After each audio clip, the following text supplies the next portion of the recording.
Good afternoon, everybody. Please be seated. Routine proceedings, introduction of bills. Committee report. The Honourable Member for Turtle Mountain.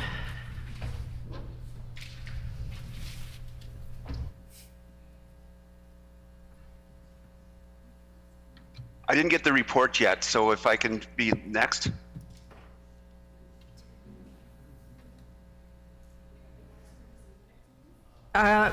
It has been sent to the member by email.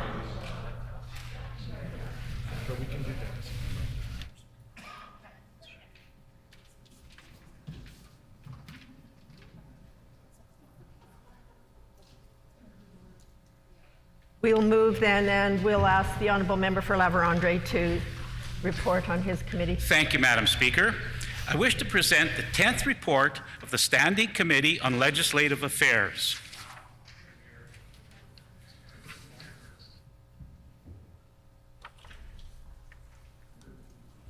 Your Standing Committee on Legislative Affairs Dispense. 10th report. Dispense. The Honourable Member for La Vérendrye. I move, seconded by the Honourable Member for McPhillips, that the report of the committee be received.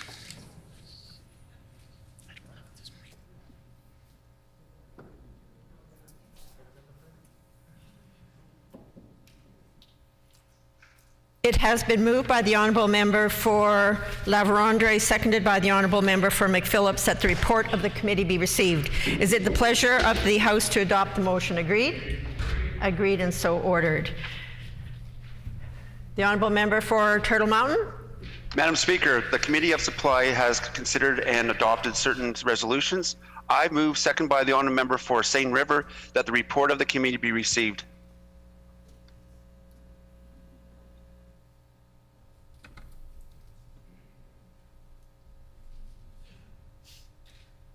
It has been moved by the Honourable Member for Turtle Mountain, seconded by the Honourable Member for Seine River, that the report of the committee be received. Is it the pleasure of the House to adopt the motion? Agreed?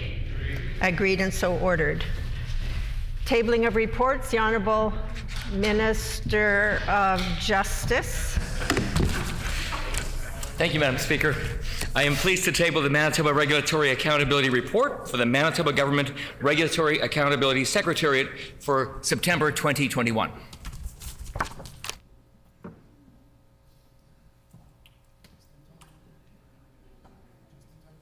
Ministerial statements, member statements. The Honourable Member for Assiniboia. Thank you, Madam Speaker. Today I rise to honor this year's recipients of the Manitoba Hubble Awards. The Hubble Awards Scholarship Fund is a permanent endowment that provides annual monetary awards to recognize outstanding Manitoba Sea, Army, and Air Cadets to help them realize their educational goals. Madam Speaker, as the Government of Manitoba's military envoy, I was pleased to attend this virtual ceremony on September the 6th and provide an honorarium on behalf of the province of Manitoba to these deserving young men and women who have demonstrated their strong commitment to the Canadian military. All award recipients are currently enrolled in a Manitoba unit and will continue their education at a technical institute, college, or university. I would like to acknowledge retired Brigadier General Eldrin Hune and the members of the board of the Hubble Awards Incorporated for their invitation to this event. Most notable Manitobans presenting awards in their names include Mr. George Chapman, the QC and former honorary colonel of 402 City of Winnipeg Squadron, and Janice and Barry Rempel, past honorary colonels at 17 Wing and Canada 1 Air Division. Madam Speaker, I ask my colleagues to join me in congratulating this year's recipients of Manitoba's Hubble Awards. Thank you, Madam Speaker.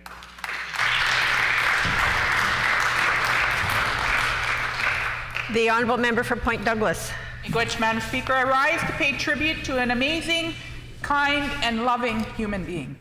I consider my little brother, Kyle Keymatch. Kyle was 38 years old and tragically lost his life on September 2nd, 2021. Like many Manitobans, Kyle struggled with addictions, and the pandemic only made accessing services more difficult. Kyle has 4 children who he loved and adored, and they loved their dad too. Originally from Sapatawayak Cree Nation, Kyle grew up most of his life in the north end of Winnipeg.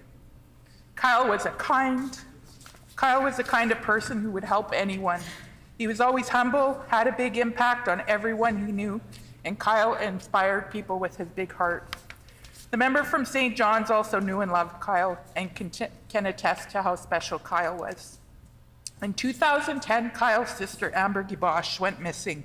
Kyle never stopped looking for Amber or searching for answers about her disappearance. Kyle and I co-founded Drag the Red together in 2014. We found comfort in supporting each other through the disappearances of our sister. Kyle was fearless and would search the river for hours each day, helping to bring loved ones home to their families. Anytime someone went in the river, Kyle was always there to help. I remember I had to take the keys away from him for a week just to give him a break. I told him that the boat needed to be serviced, but it was really for him. He was so dedicated and determined to give families hope. He was never alone in that mission, but few were selflessly committed as Kyle was. Over the years, that commitment to MMIWG justice only grew, and Kyle traveled beyond Manitoba, helping like-minded people advocate and build plans in Ottawa and across the country. Kyle will be forever missed and never forgotten. Rest in power, Kyle. I love you.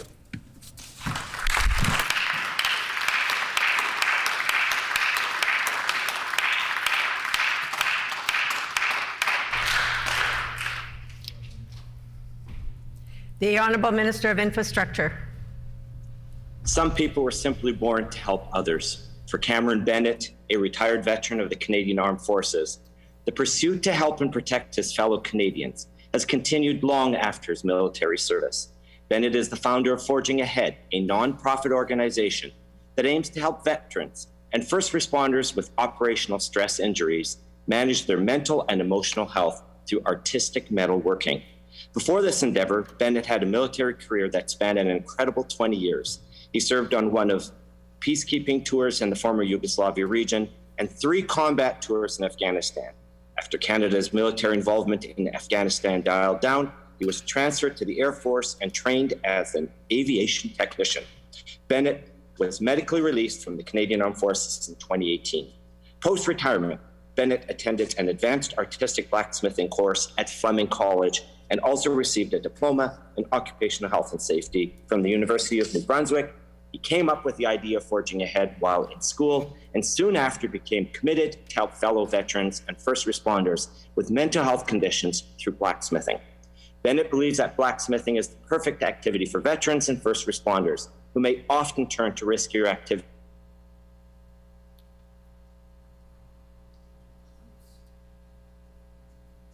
Blacksmithing shop in his backyard in St. Adolphe. Bennett's shop is equipped with a propane forge, anvils, hammers, and various other tools and safety equipment. There have already been multiple veterans who have attended the shop and taken part in the program, and Bennett plans to continue to expand the operations of Forging Ahead. Currently, he is in the process of obtaining charitable status and is also beginning to make other important modifications to his facility so he can become fully open.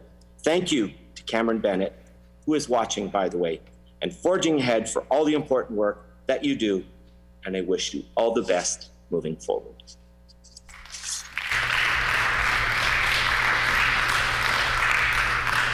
The Honourable Member for Concordia. Elmwood is a community of positive outcomes for everyone. That's the vision at the heart of the Elmwood Community Resource Centre and the work that they do in making Elmwood an even better place to live, work, and raise a family. This year, ECRC is celebrating their 20th anniversary in our neighborhood. Originally founded in 2001, ECRC came to be when the Elmwood Intra-Agency Network, Chalmers Neighborhood Project, and the West Elmwood Residents Association came together to create an organization dedicated to providing the supports and services families need to thrive. I first got to know ECRC as an Elmwood resident who wanted to make a difference and give back. ECRC taught me the importance of local volunteerism and of organizing, and I learned through them how we can all work together to affect change in our community. After initially getting involved with ECRC as a community volunteer, I later served on the board of directors as treasurer, and I've stayed active with their organization even after becoming MLA. I have had the pleasure of working with all the executive directors at ECRC, including Ingrid Zacharias, Martin Landy, and our current ED, Nina Kondo, all of whom have served Elmwood with passion, zeal, and an unwavering commitment to make our community even better. Since our founding, ECRC has dedicated their work to lifting our community up and helping Elmwood thrive. They have helped community members in times of crisis through their drop-in and counseling services, provided supports for our young people through their Reach Out after-school program, and the Elmwood Youth Employment Experience lent a helping hand to those in need through their basic needs to support a warm line. Welcome newcomers to Canada with open arms through their Neighbourhood Immigrant Settlement Service and their newly implemented Building Futures program. On behalf of the Legislative Assembly of Manitoba, I wish to congratulate the ECRC on their 20 years of giving back to Elmwood and thank them for supporting so many members of our community through their programs and services. ECRC is truly an invaluable lifeline for thousands across Northeast Winnipeg. Thank you, Madam Speaker.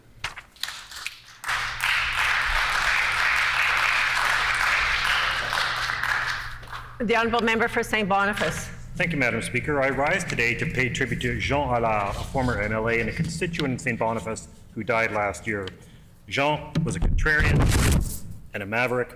La dernière fois que j'ai vu Jean, c'était à la cathédrale de Saint-Boniface en compagnie de Dan Vandal à l'occasion de l'anniversaire de la mort de Louis Riel. Jean était très fier de son héritage métis et de sa présidence de l'Union nationale métisse de Saint-Joseph. When Jean's first wife tragically died of leukemia, he found himself a widower at the age of 24 with a young child to raise. He worked in Manitoba's north and was dismayed by the oppression of First Nations.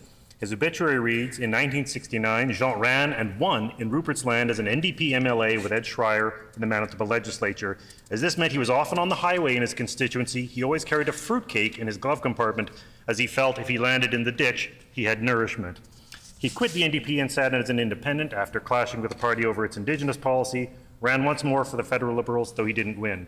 In 1966, Jean called for a statue of Louis Riel to be erected at the legislature, and he loved the statue that was created by Marcien Lemay and Etienne Gabory, though it was controversial. It showed Riel naked, unprotected, and tormented. While others called for it to be removed, Alary loved it. He even chained himself to it for 12 days when it was slated to be demolished in 1994. À cette époque, j'ai travaillé avec Jean, où nous opposions tous les deux l'accord de Charlottetown. Et lorsque je me suis présenté comme député provincial à Saint-Boniface en 2018, j'ai visité le McDonald's et j'ai parlé à un groupe de personnes âgées et je l'ai immédiatement reconnu. Jean's political and campaign instincts kicked in immediately and he started introducing to me to everybody at the McDonald's. He then told me about what he'd been working on since the 1990s, modernize treaty annuities to modern levels to create a guaranteed income for First Nations. To his last days, he maintained a passion for justice for Indigenous people in Canada. Jean leaves behind many loved ones, his former wife Beverly, children and grandchildren and friends. Nos condoléances à tous ceux qui ont connu et aimé Jean. Il nous manquera. Merci.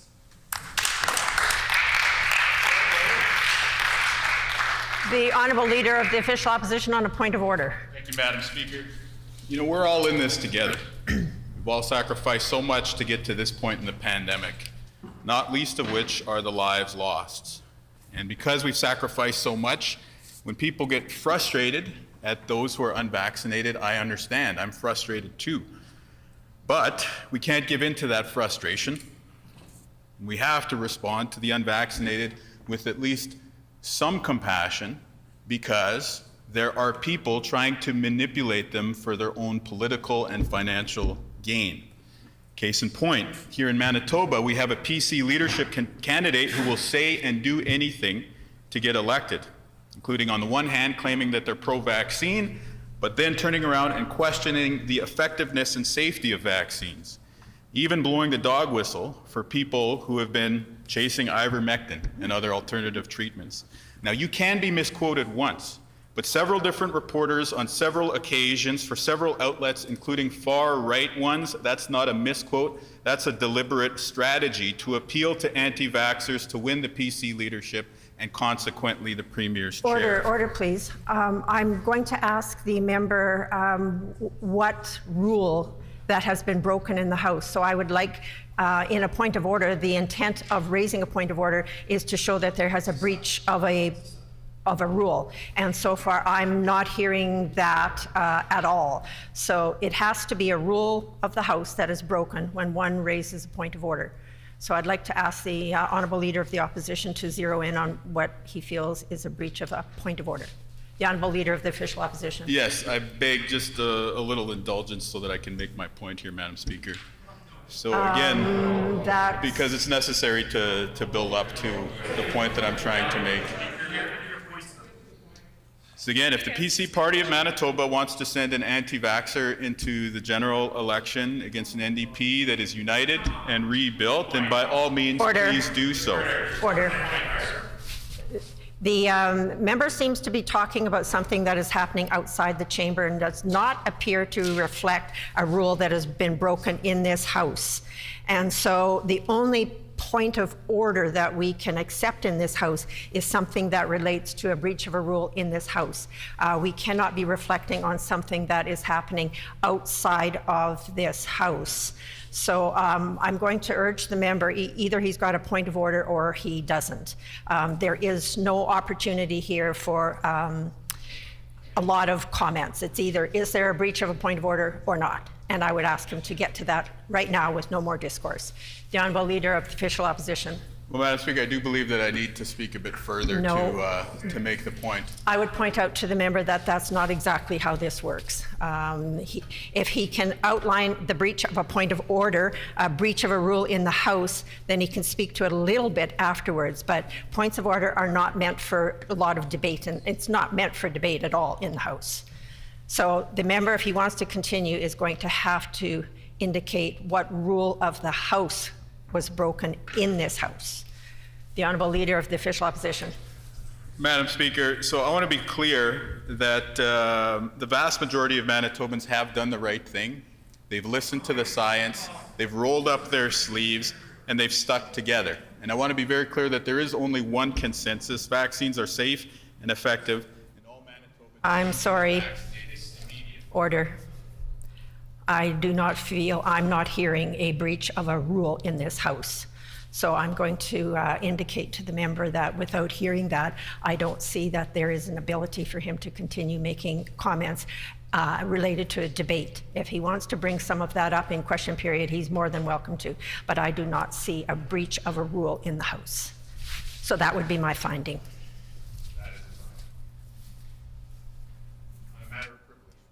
The Honourable Leader of the Official Opposition, then on a matter of privilege. So again, I want to be clear that there is only one consensus. Vaccines are safe and effective, and all Manitobans need to get vaccinated immediately. Now, if you've waited this long to get the shot, I want to tell you that it's not too late, and I urge you to reconsider because you are being exploited by people who will say and do anything to advance their careers. That is a message that I believe and that I want to share with the people of Manitoba. When I say and do anything to advance their careers, I want to share the following.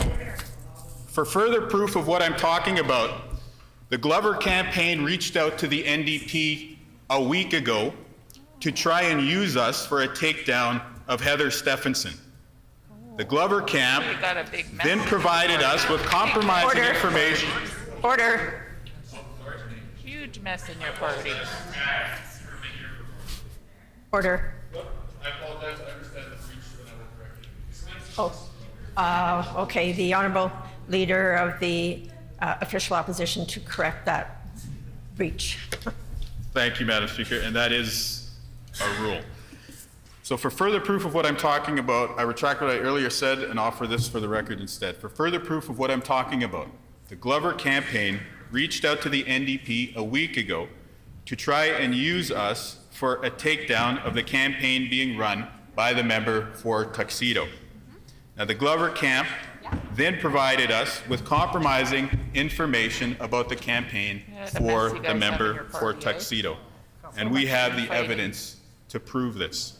So, we call on the Glover campaign to explain to PC party members why they are trying to use the NDP to win that leadership race. We call on the campaign being run by the member for Tuxedo to respond to the allegations of irregular memberships. And we call on all elected officials to tell all Manitobans unequivocally to get the shot just as soon as we can.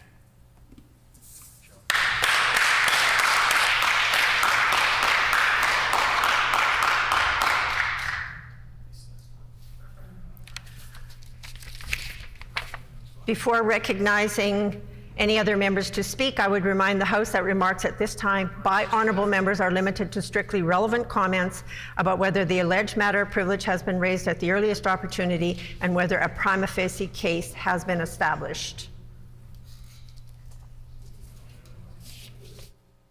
If there are no further comments on this, on the matter of privilege raised by the Honourable Leader of the Official Opposition, I would like to inform the House that it has been ruled a number of times by Manitoba speakers that comments made outside the House cannot form the basis for a prima facie case of privilege. Beauchene Citation 31-1 advises that statements made outside the House by a member may not be used as the basis for a question of privilege. On page 614 of the House of Commons Practice and Procedure, O'Brien and Bosk state that the Speaker has no authority to rule on statements made outside of the House by one member against another.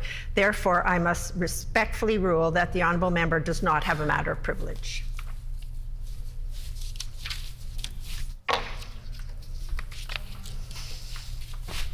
And I have a statement for the House.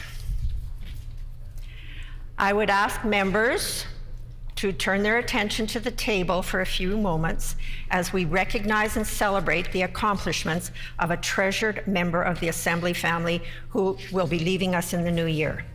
Manik Grenier will be retiring in January 2022, and I would like to take a moment to celebrate her impressive career and her many, many accomplishments in this place.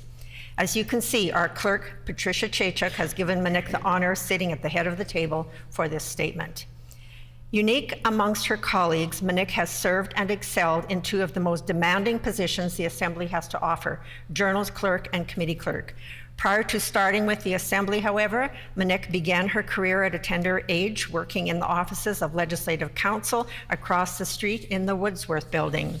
From October 27, 1987 to April 9, 1999, Manik worked as an administrative assistant in that office, but her abilities soon exceeded her role there, and through her diligence and intelligence, she became known as the Queen of Regulations, developing an incredibly extensive knowledge of the provincial regulations which guide and govern the laws of this province.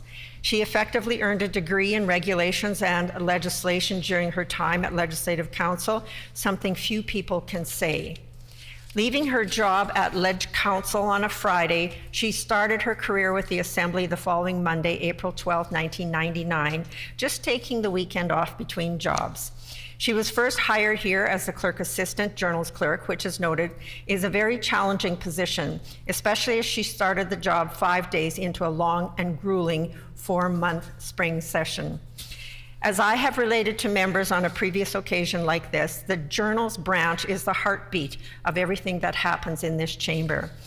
Any and all of the crucial paperwork required to make this place work is drafted, revised, printed, and reprinted at the last minute in the journals branch office.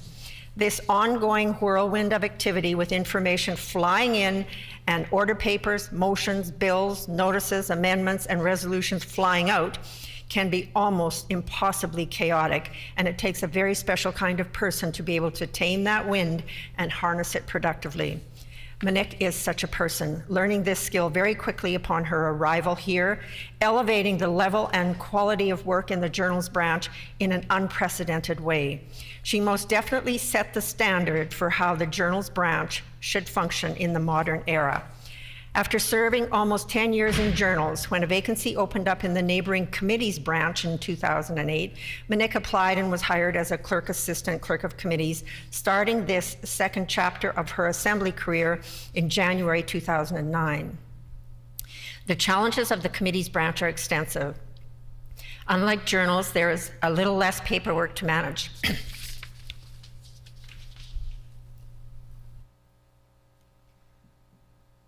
But a lot more interaction with people, and sometimes some people can be a little difficult to deal with.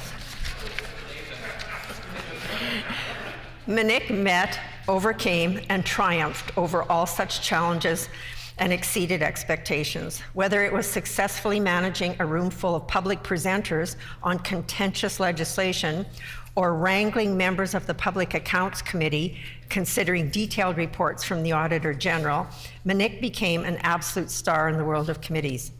Manik spent over 10 years as a committee clerk and again set a new standard for competence, ability, and energy in that role. However, when a vacancy again appeared in the journals branch, she decided that she wanted to spend her last years with the Assembly back where she started as journals clerk. She slipped back into that role as if no time had passed, once again managing the chaos with skill and grace. Perhaps the most visible role of the bilingual journals clerk is their participation in royal assent ceremonies, when, as members well know, the titles of all bills receiving royal assent are read aloud in the House in French and English. Manik always stepped up for this moment and fulfilled her duties with dignity and class. We will sincerely miss her voice ringing out in this chamber, though we should have at least one more chance to hear her later today. Manik's departure from the Assembly leaves a hole that cannot be filled. To say that she has been a valued and integral part of the Legislative Assembly procedural team, and that she has made many valuable contributions to Assembly operations would be a massive understatement. The quality of her work has been excellent, and her many talents and abilities feel irreplaceable. No one could match her skills in solving procedural problems and finding answers to vexing questions from House leaders. Her personal procedural archive is an amazing wonder, and her ability to multitask and manage the chaos of the journals branch or a hectic committee meeting are unmatched. It is a bittersweet feeling to see her leave us. We are, of course, very happy that she will now be able to enjoy her leisure time and no longer be troubled by the ever-present requests of House leaders and others, but we will miss her presence always. On behalf of our clerk, our deputy clerk, and all Assembly staff, we bid you adieu, Manik. We wish you every success and every happiness in the future, as we know you have many plans to enjoy time at your cottage with your fiancé, Dennis, and your lovely daughters. It is always so hard to say goodbye to a valued colleague and friend. Manik, please know that you will always live on in this place and in our hearts. As a journals and committees legend, you will be thought of often and so very fondly. You have made this building a better place. Your legacy will live on for decades, and we thank you sincerely for all of those years of hard work and dedication. I would ask all members to rise and join me now in thanking Manik for her impressive legacy of service to the Legislative Assembly of Manitoba.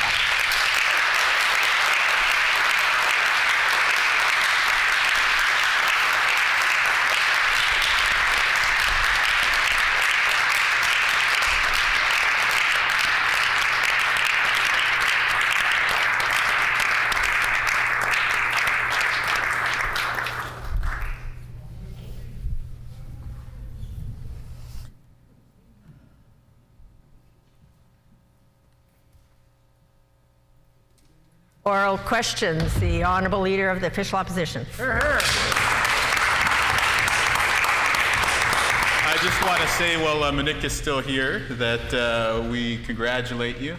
Nous vous félicite et puis nous vous remercie pour tout ce que vous avez fait pour nous comme député. And I can only say I imagine you were only disappointed that you didn't get to manage those 500 presenters for Bill 64. But alas, all the best in what's next. And so once again, on behalf of our team and joining in with everybody else, thank you so much. Merci beaucoup.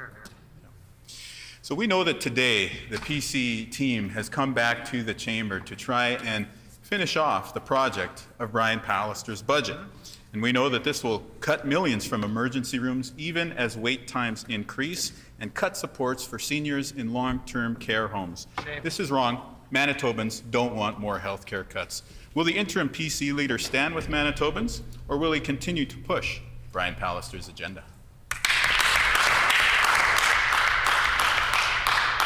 The Honourable Minister of Families. Thank you very much, Madam Speaker. And on behalf of government, I'd also like to extend well wishes to Manik. We will miss you here in the chamber, but we wish you many years of happiness and good times with your family.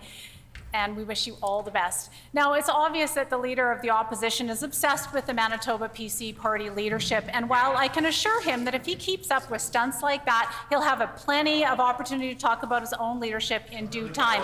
But while he's obsessed with the leadership, we are in the House today to talk about more money for healthcare. And I certainly hope that he's can control himself and focus on talking about a $1.2 billion expenditure for healthcare that Manitobans need right now to help them get through the pandemic. And I certainly hope that he will think about voting in favor of a budget to put more money in healthcare.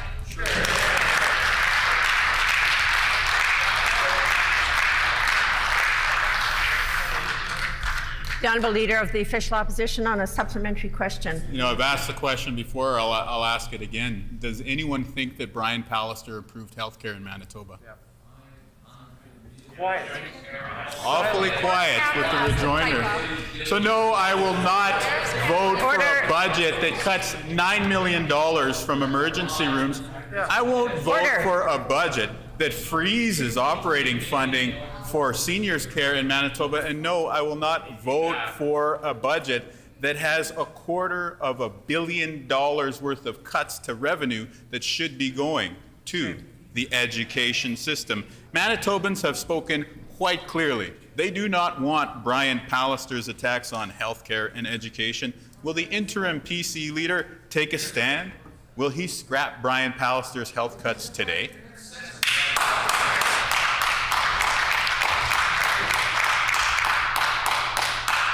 The Honourable Minister of Families. Thank you very much, Madam Speaker. And while I appreciate that it must be very hard for the Leader of the Opposition to come in here day after day and defend the dark legacy of Greg Selinger, I understand that he's against affordability for Manitobans. I'm aware that he doesn't want tax credits. Order. He doesn't want more money in the pockets of Manitobans. But Madam Speaker, why he should get up in his place and explain to Manitobans why it is that he's against more money for healthcare. $1.2 billion more in this budget than the NDP ever spent for healthcare. That includes $56 million more for PCHs. Wow. That means more money for respite services for people with disabilities.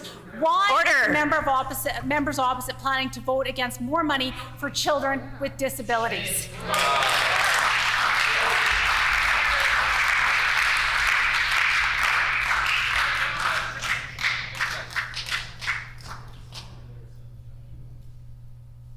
The Honourable Leader of the Official Opposition on the final supplementary. Let's review a few things that we've proved conclusively beyond a shadow of a doubt. First, this minister, as the Department of Family's head, has frozen funding for kids with disabilities in the community for years. We're talking about children who need help learning how to walk, children who need help learning how to swallow. Order. We've also proved conclusively that this government has failed miserably in their promise to build 1,200 personal care home beds. And in fact, we will actually have fewer beds next year than when this government took office. And what's more, we have proved conclusively that this government has spent less than 5% of the money that they announced to try and help Manitobans waiting for surgeries. So no, we won't indulge this. Instead, we will stand with the people of Manitoba who have rejected Brian Pallister's legacy. Will the PCs join us?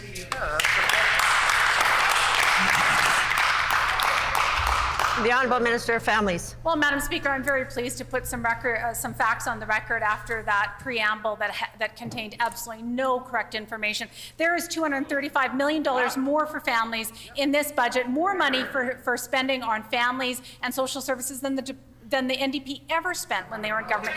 More money for Main Street Project, more money for respite, more money for children to keep children from aging out of care during a pandemic, more money for wait times to address wait times in the healthcare system, and more money for for PCH beds. Now, I understand that members opposite, he wants to shout me down. I understand he has a lot of experience in that, but I implore them to listen to the facts and get on the right side of moving Manitoba forward.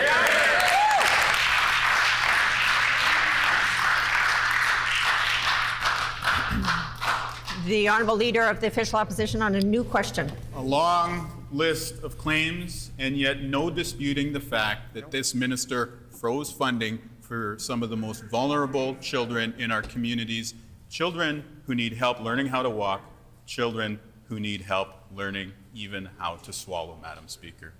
It's par for the course with a government that will see fewer personal care home beds in Manitoba after the COVID-19 pandemic compared to when they took office. Par for the course for a government in Manitoba that would announce to great fanfare that help is coming for all those thousands of Manitobans who are waiting for their surgeries, but then would turn around and behind the scenes direct that that money not be spent, as evidenced by the fact that less than 5% has actually made its way out the door to help Manitobans. Now, we know that this caucus turned on Brian Pallister as it became clear that the people of Manitoba rejected the former premier, and yet they come back to pass his budget. Will they just finish the job that they started this summer and announce that they are going to abandon this budget? The member's time has expired.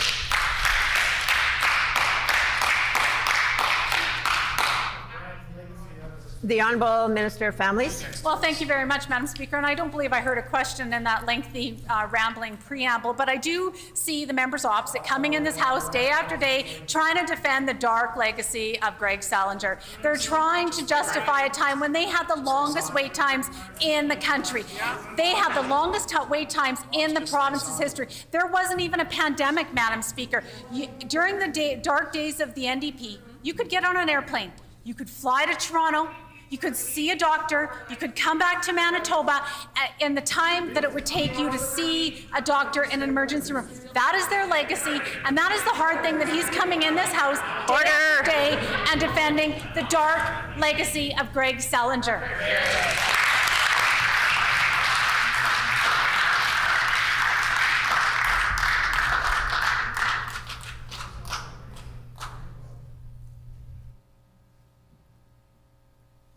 The Honourable Leader of the Official Opposition on a supplementary question.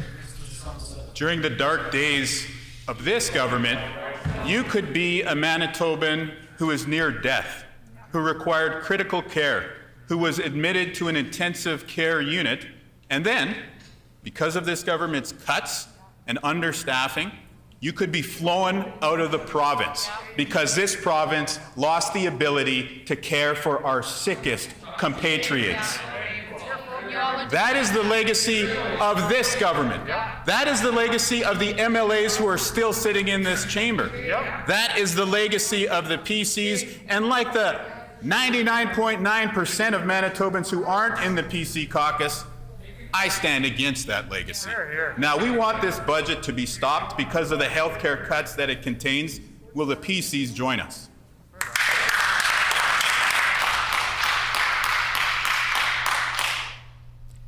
The Honourable Minister of Families. Thank you very much, Madam Speaker, and it's clear that the members opposite has a budget from perhaps 2014 or 2015 when his government was cutting healthcare dollars. This budget, the one that we're going to vote on today, has $1.2 billion more for healthcare. It has $235 million more for families, and it has $307 million more for education.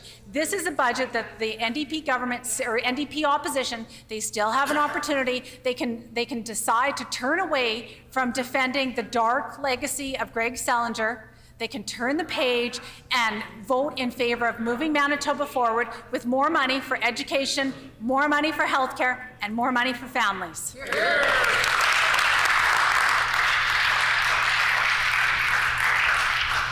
The Honourable Leader of the Official Opposition on a final supplementary.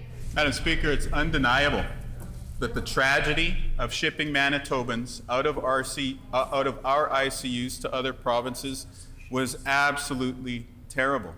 Now, what compounds that tragedy is that it is the result of years of deliberate and intentional cuts that every single member on the opposite side not only endorsed, but stood in their places and clapped and hooted and hollered and cheered for. If it wasn't the loss of ICU beds that came with the emergency room cuts, it was the privatization of government air services. Boy, who would have thought that we would ever need the capacity to transport critically ill patients? We did. That's why we opposed it the whole time.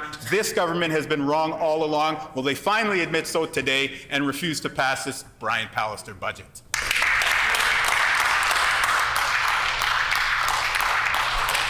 The Honourable Minister of Families.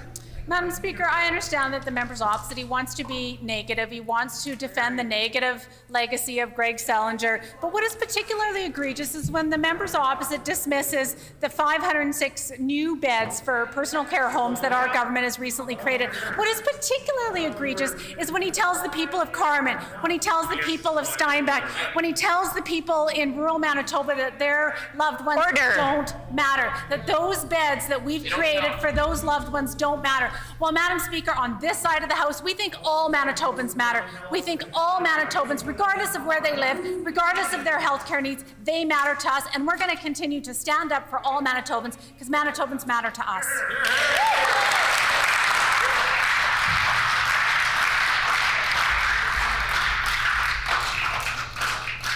The Honourable Member for Union Station.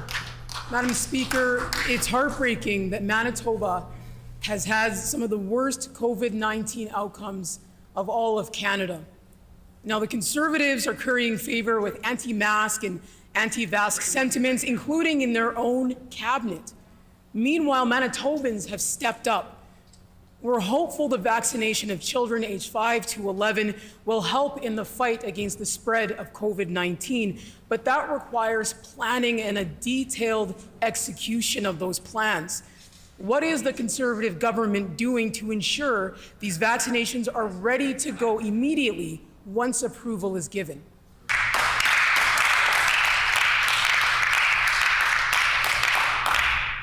The Honourable Minister for Central Services.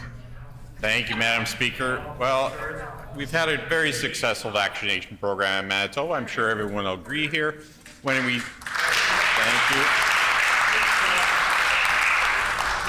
When I called then Minister Anand over a year ago, or just a year ago in late October, to ask her about vaccines and how we have to store them, and she had no information from us, nothing she could share with us. And then suddenly we were able to get vaccines in Manitoba and put that into practice. We have the program all planned out, and again, it will be just like it worked before. We will vaccinate Manitobans. When they get those vaccines approved for children in Manitoba, we'll be ready, and we hope they are as well.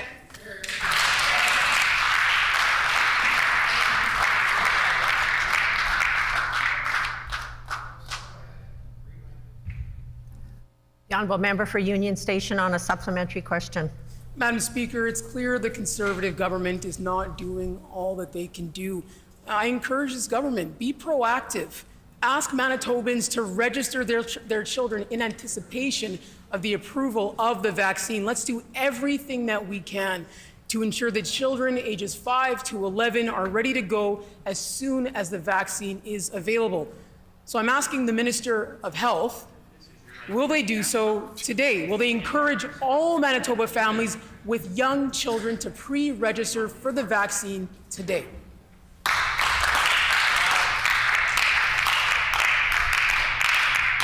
The Honourable Minister for Central Services. Thank you, Madam Speaker. You know, well, it's obvious that they want to create fear in the population again, Madam Speaker. When we get the vaccine that's approved by Health Canada, when we know that...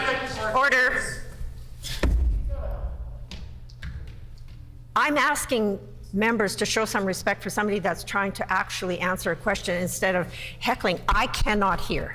So please allow me the opportunity to hear the answer. The Honourable Minister for Central Services. Thank you, Madam Speaker. Thank you for your guidance. As I'm sure you know, this vaccine gets submitted to Health Canada, and they make the decision on when it can be rolled out. They make the decision on if it's going to be approved. We don't have a role in that. We are told when it will be made available to Manitobans. When it's available for Manitobans, we will be able to vaccinate those youth. The plan is already in place. Member's Thank you, time has Madam expired.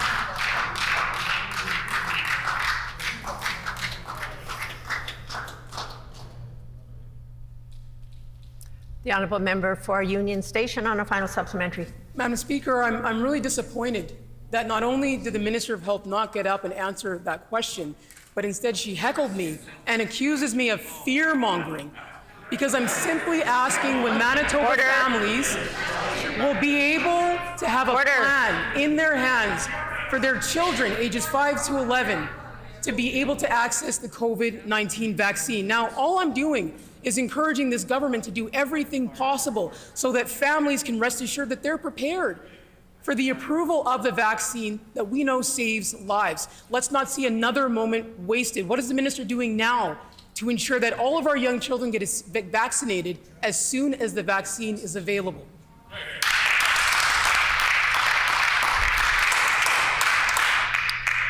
The Honourable Minister for Central Services. Thank you, Madam Speaker. So all I have to say is look at the track record of this government in vaccinating Manitobans. We worked with the federal government once we got those vaccines placed. Once they were in place, we were able to vaccinate Manitobans. We have the super centers that are all available for vaccinations. We will have a similar process to that, and we will use the school vaccination program as well. Order. Thank you, Madam Speaker. We don't know when the federal government is going to approve those vaccines for use. They've told us it could be January. They've told us it could be later. They've told us it could be earlier. Order. We're ready to go, but we don't have the vaccine approval for that age group, Madam Speaker. Our success in vaccination is there for everyone to see.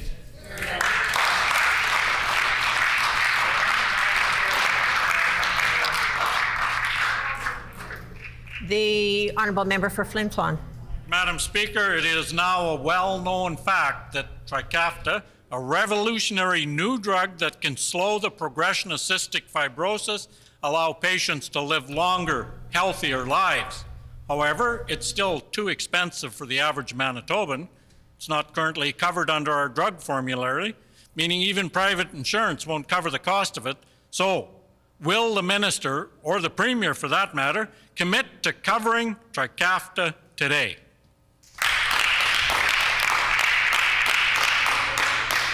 The Honourable Minister of Health.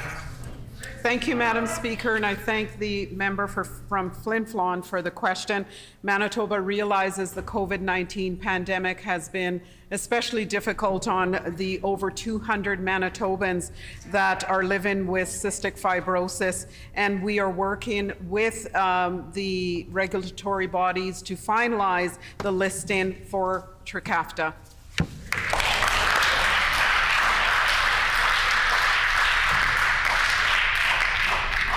The Honourable Member for Flin Flon on a supplementary question. Thank you, Madam Speaker. And of course, Cystic Fibrosis Canada, a national non-profit research, suggests that Trikafta can reduce severe lung disease in 60% of people with CF, increase life expectancy, and reduce deaths by 15% by the end of the decade. They're calling on the province to cover the cost of the drug today. There are some Manitobans who may be forced to move in order to stay alive because this government won't act, won't say, yes, we're covering the cost today. So will the minister commit to covering the cost of Trikafta today?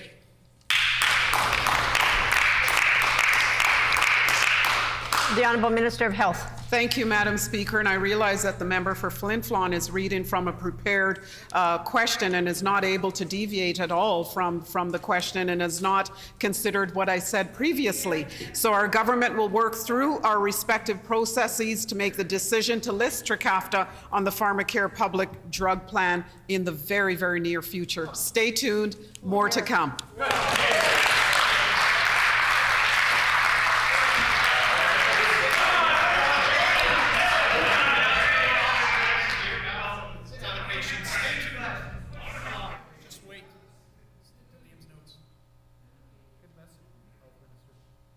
The Honourable Member for Flin Flon on a final supplementary. Well, thank you, Madam Speaker, and I appreciate the fact that the minister is going to study it and come up with an answer sooner or later.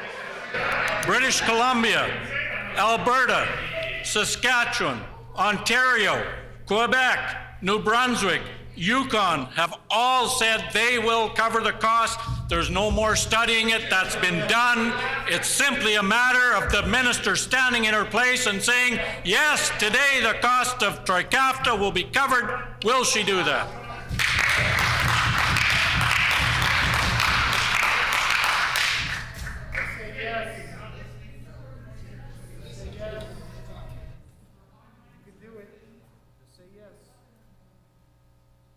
The Honourable Minister of Health.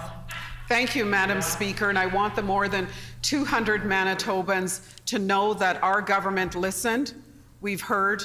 We're compassionate towards individuals who are living with cystic fibrosis, and we are going to act to ensure that you receive the health care that you deserve here in our province.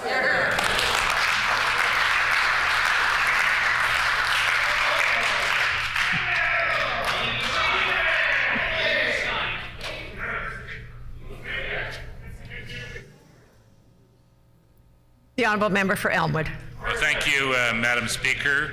I would like to ask the Minister responsible for Consumer Affairs the question, will the Minister ensure that manufacturers will be required to provide parts and repair manuals to purchasers and repair businesses at a reasonable price so they can repair electronic products including cell phones and appliances, farm equipment, farm machinery, motorized mobility aids, marine pleasure craft, and recreational motorized vehicles, including electronic bikes and scooters? Will he introduce right to repair laws?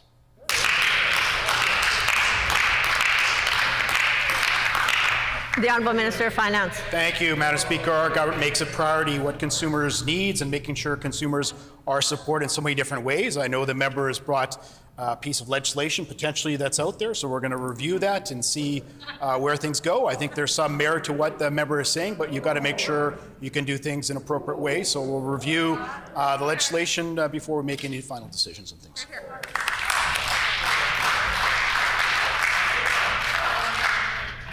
The Honourable Member for Elmwood on a supplementary question. Well, thank you, Madam Speaker. I'm not sure I got an answer there, but the right to repair movement has already taken root in the European Union with legislation and regulations better protecting consumers from poor manufacturing practices that result in repairable products being thrown in the trash heap. It also reinvigorated the small repair business industry that's been decimated by recent manufacturing practices. We'd like to know what your time frame is to bring in these measures.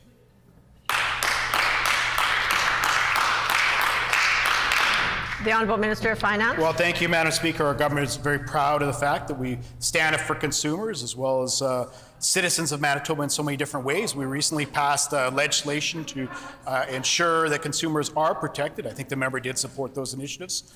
The member has a bill before the House, and so we'll review that. We're open to having discussions with the member in respect to that, and so we'll make a decision based on the merits of the legislation.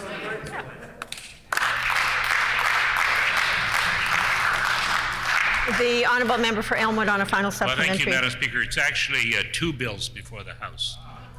Europe, Madam Speaker, Europe has taken strides to address this problem. 20 United States have introduced or are debating right to repair legislation. Our legislation would similarly establish a right to repair by providing manuals and replacement parts for consumers and repair businesses for an array of electronic products and farm machinery. When will he embrace the right to repair for Manitoba consumers?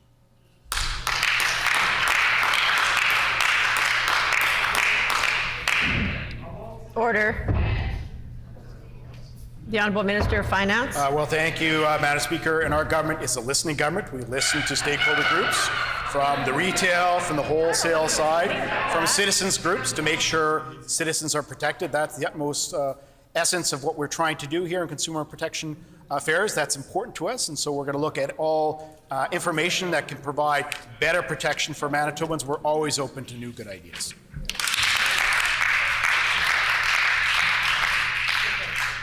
The honourable member for Thompson. The provincial government recently published the regulations proposed the Accessibility Standards for Information and Communication Standards, the ICS. Within the regulations, there are a number of loopholes outlined by this government, which provide many ways to avoid the requirements of the proposed standards. Manitobans expect the provincial government to honour and uphold the Accessibilities Act for Manitoba, not to find loopholes to avoid doing so. Will the minister remove these loopholes and ensure that accessibility standards are upheld for all Manitobans?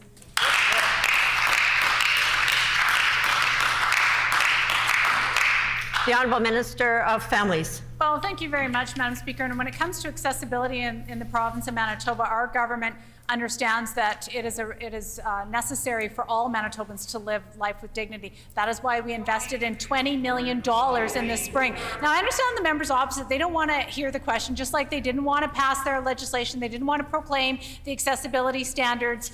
Our government is getting that job done. Our government also put $20 million in an accessibility trust fund so that all members of the community can access funds so that they can make sure that they make their places of business or their public places available and accessible to all Manitobans. The honourable member for Thompson on a supplementary question. Within these publicly available regulations, the provincial government says that their burden related to the proposed standards will be lessened in a number of ways. Ensuring Manitobans with disabilities have equitable access to information and communication is not a burden. It is a responsibility of this government to uphold, and instead of doing so, this government is finding and promoting loopholes within ICS regulations.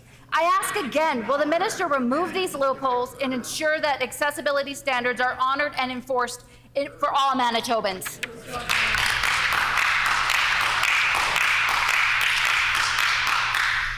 The Honourable Minister of Families. Thank you very much, Madam Speaker. And this is coming from the member who voted against including the inclusion support program for kids with disabilities in child care centres.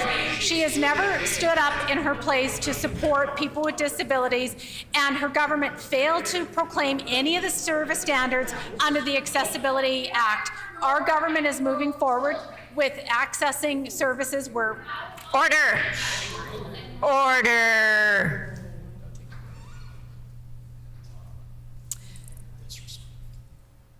Thank you very much, Madam Speaker. And while the member tries to control herself, I would like to continue to explain and provide an update to the House on how our government has invested $20 million in an accessibility fund so that all members of the public can have access to funds to make their place of business accessible for all Manitobans.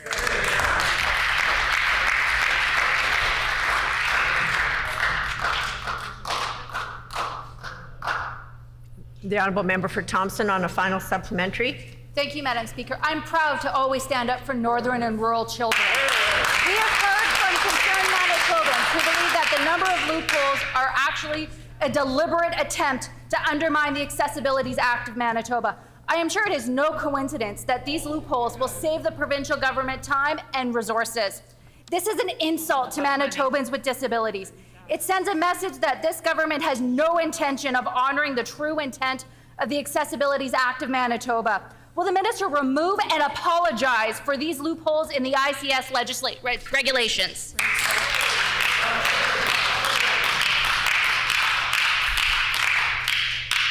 The Honourable Minister of Families. Well, thank you very much, Madam Speaker. And in reference to being an insult to people with disabilities, the member, when she voted against inclusion support programs for children with disabilities in daycare, I would think that that was an egregious error. And I certainly would hope that she would apologize to her constituents, to all families in the province of Manitoba who access these services.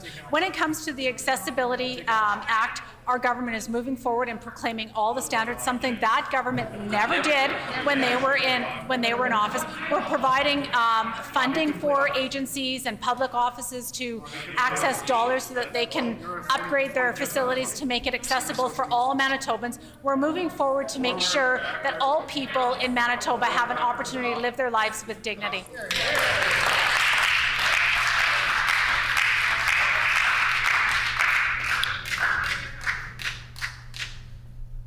The honourable member for St. Boniface. Thank you, Madam Speaker. A new public health order is coming into effect on Monday. It sets out in detail rules around rapid tests that are not being made available to the public. Testing and tracing is critical to tracking the progress of this pandemic, and if we're not testing, we can't trace, especially in schools and childcare centres where children are not protected by vaccines. Now, last year, the PC spent months kicking and screaming for rapid tests. Then as soon as they arrived, they stopped using them. We know there are hundreds of thousands of them sitting on shelves. Is the government going to make rapid tests freely available to workplaces like schools and early childhood education centres? If not, why not? The Honourable Minister for Central Services. Thank you, Madam Speaker. Well, if the member had paid attention to estimates yesterday when I answered that question, he would know the answer. We have had 1.4 million tests supplied to us by the federal government, and I believe we've shipped 1.2 million of them out to 616 sites around Manitoba, so they're already there.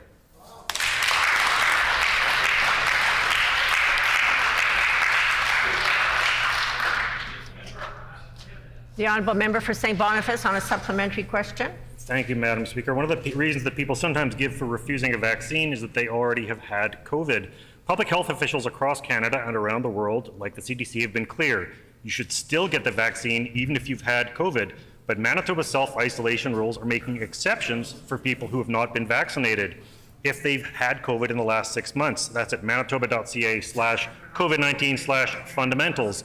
We know people can catch COVID more than once. The government has okayed a third booster shot. Can the minister explain this loophole in health orders for people who've not been vaccinated?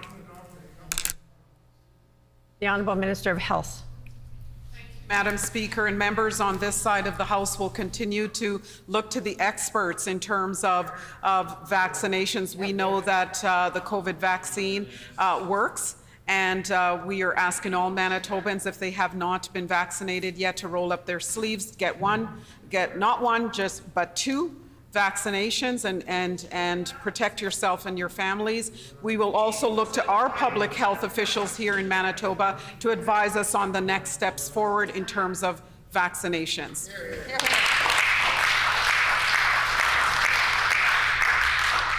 The honourable member for Tyndall Park on a final supplementary. Thank you, Madam Speaker.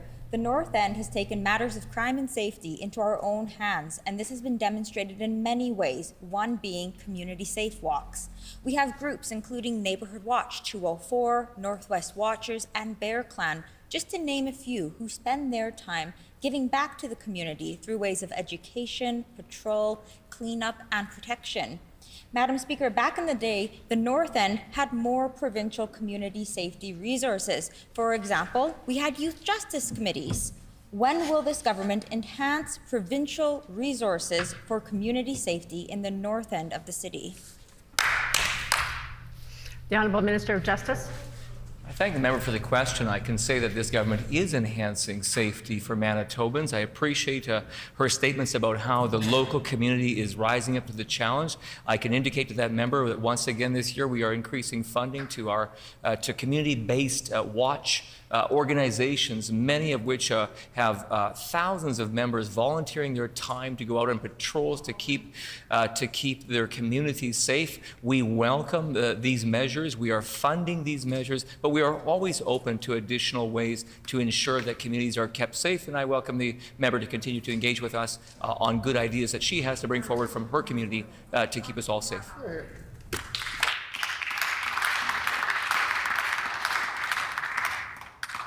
The honourable member for Seine River. Thank you, Madam Speaker. I'm incredibly proud of our government's commitment to making life more affordable for all Manitobans. Can the Minister of Finance please elaborate on the ways in which BITSA and Budget 2021 will continue to build on these past successes as we move to a brighter future?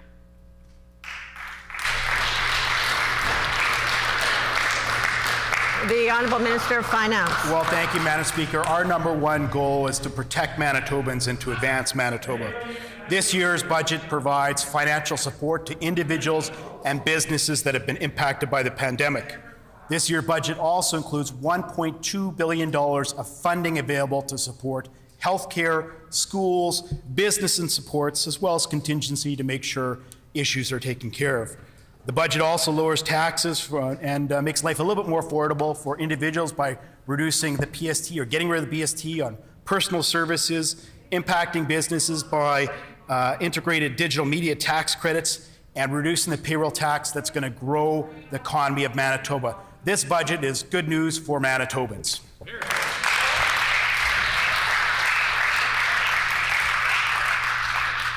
The honourable member for Transcona. Thank you, Madam Speaker. The Homes for Heroes Foundation is looking to purchase 2 acres of land in the Transcona area where it hopes to build 20 tiny homes and a resource center. This innovative plan would provide short-term housing and on-site resources with a goal of addressing veteran homelessness in particular, as there are more than 200 veterans living on the streets of Winnipeg.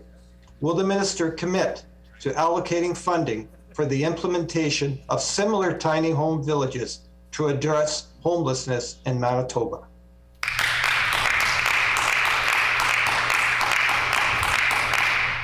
The Honourable Minister of Families. Thank you very much, and I appreciate the member bringing up this very important topic. Our government recognizes that people who are precariously housed or experiencing homelessness need supports, and that is why last year alone our government invested more than $30 million to help make people who are precariously housed or experiencing homelessness. That is why we also established a rent bank for people who are on the verge of eviction, that they could access funds so that they could pay their rent and not experience homelessness through eviction. That is why we put in an eviction freeze for Manitobans during the pandemic. We know that there's a lot more work that needs to be done to address the situation of homelessness, and that is why our government is committed to working with community partners, to be working with everyone in the community to ensure that we find solutions for these people.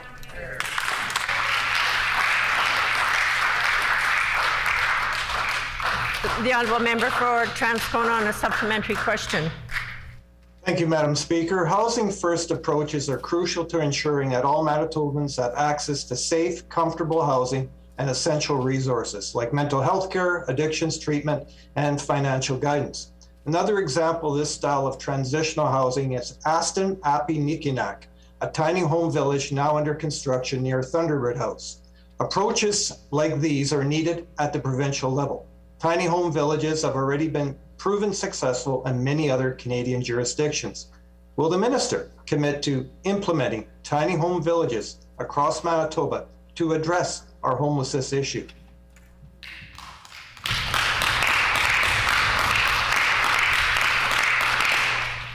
The Honourable Minister of Families.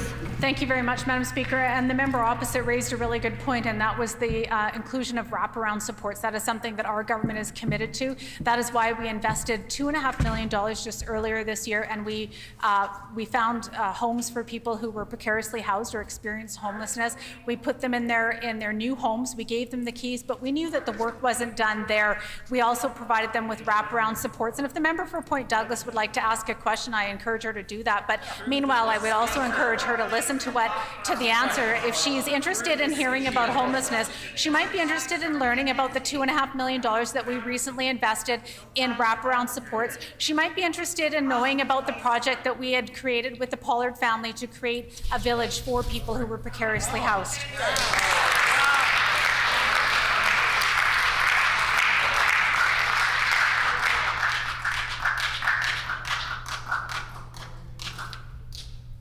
The honourable member for Transcona on a final supplementary. Thank you, Madam Speaker. We know from research done by agencies across Manitoba that COVID-19 has led to an increase in Manitobans experiencing homelessness, and the effect appears to be greater for many marginalized people. In Winnipeg alone, it's estimated that there are over 100 encampments. Unhoused Manitobans deserve dignified lives, deserve access to safe and affordable housing, as well as essential care and resources. As we head into the winter months, what exactly is the minister doing to ensure that no Manitoban has to sleep on the streets this winter? Honourable Minister of Families. Thank you very much, Madam Speaker. And our government is taking a different approach to dealing with those who are precariously housed or experiencing homelessness by working with partners across the community to ensure that we have shelter for all Manitobans. That is why we invested more than $30 million this year, more money than the NDP ever spent on addressing the issue of homelessness. And I'll tell you something else, Madam Speaker. There's something else that we're doing different.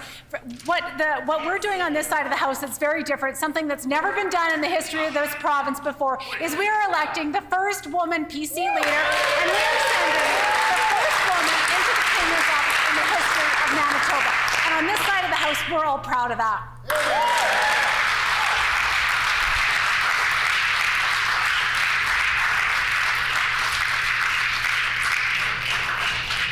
The time for oral questions has expired, and I have a statement for the House. As the House is expected to adjourn later today for a number of weeks, I would encourage all honourable members to remove the contents of their desks today. I would further encourage members to recycle as much of the material as possible. The blue bins here in the chamber are designated for recycling of Hansard only. Any other material you would like to recycle may be placed in the larger recycling containers in the message rooms located just outside the chamber. Thank you to everybody. Petitions. The honourable member for our Union Station. Madam Speaker, I wish to present the following petition to the Legislative Assembly. To the Legislative Assembly of Manitoba, the background to this petition is as follows. Manitoba women, girls, two-spirit, genderqueer, non-binary, and trans persons deserve to be safe and supported when accessing abortion services. 2, limited access to effective and safe abortion services contributes to detrimental outcomes and consequences for those seeking an abortion, as an estimated 25 million unsafe abortions occur worldwide each year. 3, the provincial government's reckless healthcare cuts have created inequity within the healthcare system, whereby access to the abortion pill, leafy miso, and surgical abortions are less accessible for northern and rural individuals than individuals in southern Manitoba, as they face travel barriers to access the handful of non-urban healthcare professionals who are trained to provide medical abortions. 4, for over 5 years and over the administration of 3 failed ministers of health, the provincial government operated under the pretense that reproductive health was not the responsibility of the Ministry of Health and Seniors Care, and shifted the responsibility to a secretariat with no policy, program, or financial authority within the healthcare system. 5, for over 4 years, the provincial government has refused to support Bill 200, the Safe Access to Abortion Services Act, which will ensure the safety of Manitoba women, girls, two-spirit, genderqueer, non-binary, and trans persons accessing abortion services, and the staff who provide such services by establishing buffer zones for anti-choice Manitobans around clinics. We petition the Legislative Assembly of Manitoba as follows: to urge the provincial government to immediately ensure effective and safe access to abortion services for individuals regardless of where they reside in Manitoba, and to ensure that buffer zones are immediately legislated. This has been signed by many Manitobans. Thank you. In accordance with our Rule 133, bracket 6, when petitions are read, they are deemed to be received by the House.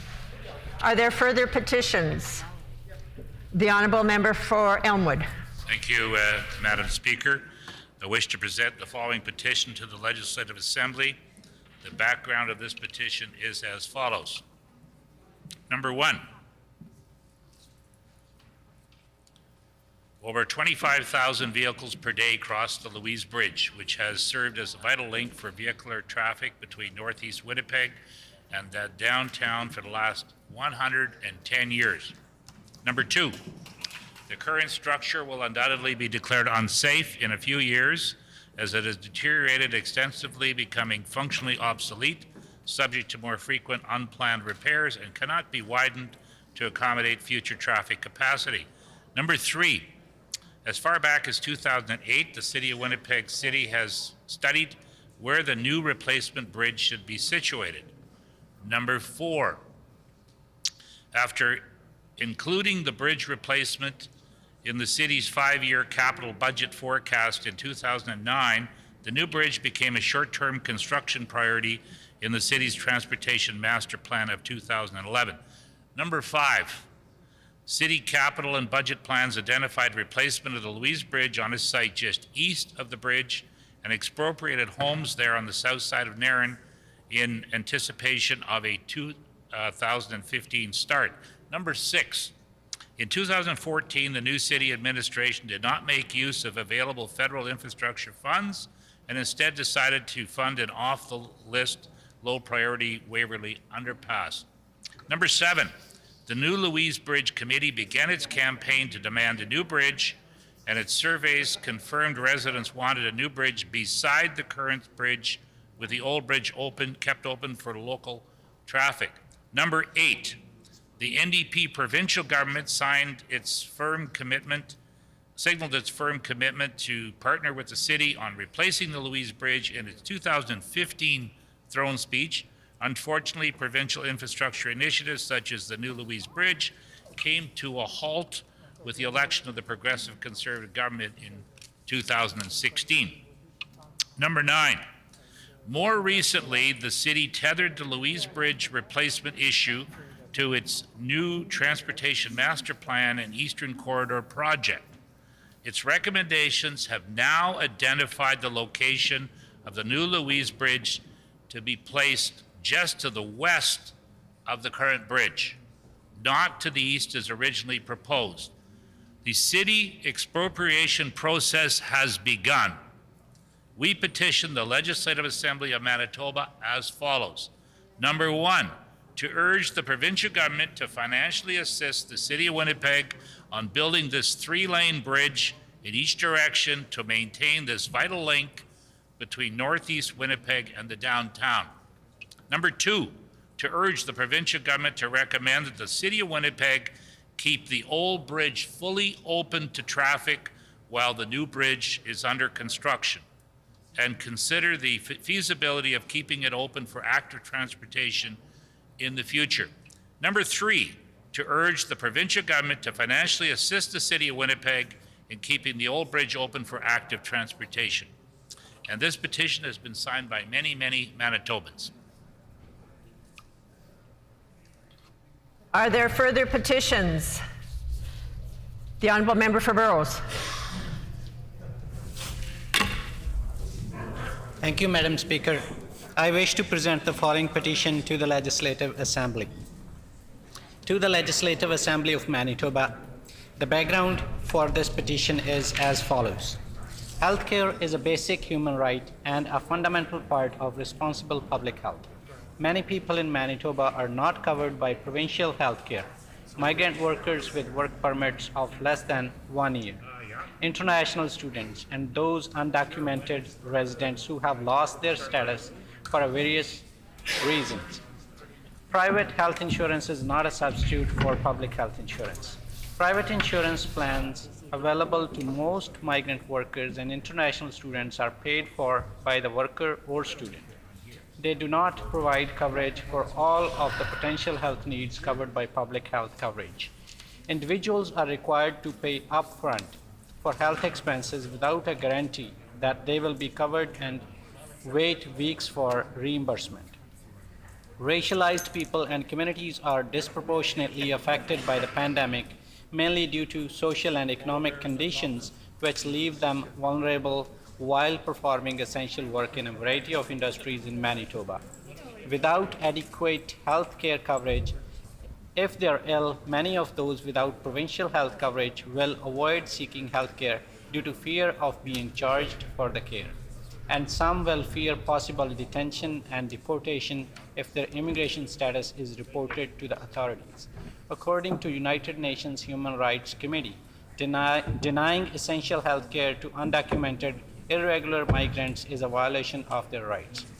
Jurisdictions across Canada and the world have adopted access without fear policies to prevent sharing personal health information or immigration status with immigration authorities and to give uninsured residents the confidence to access health care. The pandemic has clearly identified the need for everyone in Manitoba to have access to public health care to protect the health and safety of all who live in the province. We petition the Legislative Assembly of Manitoba as follows. To urge the provincial government to immediately provide comprehensive and free public health care coverage to all residents of Manitoba, regardless of immigration status, including refugee claimants, migrant workers, international students, dependent children of temporary residents, and undocumented residents. To urge the Minister of Health and Seniors Care to undertake a multilingual communication campaign to provide information on expanded coverage to all affected residents. To urge the Minister of Health and Seniors Care to inform all healthcare institutions and providers of expanded coverage for those without public health insurance and the details on how necessary policy and protocol changes will be implemented. To urge the Minister of Health and Seniors Care to create and enforce strict confidentiality policies and provide staff with training to protect the safety of residents with precarious immigration status and ensure they can access public health care without jeopardizing their ability to remain in Canada. This has been signed by many Manitobans. Thank you. The Honourable Member for Tyndall Park. Madam Speaker, I wish to present the following petition to the Legislative Assembly. To the Legislative Assembly of Manitoba, the background to this petition is as follows. Number 1, Canada's public and private drug plans leave many patients with little or no coverage, resulting in 1 out of 10 patients not taking the prescribed medications because of affordability. Number 2, it is estimated that pharmacare would save Canadians between $4 billion and $11 billion per year. Number 3, there have been repeated calls to include prescription drugs in Canada's universal healthcare system, including National Forum on Health. This is 1997 Chair Prime Minister Jean Chrétien, Commissioner of the Future of Healthcare in Canada, 2002 Chair Roy Romano, and several national organizations, including Canadian Nurses Association, Canadian Medical Association, Federation of Canadian Municipalities.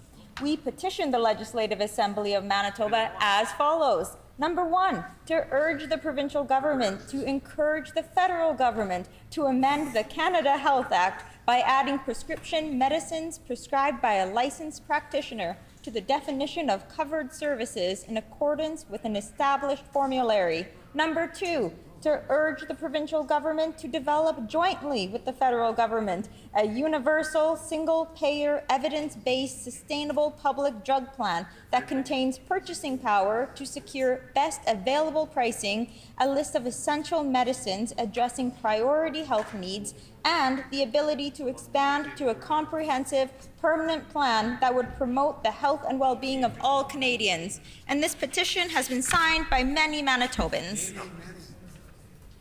Are there any further petitions? If not, grievances? Orders of the day, government business, the Honourable Acting Government House Leader. Madam Speaker, could you please canvass the House for leave to consider without notice a concurrence motion regarding the report that was presented today from the Standing Committee on Legislative Affairs? Is there leave to consider without notice a concurrence motion regarding the report that was presented today from the Standing Committee on Legislative Affairs? Is there leave? Leave has been granted. The Honourable Minister, or the Honourable Acting Government House Leader. Thank you, Madam Speaker. I move, seconded by the Minister of Finance, that the 10th report of the Standing Committee on the Legislative Affairs received on October 14, 2021, be concurred in.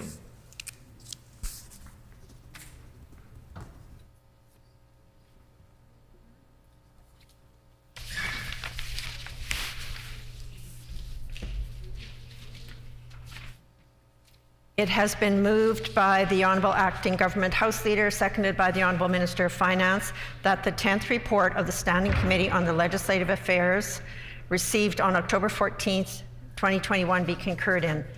The Honourable Acting Government House Leader.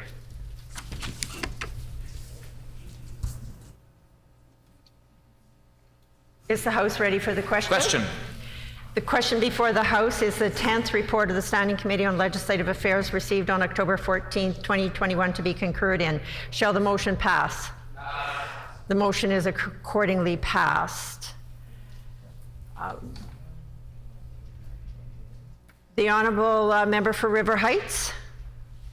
Madam Speaker, I ask leave to present a report stage amendment on Bill 72. Does the member have leave to move report stage amendments on Bill 72? What am is there leave? Leave has been granted.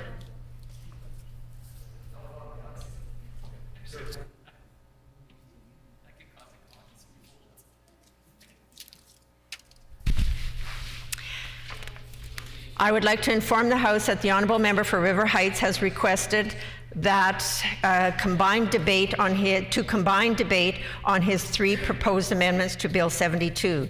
As this is not a common occurrence, I would like to take a moment to explain this process to the House.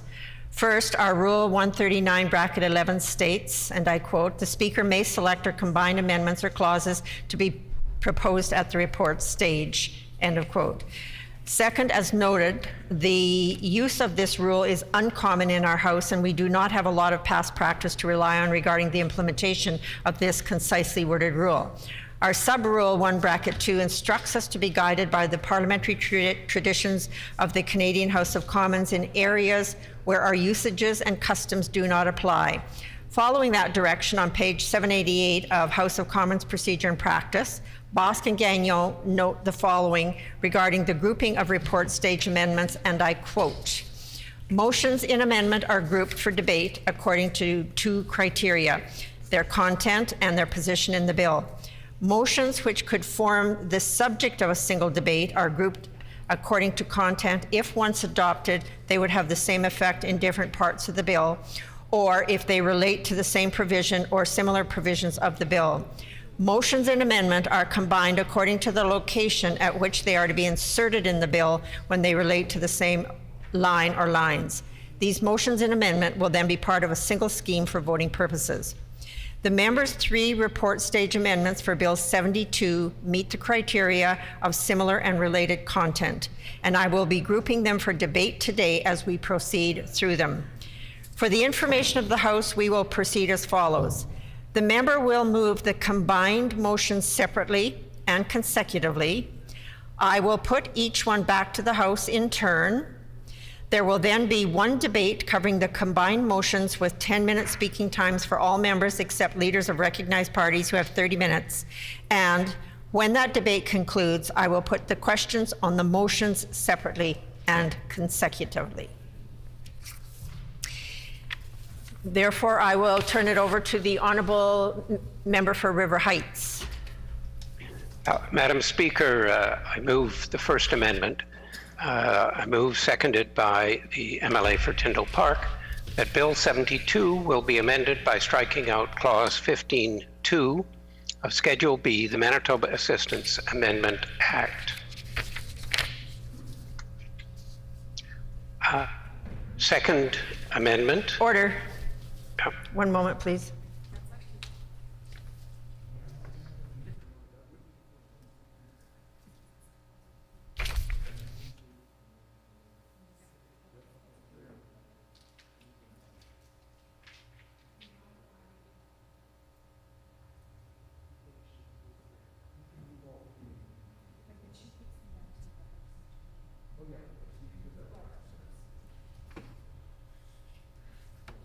The Honourable Member for River Heights has proposed an amendment to Bill 72.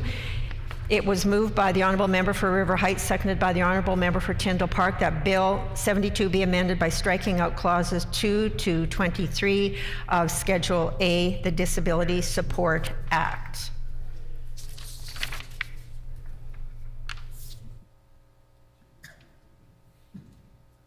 The Honourable Member for River Heights to proceed with his second amendment. No. As this is an unusual practice for us, we are just trying to clarify some of the issues.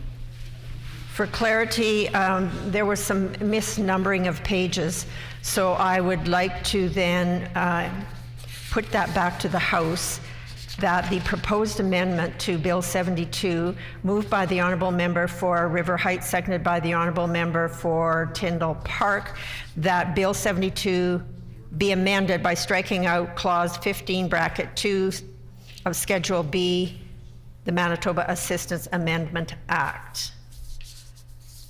I think now we move to the member making the second amendment. The Honourable Member for River Heights. Madam Speaker, I move, seconded by the MLA for Tyndall Park, that Bill 72 be amended by striking out clauses 20 to 23 of Schedule A, the Disability Support Act.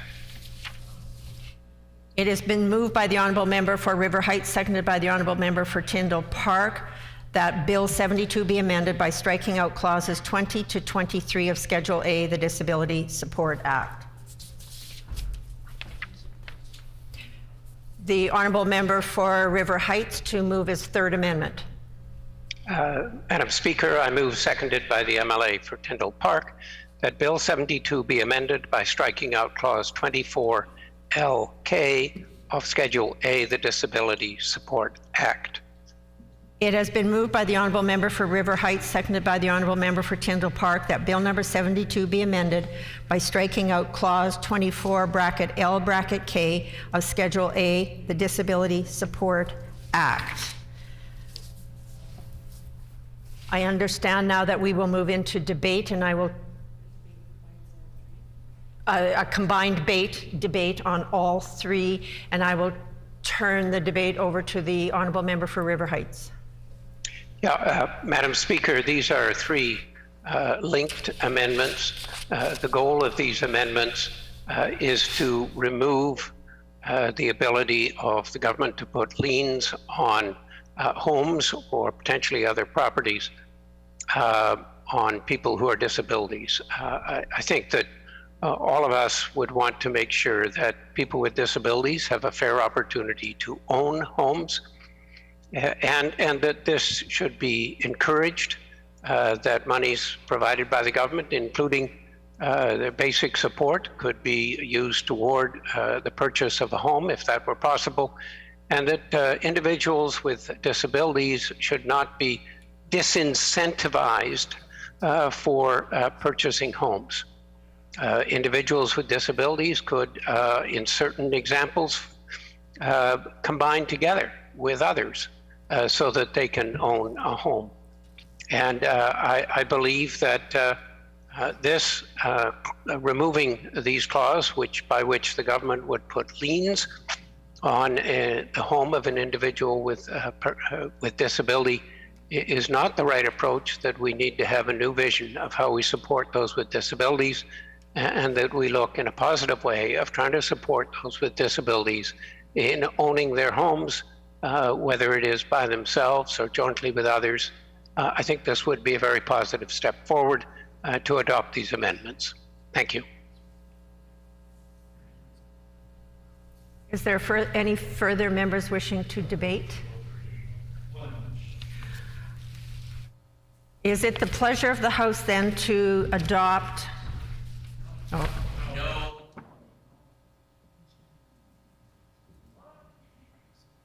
I said let me introduce them, but didn't say it. You need that friend there, I'm going to rub you one. Tell them good luck, no bad comments. I didn't say it.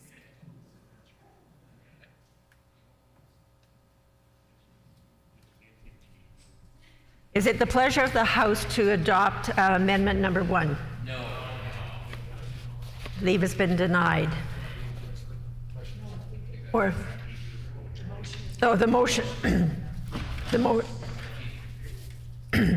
The motion is not carried. Is it the pleasure of the House to adopt amendment number 2? No, the amendment number 2 has been not carried. Is there leave to adopt? Oh, sorry, is it the pleasure of the House to adopt amendment number 3?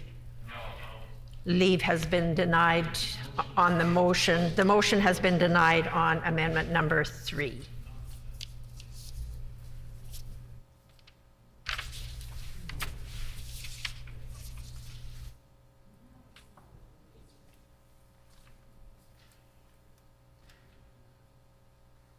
And just to remind everybody, we are on orders of the day. As a reminder to the House, according to the sessional order for this afternoon, we will first be dealing with second reading of Bill number 72, the Budget Implementation and Tax Statutes Amendment Act.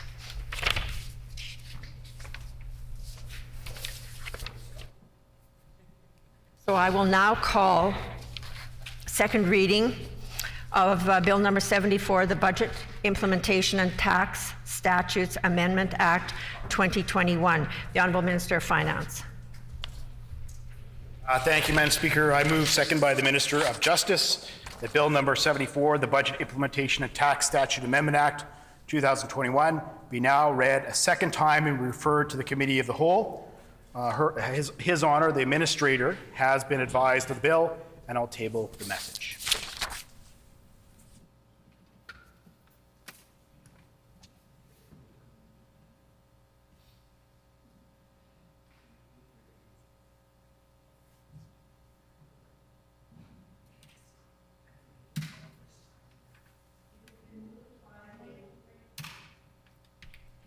It has been moved by the Honourable Minister of Finance, seconded by the Honourable Minister of Justice, that Bill number 74, the Budget Implementation and Tax Statutes Amendment Act 2021, be now read a second time and be referred to a Committee of the Whole.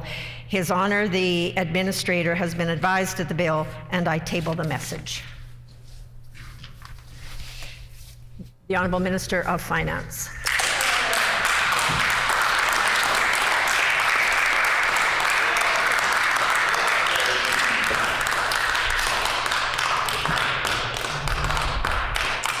Madam Speaker, I'm pleased to rise to provide some comments to Bill 74, the Budget Implementation and Tax Statute Amendment Act 2021. Will be implemented numerous tax measures and administrative changes that are needed to implement Budget 2021. A budget that provides significant funding to address the COVID-19 pandemic, Madam Speaker, as well as more funds for healthcare, education, as well as the Families Department. Budget 2021 also provides dedicated funds for vaccinations, hospitals, and improving long-term care for the pandemic. This implementation tax bill measure lowers taxes for all Manitobans and businesses, which make the economy stronger and more resilient, Mr. Deputy Speaker. Which makes our economy more strong and resilient is really important to all Manitobans. At this time, when many businesses and individuals have been made sacrifices as a result of the global pandemic, it is important that to provide some tax relief along with many supports. We have budgeted for both business as well as individual supports. I want to thank all Manitobans for everything they have done to keep people safe during the pandemic and their patience as we work together through the public health measures that have been had to put in place to ensure our doctors and nurses and healthcare system could care for those Manitobans experiencing illness or economic issues as it relates to some of the some of the health measures that have been in place that have had impact on businesses. I also want to thank all those nurses and healthcare professionals and the workers that assist with our government's vaccination campaign, which has been a great success and helped ensure that Manitobans reach some of the highest levels of vaccinations, not just in Manitoba, not just in Canada, not North America, but in the world. This is a great tribute to the work of the task force and all those professionals and workers that have been seeing the success of this campaign in lower infection rates and better outcomes for Manitobans that do catch to prevent COVID-19 transmission. We have some of the highest levels of double vaccinated people in the country, and we'll continue to work to ensure that those who want to get vaccinated will have an opportunity to do as such. I just want to highlight some of the measures in this bill that will help the economy recover from COVID-19 and grow our Manitoba economy. We're seeing a significant growth in GDP this year and projected another significant growth in GDP next year as we're seeing unemployment rate fall to the lowest in Canada, Mr. Deputy Speaker. now at 5.6%, the most recent results released in the past week. This includes some of the lowest unemployment rates, not just overall, Mr. Deputy Speaker, but for youth as well as for women in the country. In a few weeks, I'll be proud to serve the government of the first woman premier of this province, which we think is a very big deal. And I want to work to continue this great progress to build Manitoba under a new PC premier while delivering better results, lower taxes for all Manitobans. Some of the improvements of our economy and lower taxes in this bill include creating Invest Manitoba to establish a new private sector-led development agency to facilitate and encourage economic development right here in Manitoba. The activities of Invest Manitoba will include coordinating services and supports for economic development projects, leading business expansion investments, attracting projects, participating in trade and promotional as it relates to Manitoba, providing competitive intelligence and regulatory information to stakeholders, and developing provincial economic development branding. Stopping the clock for 2 years on the frequent film bonus, which is incorporated in BITSA, is also important under the film and video production tax credit to accommodate corporations that have been impacted and shut down during the pandemic. Removing the expiration date on interactive digital media tax credit and expanding the eligibility for add-on projects such as additional download content and performance updates. In recognition of the various ways the modern interactive digital media products are produced, distributed, and supported on an ongoing basis, Mr. Deputy Speaker. The bill makes a number of changes that will help Manitobans recover and move the province towards economic growth and leave the pandemic behind us. These measures include increasing the maximum eligible investment per investor under the small business venture tax credit from $450,000 to $500,000, increasing the maximum annual tax credit claimable from $67.5, Mr. Deputy Speaker, to $120,000. This will better align the credits with the investor tax credit among amounts in other provinces and really help Manitoba businesses gain access to venture capital dollars, which is so important. We are renewing the cultural industry Prince tax credit and the community enterprise tax credit and making the book publishing tax credit permanent, as well as exempting retail sales tax, or PST, on all remaining types of personal services that are still subject to the PST. That's an important promise we committed to Manitobans. We're also going to make online accommodation platform like Airbnb and online marketplaces like Best Buy and online streaming services providers such as Netflix subject to the requirement to collect and remit sales tax like other storefront competitors in Manitoba, and requires to impose. So that's something to make sure that Manitoba businesses are working in a competitive, or not working in not a competitive environment. Manitoba is following all the jurisdictions in this measure, and Canada with a sales tax that has made changes recently. We're also reducing the NDP's job-killing payroll tax in Manitoba. We're doing this by increasing the exemption threshold, Mr. Deputy Speaker, for health and post-secondary education levy. And that's going from 1.5, Mr. Deputy Speaker, to 1.75, and increasing the thresholds at the upper levels from 3 million to 3.5 million. This helps so many businesses by reducing the tax.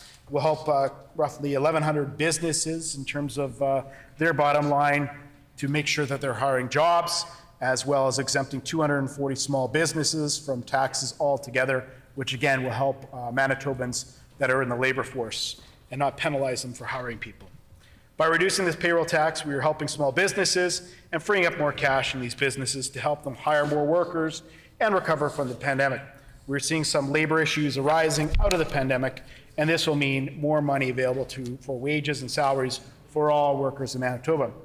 We're also going to reduce the additional tax, or formerly known as the fire prevention levy, on property insurance payable by insurance companies from 1.25% to 1%, establishing a new tax credit for up to $150 to recognize the contributions of childcare workers and K-12 teachers, recognize the teachers' efforts to improve the in-class education experience, and empowering teachers with greater autonomy in the classrooms, Mr. Deputy Speaker. A number of other tax measures in Bill 74 will enhance government service delivery and accountability to all Manitobans, notably changes including making a number of modernizations to the Financial Administration Act to clarify the summary public accounts, including all government reporting entities, making clear that the financial oversight by Treasury Board, summary government, and not just departments.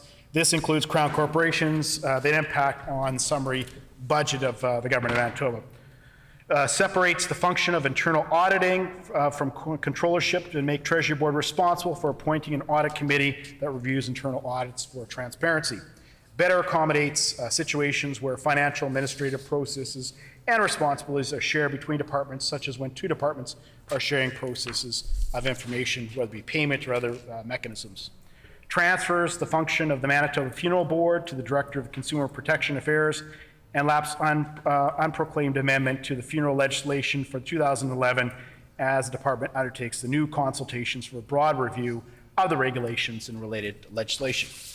It also makes changes to the Education Administrative Act to replace Manitoba Learning Resource Centre, since most school divisions now acquire education textbooks more cheaply through online services, making minor changes to the Fishing and Wildfire Enhancement Act to clarify the government's financial obligations with respect to the underlying funds that are to be aligned with the government fiscal year, not the calendar year. A handful of other minor technical tax-related amendments are also made to correct errors and improve administration efficiency. Overall, the changes in this year's budget make life more affordable for Manitobans, averaging over $275 per household in Manitoba, including the education property tax rebate, which is enacted in May, while making Manitobans an attractive place to invest for businesses to grow and expand, creating jobs here in Manitoba. Mr. Deputy Speaker, that concludes my comments on the budget implementation bill. I'd be glad to take any questions that the bill has from members of the House. Thank you. A question period up to 50 minutes will be held. Questions may be addressed to the minister by any member of the following sequence. First, by a question from the official opposition critic or designate. Subsequent questions may be asked by each independent member. Remaining questions asked by the opposition members, and no questions or answers shall exceed 45 seconds. The honourable member for Fort Garry. Thank you, Mr. Deputy Speaker. Now, this bill reduces the taxes that large insurance companies pay to government on their book of property insurance through an amendment to the insurance company's tax. I'm wondering if the minister can tell us how much that's going to cost the Treasury.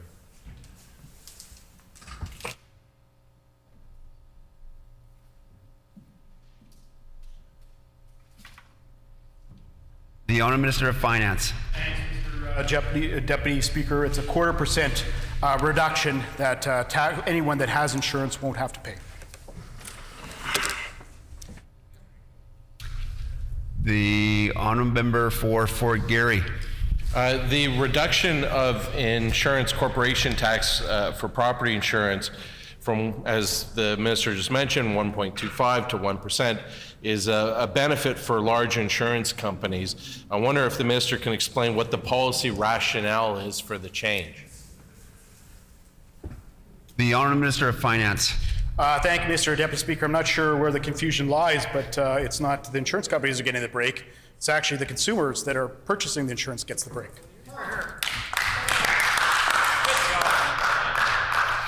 The honourable member for Fort Garry.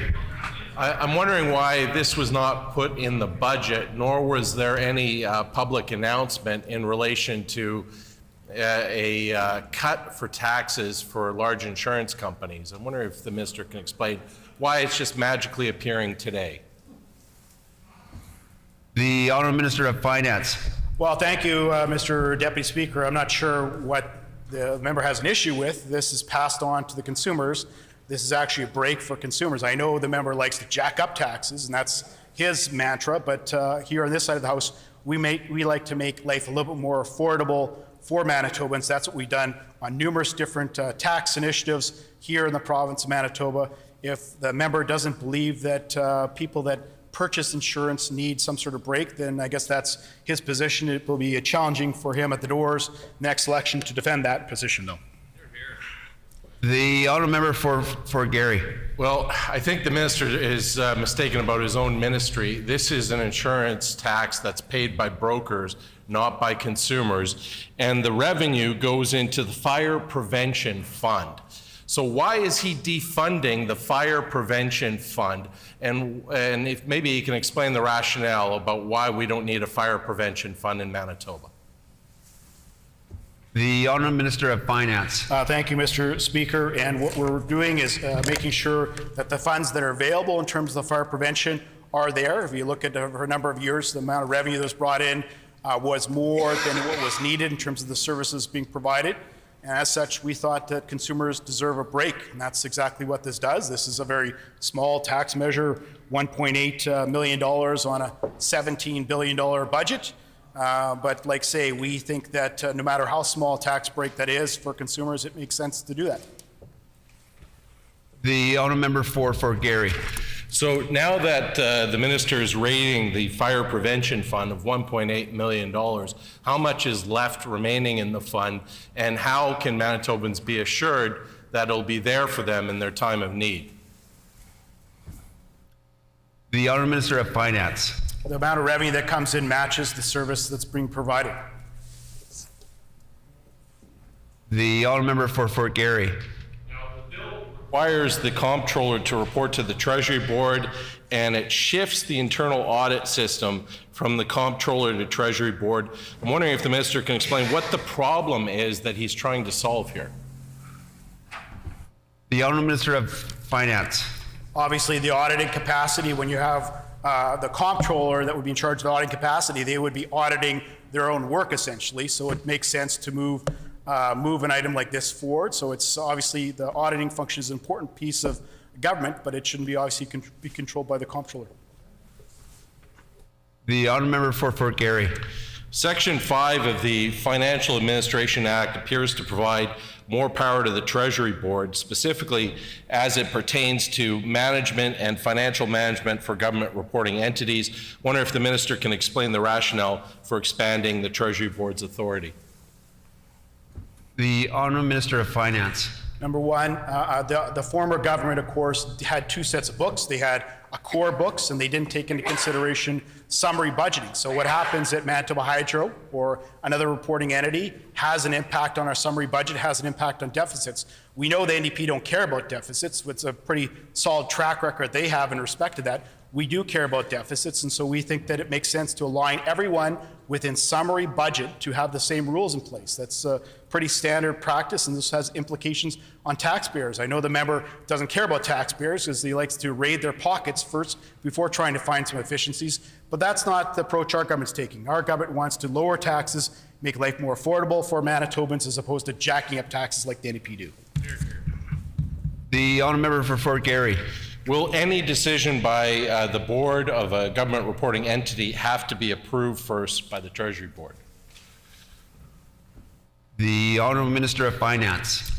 Well, obviously, boards will make decisions in terms of their respective the operations of their organizations and agencies, but I can tell you, whether it's another reporting entity that has an impact on our summary budgeting, as long as there's what we call other reporting entities, they have an impact on summary budgeting. So that has an impact on our financials, which obviously has an impact on credit ratings. That's a part of it. So if you don't control other reporting entities and everything that's part of summary budgeting, that's how expenditures get out of control, and that's how you get credit rating downgrades.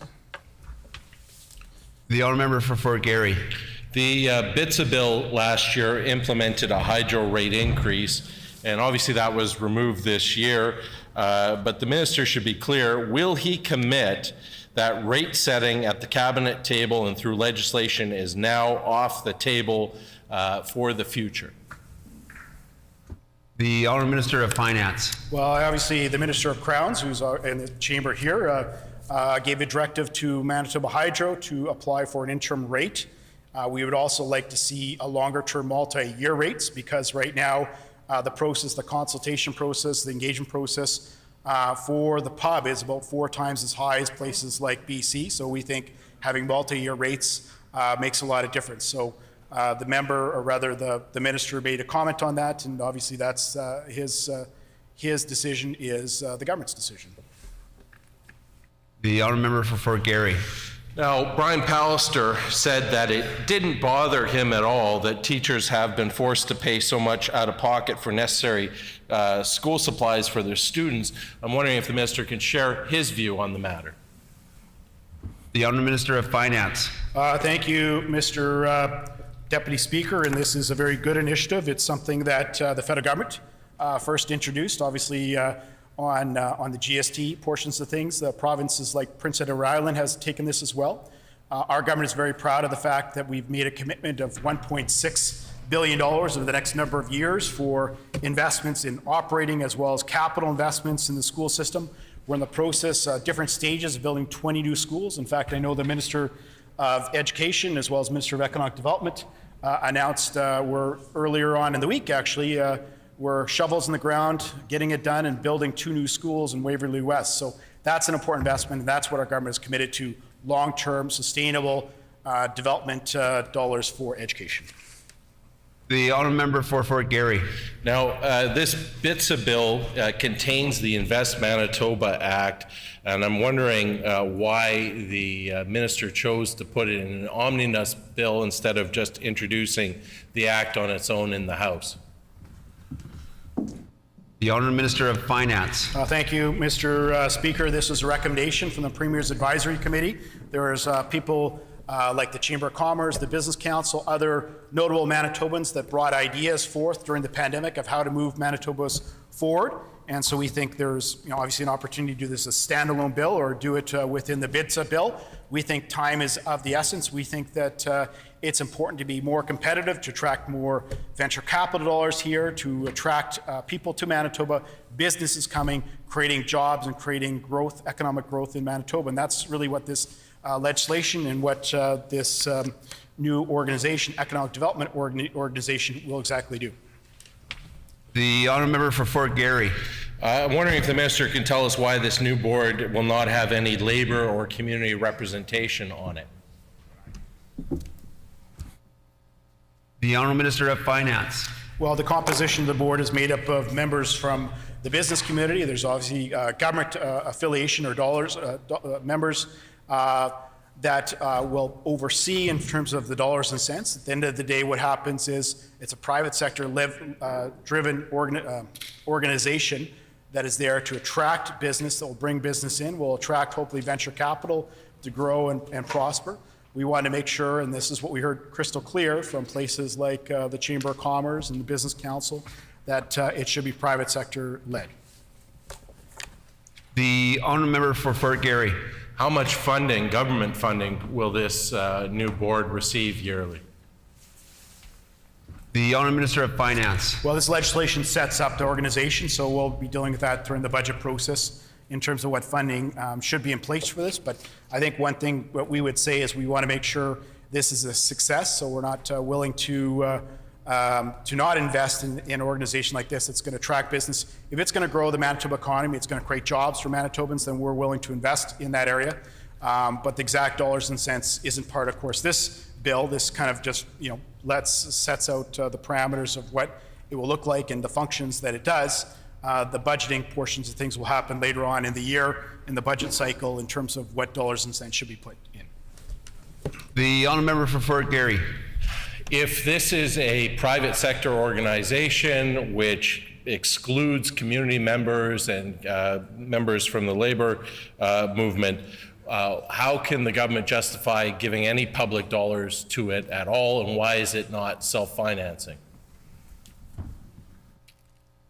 The honourable Minister of Finance. Well, we think that it will be self-financing when you have an organization that has been supported by the business community as an opportunity to attract businesses to Manitoba. If you can attract numerous businesses with jobs, that's a part of it. That's going to bring economic development here in the province of Manitoba, which is going to pay for itself. The honourable member for Fort Garry. Why couldn't this work be done by the Premier's Economic Opportunities Advisory Board? Why is there a requirement for yet another, PC donor board, basically, to be established in Manitoba? The honourable Minister of Finance. Well, I'm not sure I read the legislation properly, but there isn't any board appointments in here, so I'm not sure what the member is talking about, Tory-appointed board.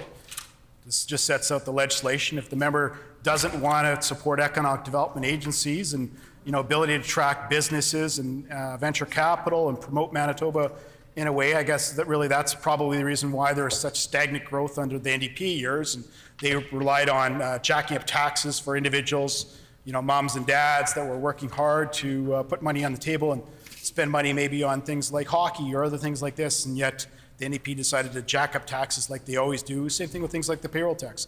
We've taken a different approach to attract businesses, and we think this will do it. The honourable member for Fort Garry. Just remind this minister that in his position, he took Manitoba from the second fastest growing economy down to the 7th. Now, the Manitoba bureaucracy, the Economic Development Department, already does this work. So why is the minister creating yet another layer of bureaucracy and duplicating yet more work that's already being paid for by taxpayers? The honourable minister of Finance. Well, Mr. Deputy Speaker, it's clear that the member wants to ignore the business community and their ideas. That's really the way he'll govern. You know, it was the way the NDP governed for 17 years, in the dark years of the NDP, where they ignored the business people, business ideas of how to grow the Manitoba economy. We're not going to make those mistakes. We think it's important to grow Manitoba in so many different ways. The member should come across and join us in terms of supporting this organization as it's going to grow the Manitoba economy. The honourable member for Fort Garry. In relation to your Netflix tax, I'm wondering if the minister can tell us Canadian-based internet providers, say Canadian Tire or the Bay, do they open up corporate accounts in Manitoba, and do they pay provincial corporate tax for sales that occur on the internet, or do they get a free ride from this government?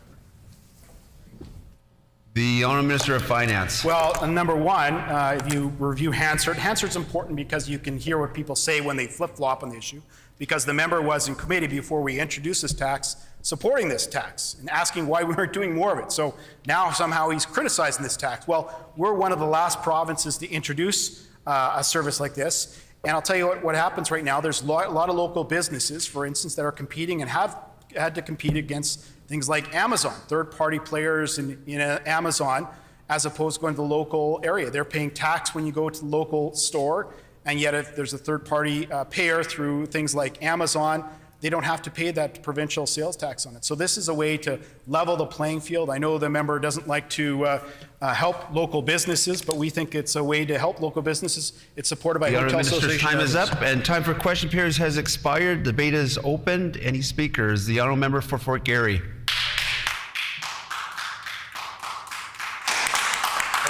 Now, this is a government that has never had an economic plan for Manitoba.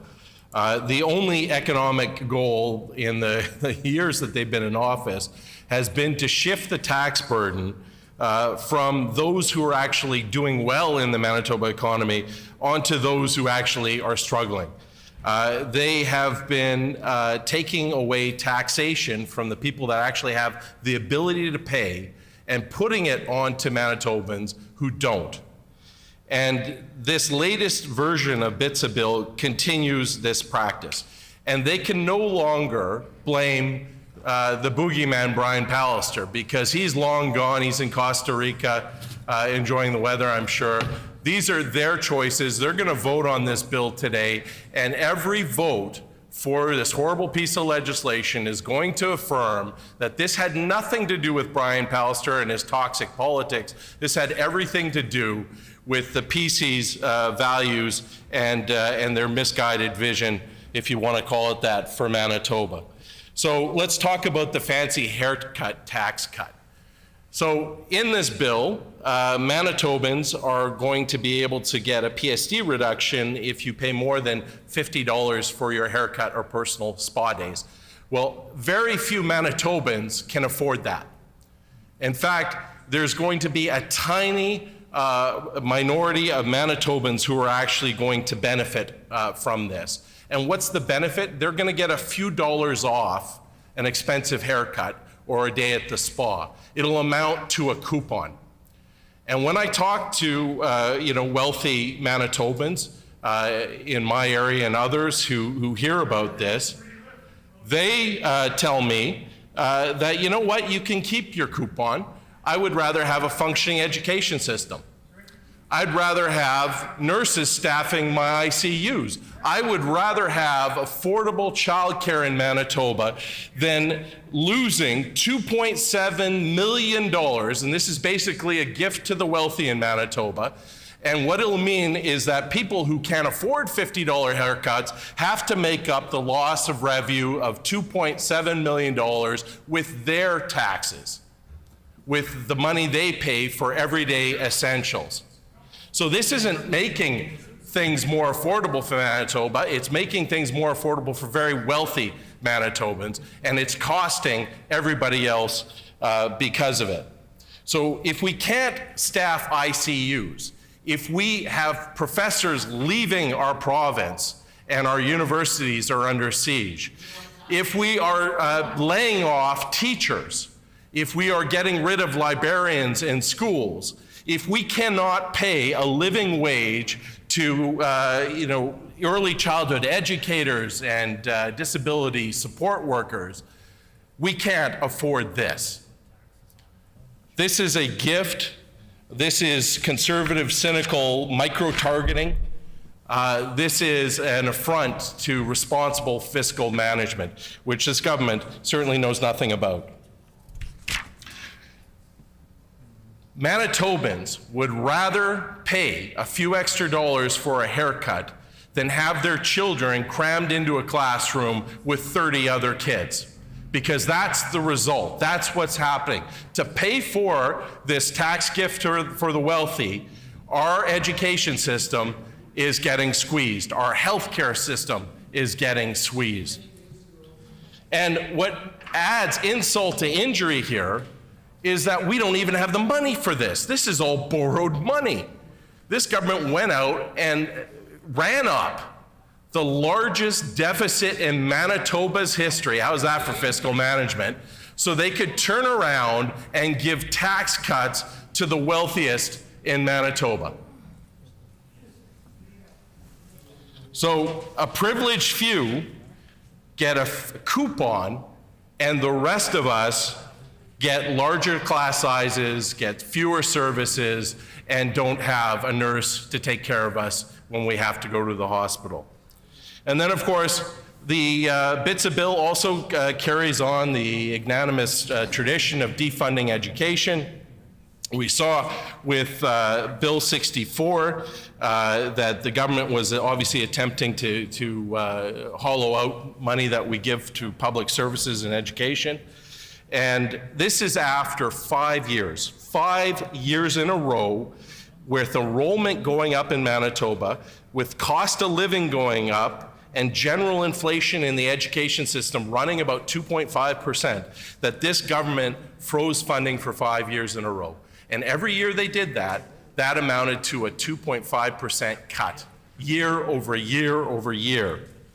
And by freezing that funding, it forced school boards to do the dirty work of this government. They, in turn, had to cut their services. They had to get rid of teachers.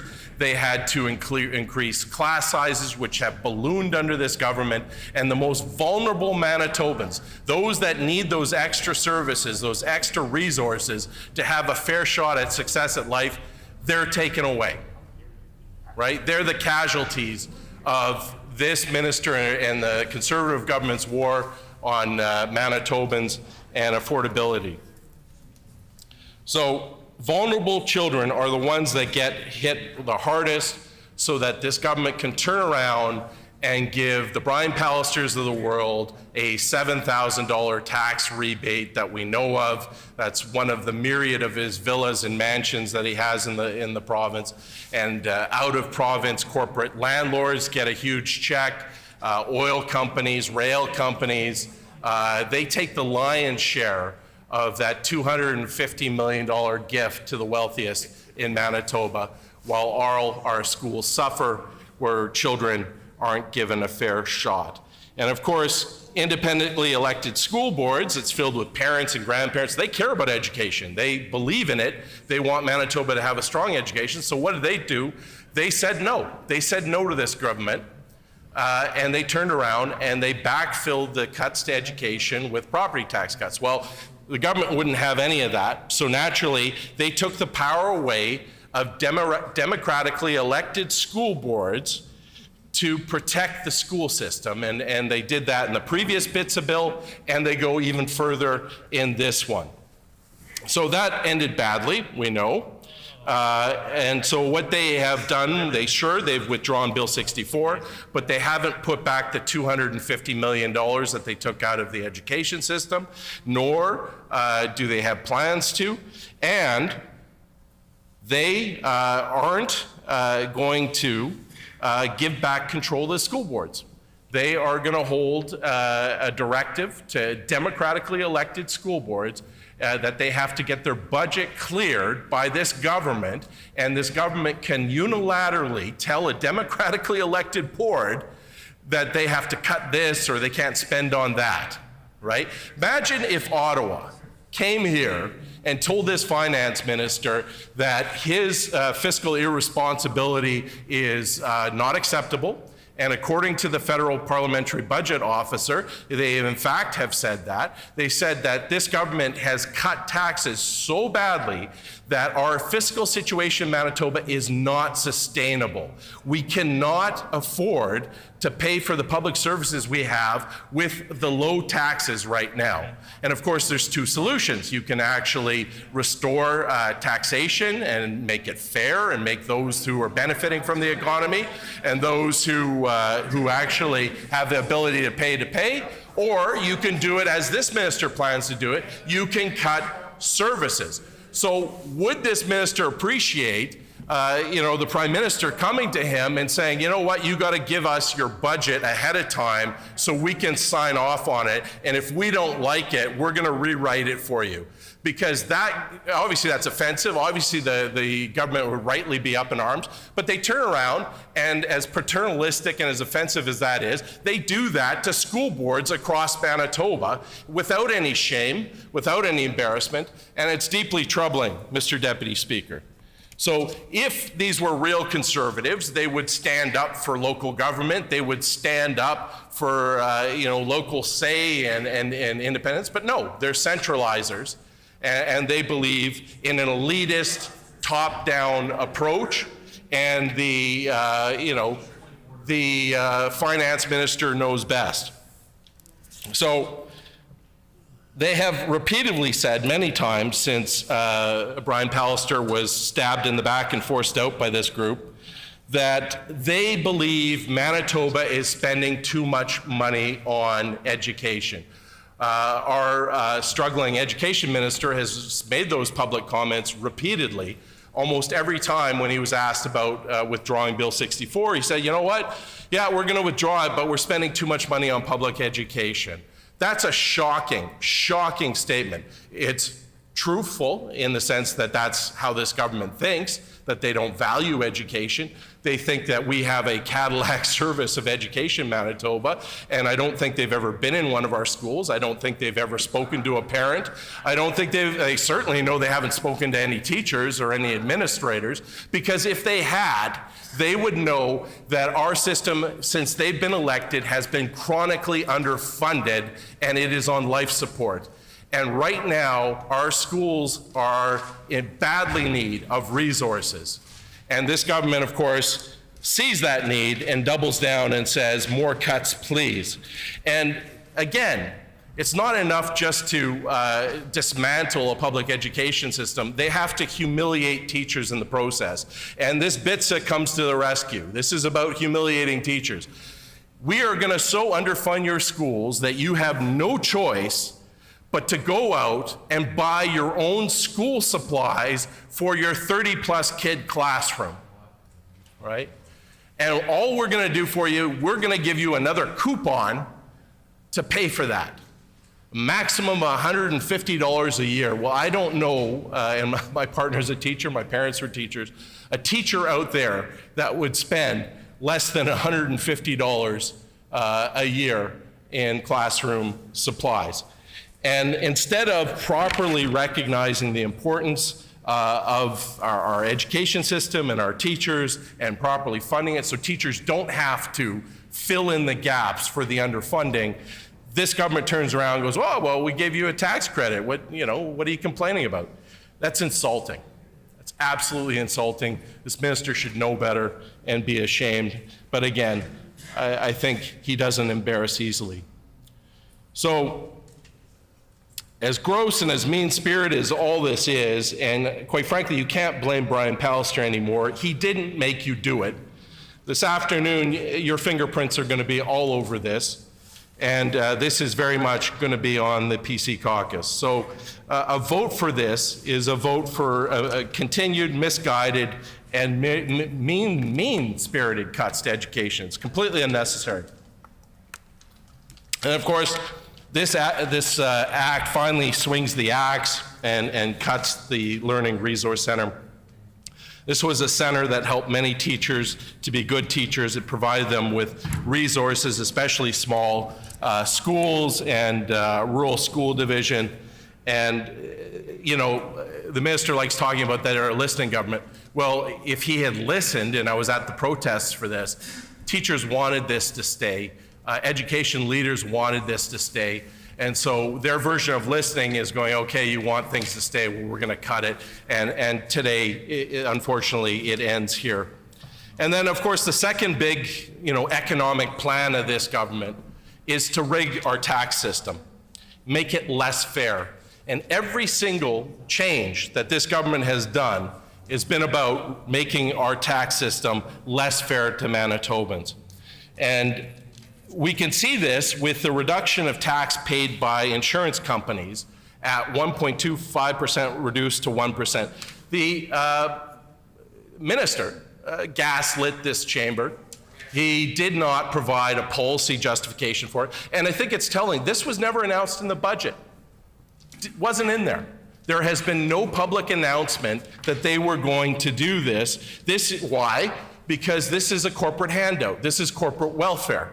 There is no policy justification for it. We hear that Brian Pallister, as a retirement gig, is going back to the insurance industry. And surprise, surprise, it shows up here that for insurance brokers, they're going to get a tax reduction. How convenient for our former premier that he gets his own tax cut. So I think our finance minister is certainly very loyal to the man, and that's certainly admirable. But this is bad public policy, because this tax, which was paid by insurance brokers, went into a fire prevention fund. That fire prevention fund was then used to protect Manitobans, and this minister admits today that they are raiding the fund of $1.8 million this year alone, and you can imagine every subsequent year, and if the economy grows, it'll get even bigger year over year, where he's robbing Manitobans of the protection of that fund to give corporate welfare year over year to, basically donors of the PC party, which has no benefit to Manitobans at all. And when he talks about making life more affordable, you have to ask for whom. He's making life more affordable for the Brian Pallisters of this world. He is not making it more affordable for you. So now what's also interesting about the Netflix tax, the finance minister, my dear friend, he is right when he says that we agree on that. We've heard from small business, and unlike the PC party, we actually support small businesses, and we'll actually put policies in that will help them, not hurt them, and not be predatory towards them. But they've been complaining for years, and when I first raised this in the House, our current premier scoffed at me, like, how dare we? But basically, they want a level playing field. Manitoba small businesses pay PST, they pay corporate tax, and these massive internet giants do not. And there's a phenomenon, they even give it a name called showrooming, where Manitobans will go and spend time in a small Manitoba business. They will get all the consumer information that they can from that small business person, and then simply go home and then order whatever they found online. And that small business owner who has the bricks and mortars and has to pay the insurance and staff doesn't get the benefit of that sale. So they've been calling for years to level the playing field. And of course, the minister is quite right that he is late to the game and that almost every other province has done this. And so they reluctantly have done this. But what's interesting about this is that, like everything with this government, there's always a wink and a nod to big international multinationals who's really like their true constituency, the people they really come here and fight for every day, the Amazons and the Netflix and the Airbnbs. Those are their people, and I have to give them credit for fighting so hard for them.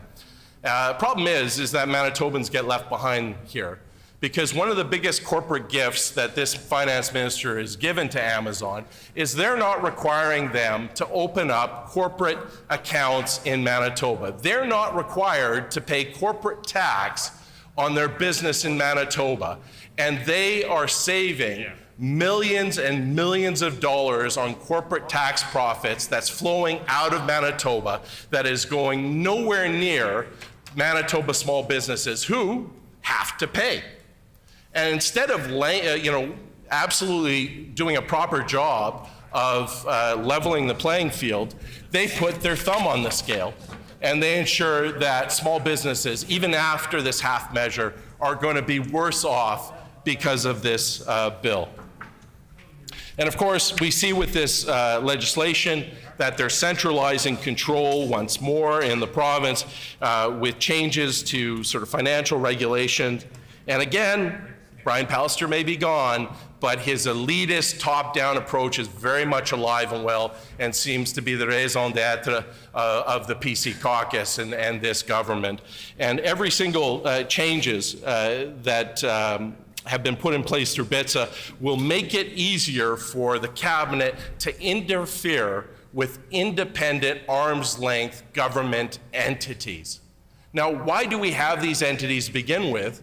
Because we believe in Manitoba, at least we did before this government, that many voices governing the province are better than a handful of a few. And it provides countervailing power in our province where they have the ability to say to the government of the day, you know what, you're wrong, we're experts in our own little field here, and we know how to run things that way. You know, Conservatives used to believe that.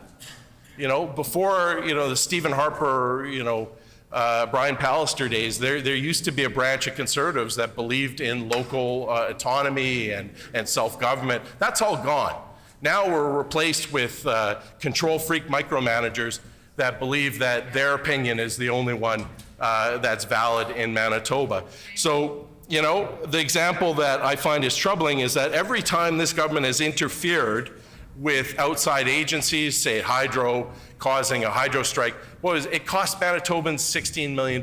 They did that with the school bus driver strike, youth support workers. Each and every time, nothing good happens from it.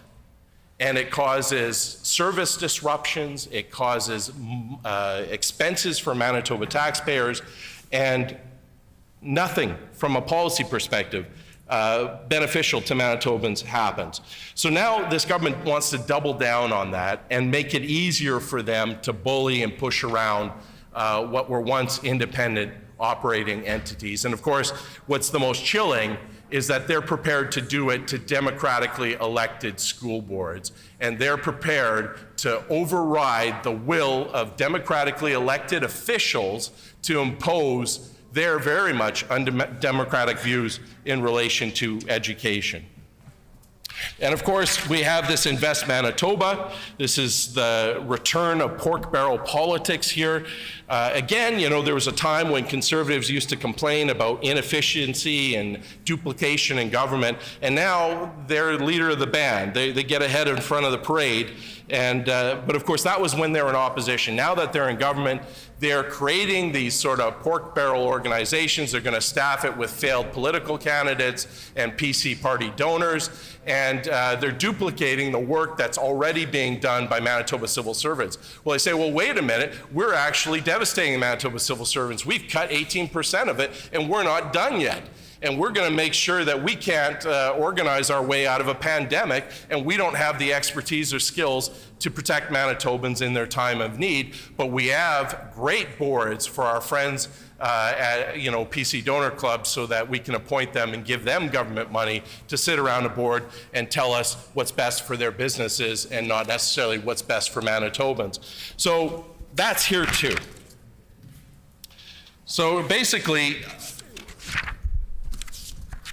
Mr. Deputy Speaker, this Conservative caucus certainly can read polls. They know that their days are numbered. Manitobans have had pretty much as much of them as they can stomach. And many of these members that we see here today will not survive the next election. And they may desperately try to rebrand. But as we're seeing with BITSA, it's all cosmetic. There's absolutely no substance at all to their rebrand. They may repeal Bill 64 and they may pat themselves on their back, but they are allowing the education system to be defunded. They are making Manitoba finances unsustainable with tax cut after tax cut that goes to the exclusive benefit of the wealthiest Manitobans, and they're going to leave the bill and the loan to Manitobans who are struggling and are finding life less affordable. They are making our tax system less fair. They are skewing it. They are basically rigging our economy for those who already are successful. And of course, to pay for that, they will cut our public services more and yet again. And we sadly have seen during COVID, it's really revealed to, I think, Manitobans how diminished our province has become. What the effect is when you get rid of 1 in 5 civil servants and how we are unable to respond to a crisis. And we have to go to other provinces on bended knee and ask for help because we have so impoverished and so dismantled our basic services. It took until very recently 6 months to get a birth certificate in Manitoba, something that this minister agrees should take 2 weeks. He's prepared to pat himself on the back because now it only takes 3 months. He sees that as progress. I view that as an indictment. Now, the real cost to Manitoba, with the government preoccupied with only governing in the name of their wealthy campaign donors and ignoring the rest of ourselves, is that we've lost lives. We've lost lives in Manitoba that could have been saved.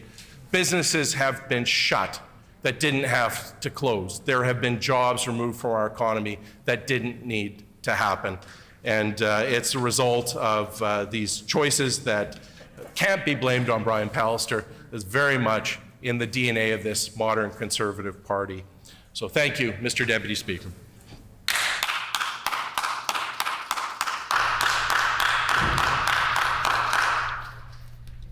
Are there any other members wishing to speak in debate?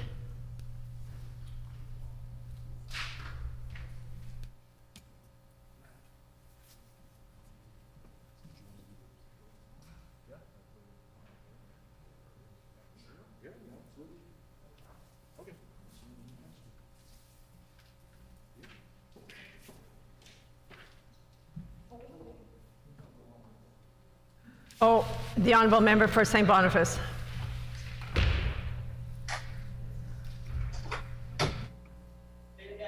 Madam Speaker, Yes, we can hear you.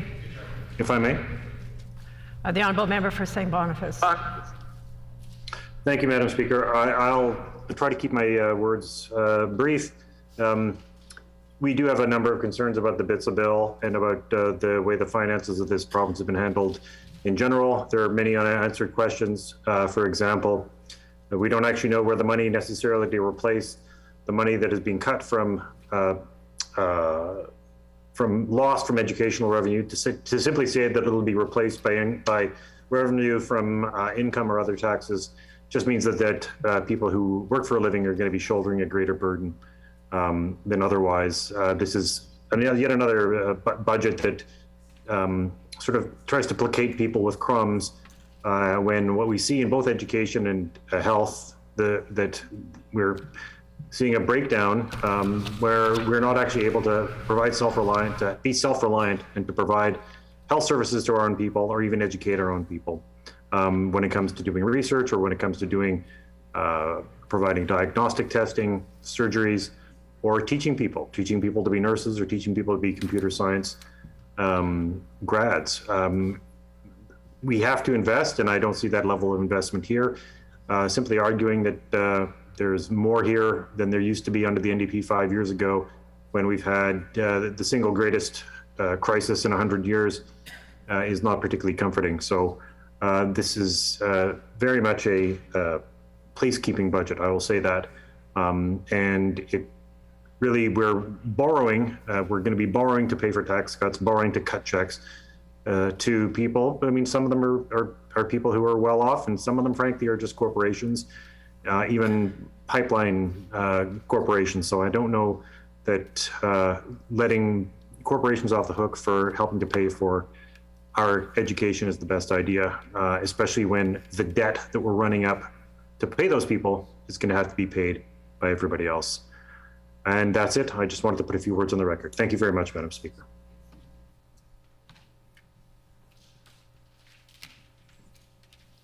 Is the House ready for the question?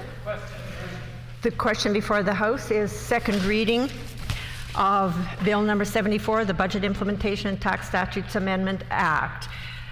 Is it the pleasure of the House to adopt the motion? Agreed? Agreed. Agreed and so ordered.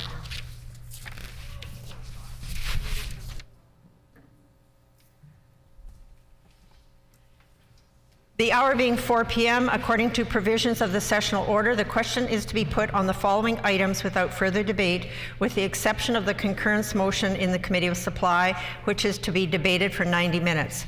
The items to be completed are all remaining stages of the main and capital supply procedure, the Loan Act and the Appropriation Act, completion of all remaining stages of Bill 74, the Budget Implementation and Tax Statutes Amendment Act, concurrence and third reading of Bill 72, the Disability Support Act and amendments to the Manitoba Assistance Act. Once these items are completed, royal assent is to be granted. We shall now proceed with Main and Capital Supply, the Loan Act, and the Appropriation Act. And I would recognize the Honourable Minister of Finance. Number one.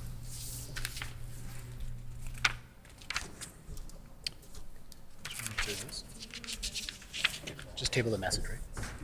The Honourable Minister of Finance. Madam Speaker, I have a message from Her Honour, the Lieutenant Governor, which I would like to table.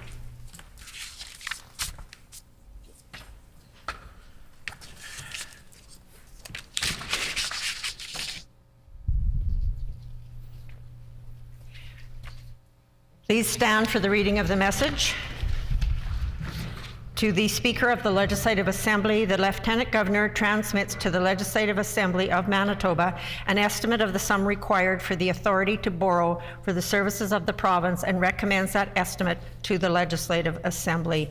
And this is signed by Janice Philman, Lieutenant Governor. Please be seated. The House will now resolve into Committee of Supply. Mr. Deputy Speaker, please take the chair.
Will the Committee of Supply please come to order? We have before us the consideration of the resolution respecting the Loan Act. The resolution respected the Loan Act reads as follows: resolved that there be granted to her the authority to borrow for supply purposes. for the sum of $400 million for the fiscal year ending March 31st, 2022. Shall the resolution pass? The resolution is accordingly passed. The committee rise, call on the Speaker.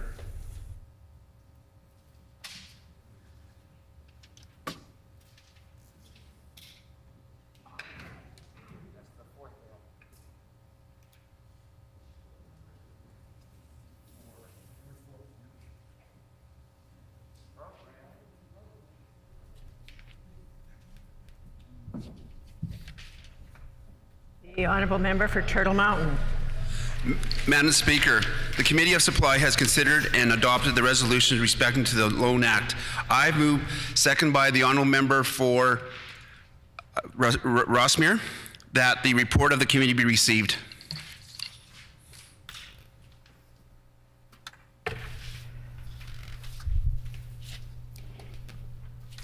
It has been moved by the honourable member for Turtle Mountain, seconded by the honourable member for Rossmere, that the report of the committee be received. Is it the pleasure of the House to adopt the motion? Agreed? Agreed, and so ordered. The House will now resolve in Committee of Supply. Mr. Deputy Speaker, please take the chair.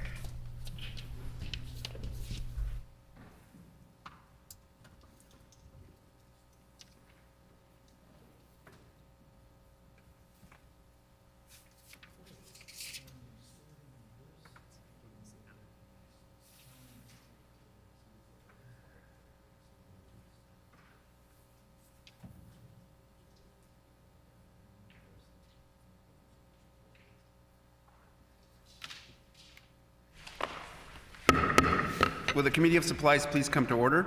The Honourable Justice Minister.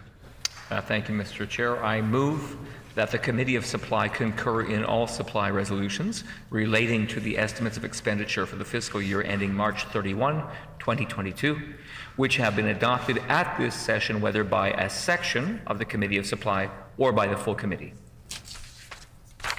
It has been moved by the Honourable Justice Minister that the Committee of Supply concur in all supply resolutions related to the estimates of expenditure for the fiscal year ending March 31st, 2022, which has been adopted at this session, whether the section of the Committee of Supply or by the full committee.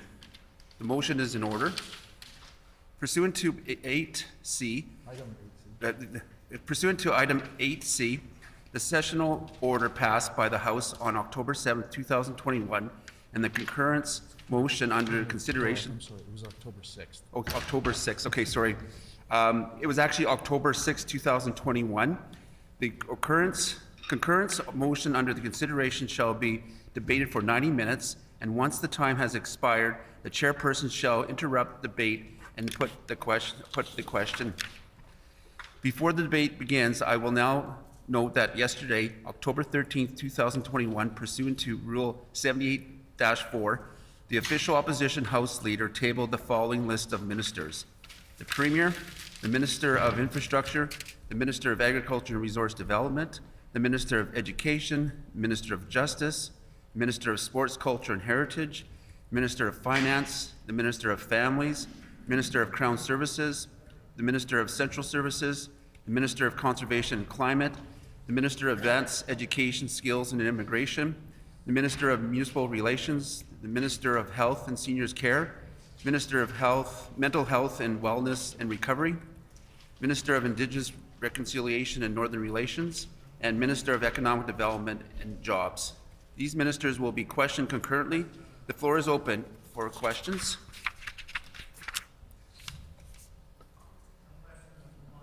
The honourable member for Elmwood.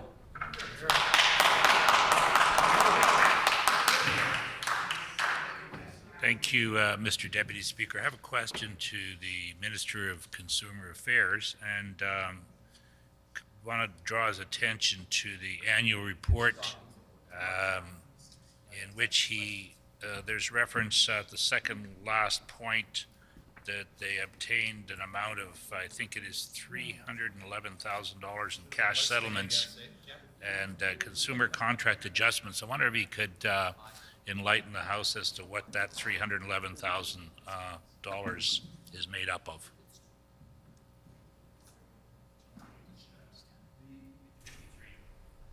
Could this member from Elmwood just repeat what you said the last part? Thank you, Mr. Chair. It's the annual Consumer Affairs Annual Report, and it's page 53 of that report, and it's the second last point. It was reference to an amount of $311,000 in cash settlements. I just wondered what that was made up of. Yeah, the Honourable Minister of Finance. Well, that's obviously that's the cash settlement. That's a part of this. Monies goes towards education purposes and other items such as that. So, is that the question the member has? The Honourable Member from Elmwood. Well, thank you, Mr. Chair. And I'd like to also draw the minister's attention to number 7 of the same page,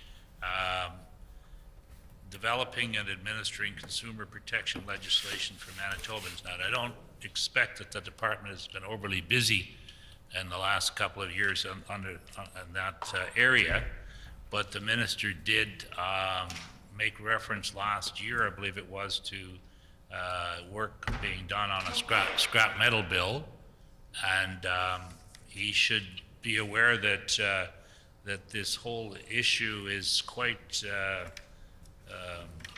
popular out there, evidently, with people stealing catalytic converters, and not only catalytic converters, but other things too. But I know even in my own constituency, every few days there's a call about a catalytic converter stolen, and not only in my constituency, but from other places too, in Winnipeg and in the rural areas. So this is certainly a problem.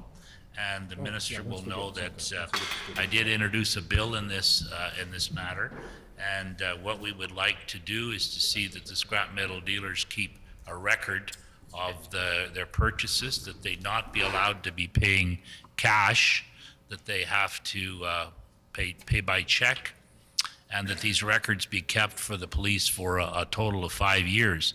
So I'd like to know or get an update from the minister as to what's going on in his department regarding his promise last year to bring in a bill to cover this whole issue. The Honourable Minister of Finance. Well, I think we committed to review that. The member is very passionate about these types of issues, and quite frankly, I think they come from a good place. So our government continues to review to make sure consumers are protected. There's a number of items which we've moved on over the last year or so with legislation, and we are reviewing other pieces of where we can protect Manitobans consumers. Catalytic converters is the ones that the member has talked about quite a bit, and I think that there is issues out there, so we're committed to continuing to review that to see if the legislation should be a part of that. The Honourable Member for Elmwood. Thank you, Mr. Chair. And regarding the door-to-door sales rules and legislation that he brought in a year or so ago, can you give me an update as to what sort of results you're achieving because of those measures that were taken? Because there were a number of claims that were made. We were never given a clear resolution as to whether everyone got their money back. I suspect they did not, because there would be close dates on those surety bonds that were being drawn on. So could you give me an update from the last time you reported on this? The Honourable Minister of Finance. Our departments are working diligently on this. I don't have an answer for the member right now, but I do endeavor to get an answer. Hopefully I can do that before the 90-minute period is back to answer specifically in that question, but I can tell you that our government very much does take it seriously, and that's why legislation was offered, and we do think that protecting consumers is extremely important, but I don't have an answer for that, but I do endeavor to get an answer potentially by the end of this session. The Honourable Member for Elmwood. Thank you. I'd like to thank the minister for his response. And the minister will know that in his capacity as the finance minister, he will have some knowledge of the situation regarding the Louise Bridge, which is going to be, after 111 years, is going to be replaced with a 3-lane bridge in each direction, just to the west of the current site. And I'd like the minister to tell us when this construction is going to start, because the expropriation notices went out on October 5th, just 5 days ago. City is obviously intent upon doing something there, and I know the city is not going to proceed without some help, financial help, or some advice of the province. So if he could just update me as to what he knows at this moment about this project. Minister of Finance. Mr. Deputy Chair, and the city does kind of a priority list of priorities, and as I understand it, this is number 26 on the city's capital priority list. They have not raised this issue directly or specifically with us and asked for any funding. There is obviously funding available through the ISIP dollars that are in place, and so council went through an extensive process to identify what their priorities are. Obviously, North End Treatment Centre was one. Items like the Waverley West Recreational Centre and also the Civic Centre recreational project were some of the priority list. But right now, as I understand it from the city, and that is their project obviously, it's number 26 in their priority list. So that's what I can refer to the member. The honourable member for Elmwood. Well, thank you, Mr. Chair. I'm not sure that is much help. I would make an assumption here that a project of this size wouldn't have gone unnoticed by the minister, and that really my question was, what was the anticipated start date for the bridge? Presumably they're not looking at a start date of 10 years from now. The Honourable Minister of Finance. Well, Mr. Deputy Speaker, this is a City of Winnipeg project. I don't have the answer in terms of their construction schedule, their priorities. It looks from their priority list that is number 6 the priority list. I think the member 26 on their priority list. So there's obviously a lot of projects that are there. What the province can do in respect to this is provide some funding. There's opportunities through things like the ISIP dollars that were in place. The reality is we work on a priority list that the city gives to us. And in respect to this project, it looks like it's been prioritized a little bit further down than other, as it relates to some of the projects that I mentioned here in terms of what their priorities are.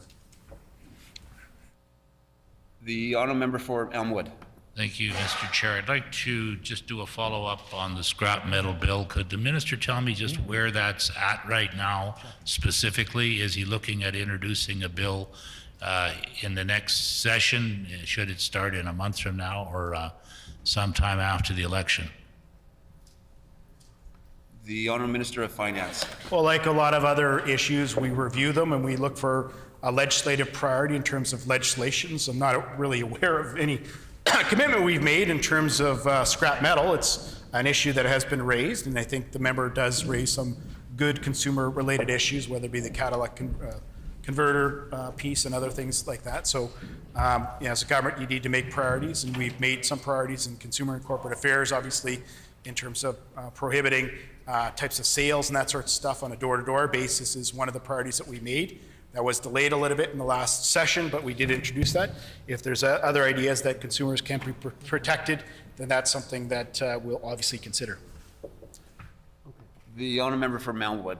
Well, thank you, Mr. Chair. I'm reminded that I actually have one more question to ask the minister, and that would be about the right to repair movement that is quite active in the last couple of years. And the minister seems to be interested in introducing right to repair legislation here in Manitoba. And I'd like to ask him just at what would be the time frame for that. The Honourable Minister of Finance. Thank you, Mr. Speaker. And I know the Minister of Justice, just to answer additional question on scrap metal piece. So that is being reviewed through the Department of Justice. So that's been identified and kind of working its way in terms of prioritization. So I can't give you a timeline, but we do take these matters seriously for it. If the member is talking about the legislation that he introduced and the question that he asked in question period, I said it's interesting. I didn't commit to it, but I'm interested in hearing more about the issue, whether we support the legislation or not. And so it was just tabled, I believe, over the last 2-3 days. So more than willing to have it engage with the member on that legislation, what that looks like, and if it should be a priority for the government, or whether the government would support the private member's bill. The honourable member for Union Station. Thank you, Mr. Deputy Speaker, Mr. Chair. I'd like to ask the Minister of Health a question regarding relationships with frontline service providers. So, before this pandemic, certainly during this pandemic, healthcare providers, nurses, doctors, healthcare aides, healthcare workers across the board have made clear that they've been experiencing challenges in the healthcare system and have gone unsupported by this PC government. We've seen a number of ministers of health now come and go from this PC caucus, and not a single one of these ministers has made any effort to address the damage they've done to the relationships with healthcare workers here in Manitoba. More recently, we've seen several accounts of healthcare workers leaving the careers that they cherish, leaving the healthcare system that they love, altogether changing careers because they are not only dissatisfied and burnt out, but they have given up on any hope that this government will do right by them, that this government will not continue to put them in a position where they're jeopardizing the care that patients receive, that the government won't continue to put them in positions where the very licenses that nurses and practitioners work incredibly hard to obtain and maintain wouldn't be on the line. And so we have yet to hear any plan whatsoever from this current Minister of Health, a clear, detailed plan in terms of how she intends to repair the relationships with those workers, nurses who have left by the dozens from emergency rooms at St. Boniface, workers who have left the Grace Hospital, acute care, critical care, doctors, specialists in neurology who are leaving our province altogether and repeatedly speaking to media. So can the Minister of Health stand in the House today, right now, and speak not to me, but to those workers? Can she speak to the nurses, the healthcare aides, the doctors, the specialists, the folks who have put the health of themselves and their families on the line during this pandemic, folks who right now today are thinking about leaving our healthcare system because they feel so disrespected by this government? Can the minister speak to those people and share with them her plan to repair the damage that her and her team has done to this point, and what she's committed to doing by way of a plan and a strategy to retain their expertise in our healthcare system and repair all of the damage that they've done so far as a PC caucus?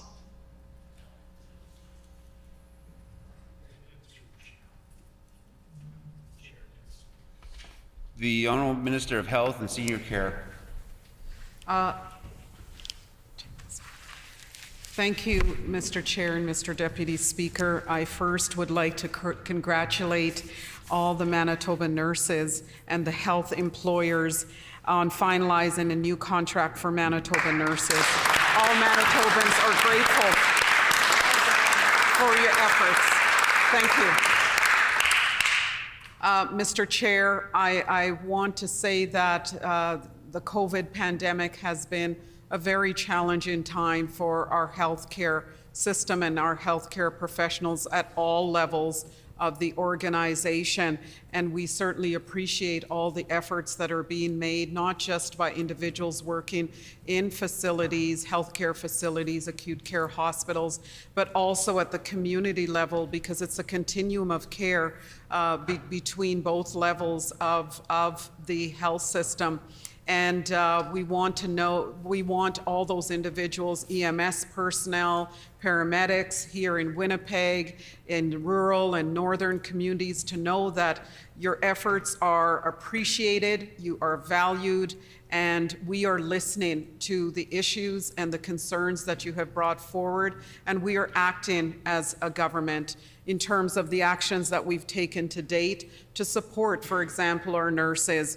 Our government recently announced plans to add close to 400 new nursing education seats. And I'm so pleased as well that we have established a program for international educated nurses with the the Ministry of Economic Development and Jobs, and that new program is showing great success with 1,200 applicants putting forward applications to join the group of nurses that are currently in the system. We've added a nurse navigator to help those individuals through the process.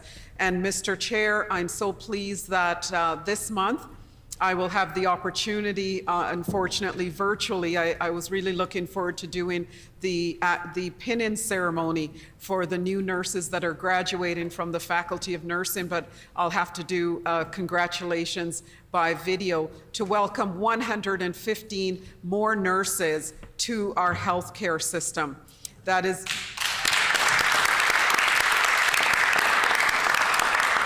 is also in addition to the nurses that are also coming into the system from our critical care nursing program. So every month, Mr. Chair, we are graduating more and more nurses through that system, and we welcome everyone who will be joining the health system, and we look forward to hearing from you over the months and years of your tenure with the healthcare system. We are also very much looking forward to having more paramedics join our system, having a lot of really good conversations as I travel across the north and rural communities on the mental health, wellness, addictions and recovery action plan. I'm not just spending time with those service delivery organizations, but I was thrilled while I was in Thompson to have the opportunity to talk with some of our paramedics. One paramedic stated that he had moved from Winnipeg to the north and was sharing with me his experience, a young man, and it was just wonderful to hear how appreciative he is to have the opportunity to work in the north in a profession that he loves.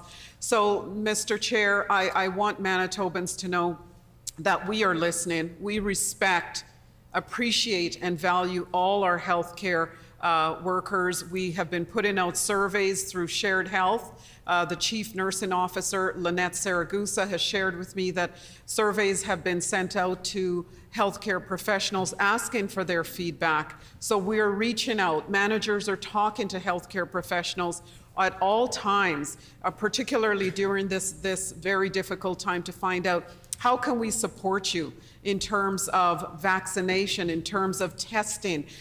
We are using many different methods to gain feedback. It's paper, surveys, in-person discussions. So the member from Union Station needs to know that and to join us in terms of sharing with the healthcare professionals that they are familiar with and know that we are listening to healthcare professionals. We value, again, appreciate, and welcome all their efforts during this difficult time. So, Mr. Chair, we will continue to plan for the fourth wave, and that will include talking to doctors, talking to surgeons, talking to specialists, and all the healthcare providers. There's no monopoly on good ideas, and so we need to reach out and listen and hear from all our healthcare system. Minister, the time is up.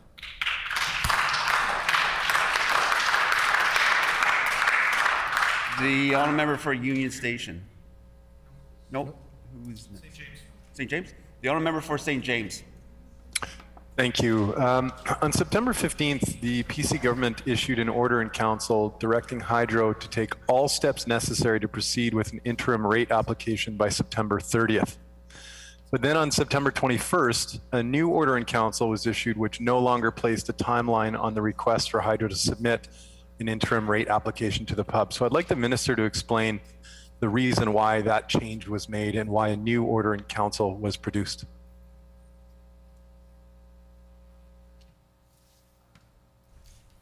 The Honourable Minister for Crown Services. May thank the member from St. James for the question, and again, as the member knows and the House knows, that we have issued a directive to Manitoba Hydro to work with the PUB on doing an interim general rate application. Certainly that was the right thing to do, and we understand that of course, Manitobans would also appreciate the fact that there'll be interveners involved and the Public Utilities Board, of course, Mr. Chair, and we know that that's a process that we support. And I know that Manitoba Hydro is looking forward to also providing their interim discussions as well with respect to a rate going forward. So certainly very public, very obviously the issue or the whole process will be done in public, Madam Speaker, or Mr. Deputy Chair, and certainly we feel that this process is necessary, and we're looking forward to the outcome of the interim general rate application, and hopefully also moving forward with long-term general rate applications as well, because we also know that annual rate applications, by the way, we're one of the only jurisdictions in Canada that do one-year rate applications. We know that we, under multi-year applications, it would save Manitoba ratepayers, Manitoba Hydro as well, millions of dollars. So we're certainly moving forward with the public consultation through the PUB, and that's the right thing to do, and we're looking forward to the outcome.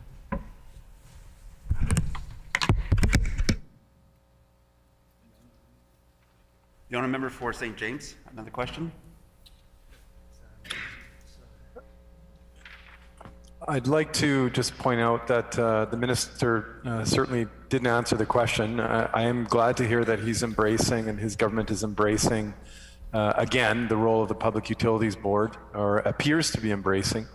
But the question wasn't to have him review, that the fact that they had, in fact, asked Hydro to proceed with the interim rate application. It was to ask specifically, and I'll ask it again with total clarity, why did his government issue one order in council on September 15th, directing Hydro to take all steps necessary to proceed with an interim rate application by September 30th, and then a week later, they submitted a new order in council, which no longer placed a timeline on that request. So the minister can see why, for the average Manitoban, it would appear as though they're soft walking away from that commitment, or attempting to. So we are asking the minister to provide clarity on that specific question. Can the minister clarify why they produced a brand new order in council that changed the language to make it appear as though there was no longer a timeline that was being put on that request to Hydro? The Honourable Minister of Crown Services. Mr. Chair, and again, we're certainly aware of the amount of work that the Public Utilities Board, interveners, of course, and Manitoba Hydro will be facing to move forward with an interim general rate application. We know the process will take some time, but we also know that it needs to happen before the next fiscal, so that Manitobans will know what their hydro rate will be based on a Public Utilities Board decision and based on input from the public and interveners throughout the process. And certainly we know that that process does take some time. So in respect to the member's question, we believe that through consultation with Manitoba Hydro, we certainly agree that more time may be required. So we want to make sure that Manitoba Hydro has the opportunity, along with the interveners and the public, to have their say, and certainly expanding that time frame by a few weeks. Certainly we feel anyways that that's the prudent thing to do to ensure that Manitoba ratepayers are protected through this very public, very important process.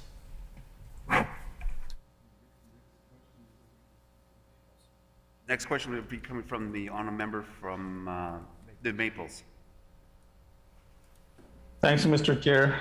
Could the minister tell the committee when he was first informed and when he approved the decision to move the money from MPI reserve to the drivers and vehicle licenses?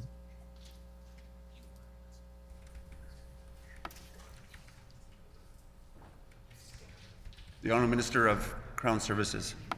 Thank you very much, Mr. Chair, and certainly a pleasure to take a question from my friend from the Maples. We haven't had the opportunity to chat for a while, and I certainly have the utmost respect from the member from the Maples, and certainly glad to engage with him this afternoon in concurrence. Certainly, we know that on June 10th at a standing committee where the public was invited, and again also the opposition, to take part in a very public and transparent process in the standing committee. We know that discussions on a number of fronts were tabled at that time, Mr. Chair, and certainly the member would know as well, because I know that he attended that open and transparent process during standing committee. We also know that there was a discussion in particular around the revenue lines and the basic insurance, and we also know that transfers of the extension line to fund other areas, including, were talked about including in standing committee. We also know that we talked about it, and it was in the audited financial statements and also in the general rate application. So it doesn't get much more transparent than that, Mr. Chair. Certainly, we know it's a far leap from what Manitobans were accustomed to under the former NDP government.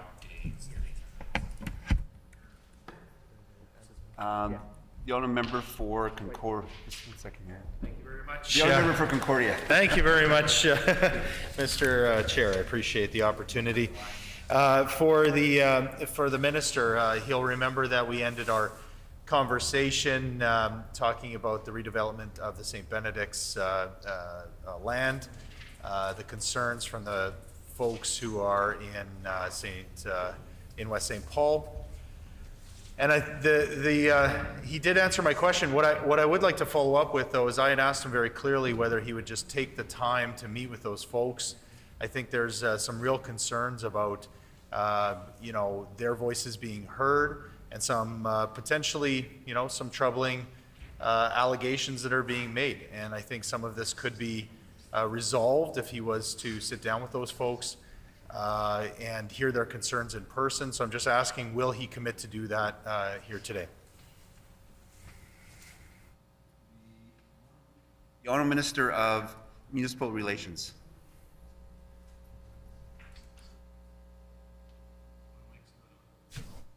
The Honourable Member from Municipal Relations. It's on now. Yes.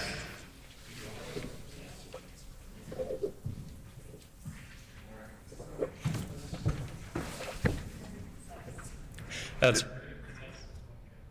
the Honourable Member for Concordia. Well, thank you very much. I appreciate the answer from the Minister of Municipal Relations, and I feel like we've got some good vibes going here. So I'm going to continue my line of questioning for the Minister of Infrastructure. And likewise, the Minister of Infrastructure knows we had spoken at length about the concerns of folks with regards to access to the North Perimeter. And I know members opposite have all seen and probably heard from many of those folks who have real concerns about access to their communities, to their businesses, and they're concerned about the future growth of their communities because of the minister's move on the North Perimeter without making the necessary investments that are required to ensure that that those businesses and those homes and communities have proper access. So again, I mean, this just seems to me like an opportunity, as the Minister for Municipal Relations just did, to say, if the Minister of Infrastructure wants a one-word answer, we'd be happy with that. Just say yes to sitting down with the folks who have these concerns.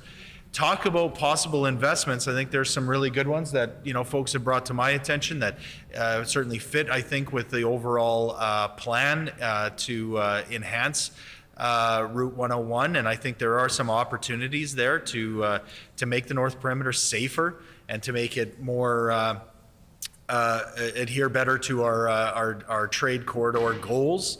So we're all on the same page here, but sitting down with those folks and finding out how we can invest might be the best option. So will the minister commit to sitting down with those folks and just, I guess, informing them how he can be helpful and productive in making sure that their homes, their communities, and their businesses are protected while also moving forward on enhancing an important trade corridor.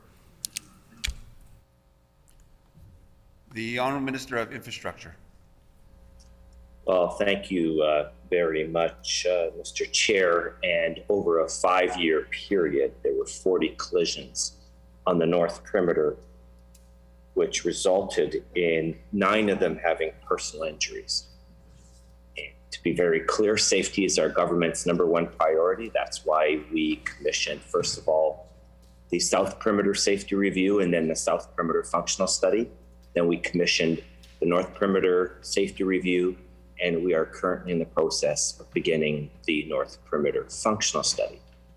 These all cost a lot of money. We have spent tens of millions of dollars on the perimeter highway, but I'd like to point out that never before in the history of the province of Manitoba has a roadway ever been consulted on as much as the perimeter. We recognize that the perimeter highway is going to become very important as we move towards Winnipeg 1 million.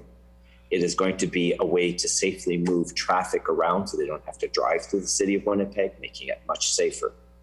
We also recognize that the safer we make the perimeter highway with the bridges and the safety features we're doing, the less safe uncontrolled intersections become.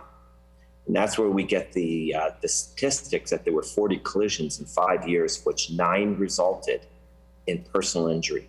So I would suggest to the member for Concordia that we would probably be best to rely on, I would proudly say, internationally renowned traffic engineers within the Department of Manitoba Infrastructure and traffic engineers in Manitoba, as well as highway engineers out of Manitoba Infrastructure, who have come to us and said that there are various intersections that had to be addressed very quickly. We are doing that. I would point out to members of this committee and the Manitoba Legislature that the officials of Manitoba Infrastructure, the Deputy Minister and her staff, as well as the Minister, has made himself available. I've been in a lot of meetings. I've had a lot of private conversations, had a lot of phone conversations. I've been out on site speaking to individuals. I know for the member for Concordia, he would have to get out of his little ivory tower here in this building and get out of his posh home, wherever it is that he lives, and maybe go and drive on the perimeter highway and speak to people, because that's certainly what the Department of Manitoba Infrastructure has done. Again, never before in the history of Manitoba has there ever been any consultation to the extent that has been done on the perimeter highway. It is a 90-kilometer roadway that we want to move to freeway status. We understand that the last 20-some intersections are going to be the toughest 20. If they were the easy ones, they'd have been done 20 years ago. And before some of the members on this committee were in the chamber, I remember working with one minister, Steve Ashton, former Minister of Manitoba Infrastructure. And we worked on all kinds of access points, Springfield, East St. Paul, West St. Paul. A lot of the easier ones were removed. So where was my invite? And now we're down to the tough 20 intersections. And I understand that people feel they're inconvenienced. We get that.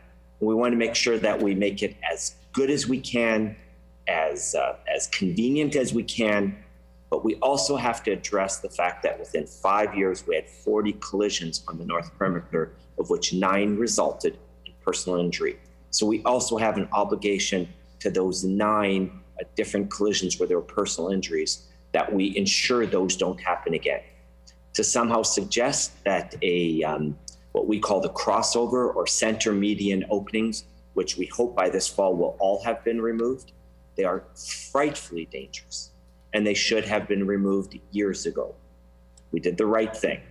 We did the proper studies, we did consultations. Engage Manitoba has become an incredibly effective tool. Doesn't matter if you're on night shift or if you have to drive the kids to soccer, it still means that you can come home and you can go on Engage Manitoba. And often we extend it beyond the 2 to 3 weeks. We've gone as far as 4 weeks on some of these. We're consulting. We will continue to do so. But again, safety is always our government's #1 priority. And that's what we're going to do as we move the perimeter highway around the city of Winnipeg to freeway status, to recognize that the city of Winnipeg is moving towards 1 million people, and Manitoba Infrastructure hopes to have the perimeter freeway ready at that time for when Winnipeg hits 1 million people. And we hope that the freeway will then, that the perimeter will then be a freeway status highway. The honourable member for St. John's. Miigwech, Deputy Chairperson or Chairperson.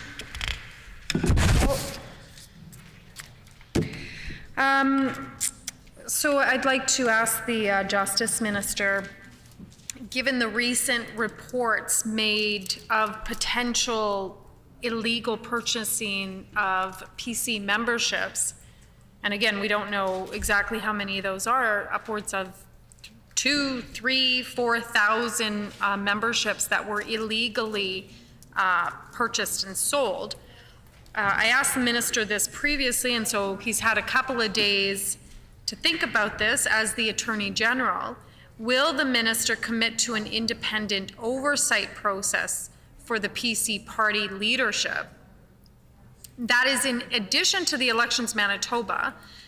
And I think that's, I'd like to hear what the minister has to say in respect of the illegal purchasing of PC memberships and whether or not he will in fact call an independent oversight process.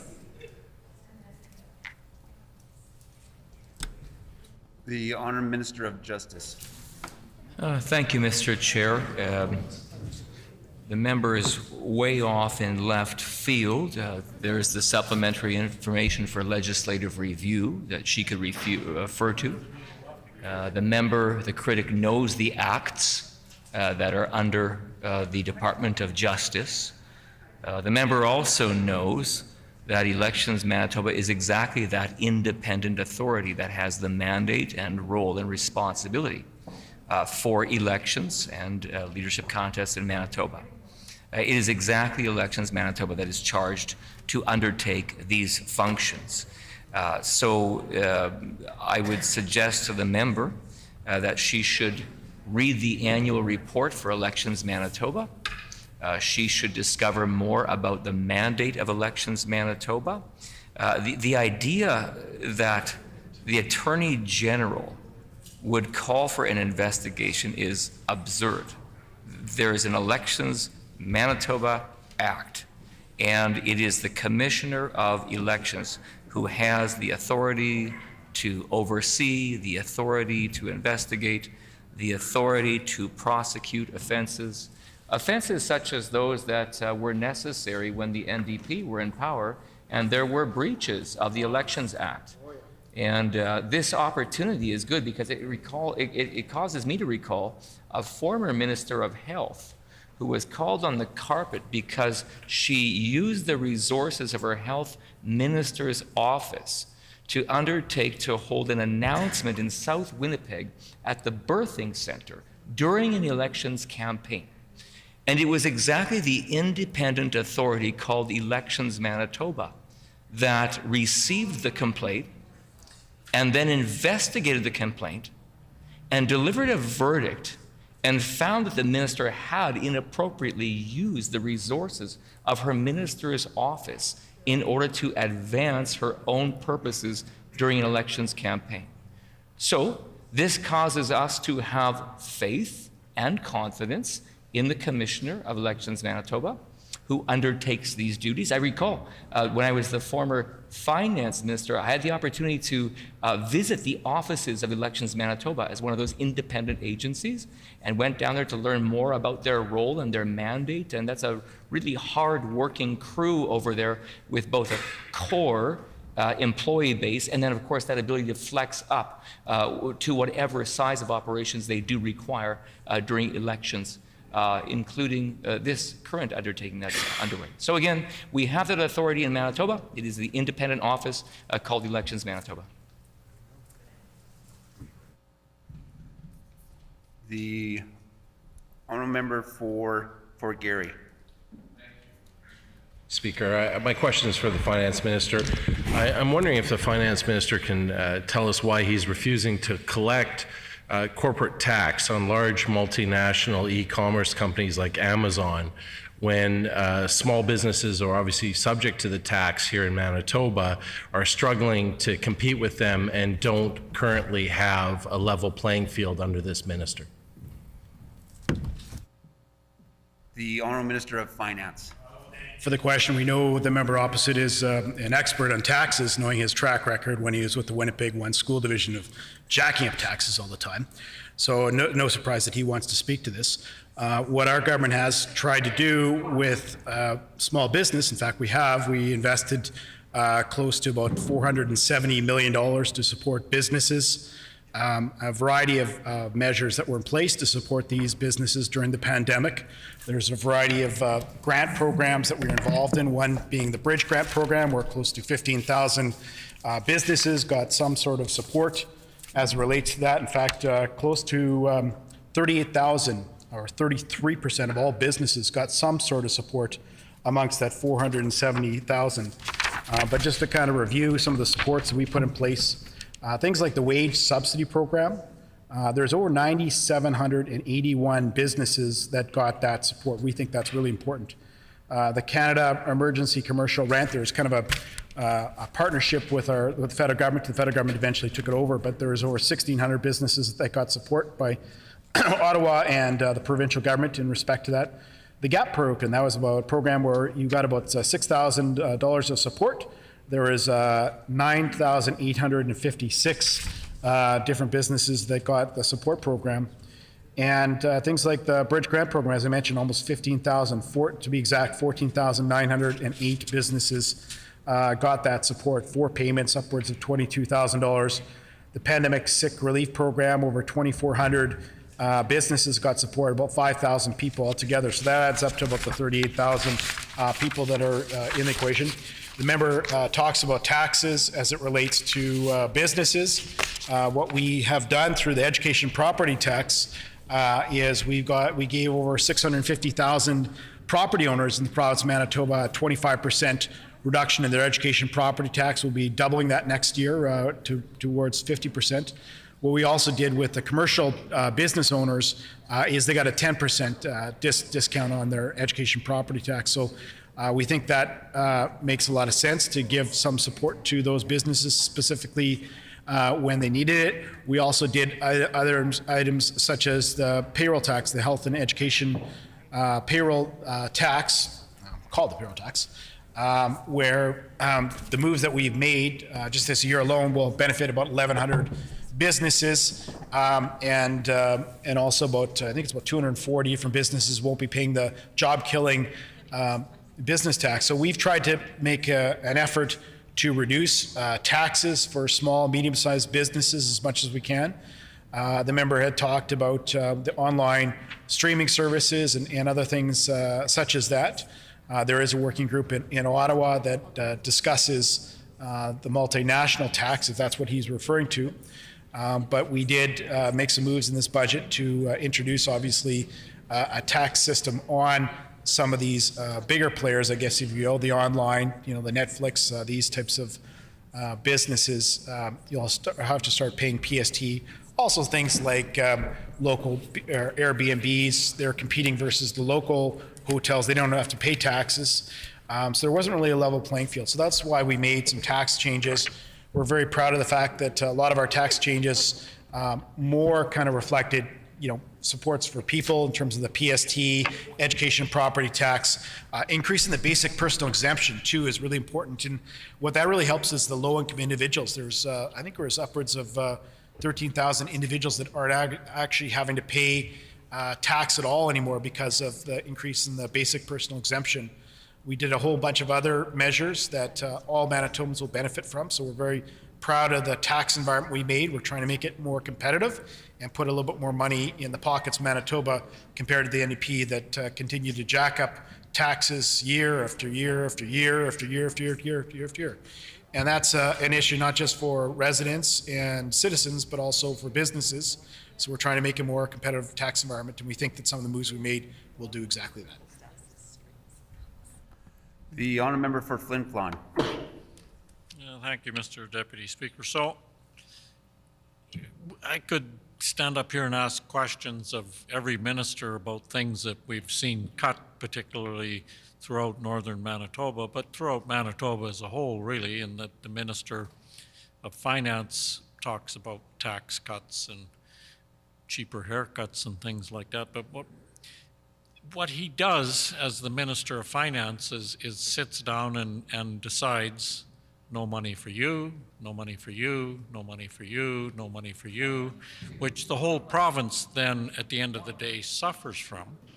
And we see that every day, even though the minister maybe doesn't see it where he lives. Certainly we in the north see it with hospitals that aren't hospitals anymore, with northern patient transportation that really doesn't come close to meeting the needs for northern Manitobans to have any kind of equitable access to health care. But the minister's fine with that, and the Minister of Health is fine with that, and her predecessors were fine with that, that really equality for Manitobans is not high up on this minister or this government's priority list. So, like I say, everything deals with finances at the end of the day for this minister and this government. It's got nothing to do with people. We see things like labor issues where they continue to lay off civil servants and contract issues out to the lowest bidder. I mean, if you took a drive through northern Manitoba, you'd see, well, not even northern Manitoba, throughout Manitoba as a whole, you'd start to see a lot of really weird looking lines on the highway because they've been painted by people that don't have the experience and knowledge to do those jobs always properly. You'd see snowplows that have been either left sitting idle or sold off and things like that contracted out to different contractors, because that's this government's mantra is to always supply the cheapest service possible, even if it's not as good a service. Well, the minister wants me to conclude, but I'm sure he'll take his full time to not answer any question that's asked anyway. So, but I will ask the question. It's recently been found by the court that the minister, because he's responsible for labor, has interfered in negotiations yet again. So will the minister please tell hardworking Manitobans, particularly those in the civil servant, universities, and the rest of it, that he is prepared to quit interfering with collective bargaining, that he is prepared to honor the Constitution, that he's prepared to let the parties actually sit down and negotiate in a free, collective manner like they are supposed to, without the government continually interfering and imposing contracts on people, or trying to impose contracts on people, trying to impose wage freezes and all the rest of it. So will the minister take his 5 minutes to say he's sorry for the last 6 years of interference in collective bargaining processes, and will he just get out of the way? The Honourable Minister of Finance. Well, thank you, Mr. Deputy Chair. There's a lot to unpack there. I think there are some discussions on healthcare funding. There are some discussions on taxation and some discussions on labor relations. So I'll maybe unpack those in those three orders.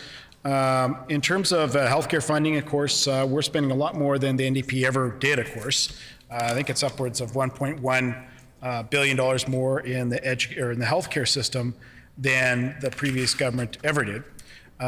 We also know that we've dedicated lots of supports to really protect Manitobans in so many different ways during the pandemic. There's over $666 million that were funded to things like the regional health authorities, over $220 million. Things like specialized equipment during the pandemic, about $11.9 million. Additional funds for things like protective equipment, $367 million. Test and vaccines. You name it. In fact, in this budget, and that was just in public accounts, in this budget, we put away about $1.2 billion in expenditures, and that was, to make sure that Manitobans are protected. In terms of the taxation level, you know what, the member probably doesn't spend too much time, again, in his constituency anymore, but I would remind him that there is property owners that do live in Thompson and Dauphin and Swan River and Napaw and Churchill. And so when you reduce the education property taxes, that benefits all Manitobans. In fact, there was 680,000 Manitobans that got benefit. They got a check back from the government, and this is very much needed during the pandemic. So suffice it to say, we're trying to make life more affordable for Manitobans. In fact, we put together a 2020 tax rollback that looked at a whole bunch of different tax measures. Most of them were implemented by the NDP, which is unfortunate, but we're doing a lot of cleanup from them. So that identifies that. In terms of labor relations piece, look, we're trying to strike a balance, obviously, between labor and business. We're not getting involved in any of those disputes. We certainly won't be making the mistake that the leader of the opposition does when he goes on picket lines and picks one side from the other. When you're government, you actually have a responsibility to kind of take a balancing act between the two, whether it be hydro workers when the leader of the opposition broke the health rules and then walked in the picket lines. I guess there's one set of rules for the leader of the opposition and one set of rules for the rest of Manitobans, which is really unfortunate. I remember seeing, this isn't just the public sector unions, I saw him walking the picket lines at Stella's when I was driving to work one day. So, he doesn't just pick public sector unions, he picks, the private sector unions as well, bidding, business versus labor. So you got to take a balancing act between that. And for too long, the NDP, of course, didn't take a balancing act approach to it. We have taken a responsible approach to our finances and also supporting Manitobans. We have, just recently gained some success with this. There's obviously a agreement that has come in place with the nurses and the government. I believe it's a 7-year contract. So we truly think that negotiation should happen at places like the bargaining table, and taking approach where there's a balance between business and labor is the approach we would like to take. And that's the approach we have taken so far as a government. We're going to continue to do as over the last 2 years of our term. The honourable member for Burroughs. Thank you, Mr. Chair. My question is for Minister of Sport, Culture and Heritage. It's about archives and storage capacity. Government Record Centre in St. Boniface Industrial Park is nearing capacity. It has no specialized housing to accommodate the majority of archival records currently stored in the 4 walls at 201. The GRC lease expires in January 2023. While we need to expand storage for future records, we also need to protect holdings already in the archive's custody. My question is the minister planning to renew the lease with Landstar Developments Corporation? If not, then has a new location been identified, and has the work on expansion begun already? Thank you. The Honourable Minister of Sports, Culture and Heritage. Thank you, Mr. Deputy Speaker, and I thank the member opposite for that question. Of course, archives are very important to us as a province, and I just wanted to provide some information with regard to that question.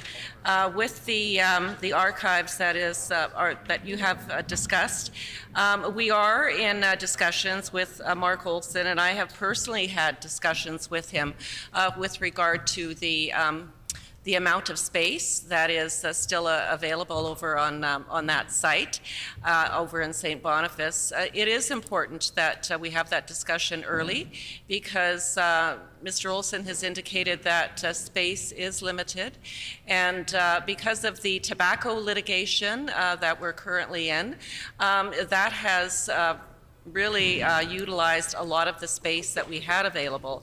I did go out there and tour the site, and it's phenomenal to see boxes from floor to ceiling in probably, I would say, an area that covers perhaps 5 acres. I mean, that's just a rough estimate, but I'm not accurate with that number. But it is quite remarkable to see those boxes and how they have them all documented.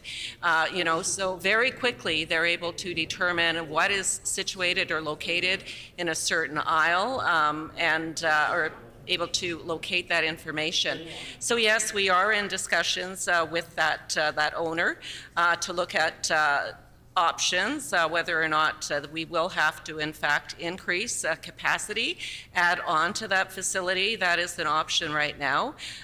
You know, we're also though right now in the process of working together, and we've also, you know, it's been approved by Treasury Board to change the archive system. You know, when we inherited archives from the former government, I mean, to tell you the truth, that was an area that was ignored. And so we recognize that we need to upgrade that system to ensure that we have the ability to access that information more rapidly, not only for government, but for all Manitobans. So with regard to that specific technology that we're looking at. So far, it's $400,000 that we're investing. There is more investments that is required before we can actually have this new system up to speed. But we are prepared to do that because we recognize the importance of our archives and the importance of our heritage here in Manitoba.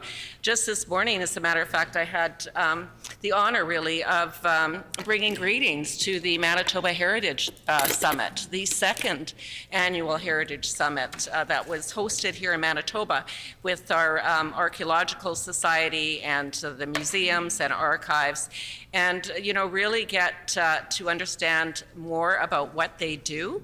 And you know, our government recognizes the importance of our heritage. We have invested over $57 million in endowment funds to ensure that you know, that our heritage, our rich traditions of the past are never forgotten for future generations. So to us, that is important. You know, $2 million for a military memorial endowment fund. Just last Friday, as a matter of fact, I was able to visit a Legion in Selkirk, Manitoba, together with the Dufferin gang family. And we are providing $10,000 as a result of that military memorial fund to this Legion, specifically to allow them to establish a memorial that will be there to recognize all of those, excuse me, all of those 36 brave young men and women who went to war together, all from this one street on Dufferin Avenue in Selkirk, Manitoba. That was so heartwarming. And at that very time, you know, one of the families that was there, the Gunter family, the wife of one of those soldiers was there, and she celebrated her 100th birthday in February of this year. So to have her there together with all of her children, cousins, and you know, it was just heartwarming. So, you know, by making these investments in heritage, it really makes a difference for families, for communities, for our province, and for all of Canada.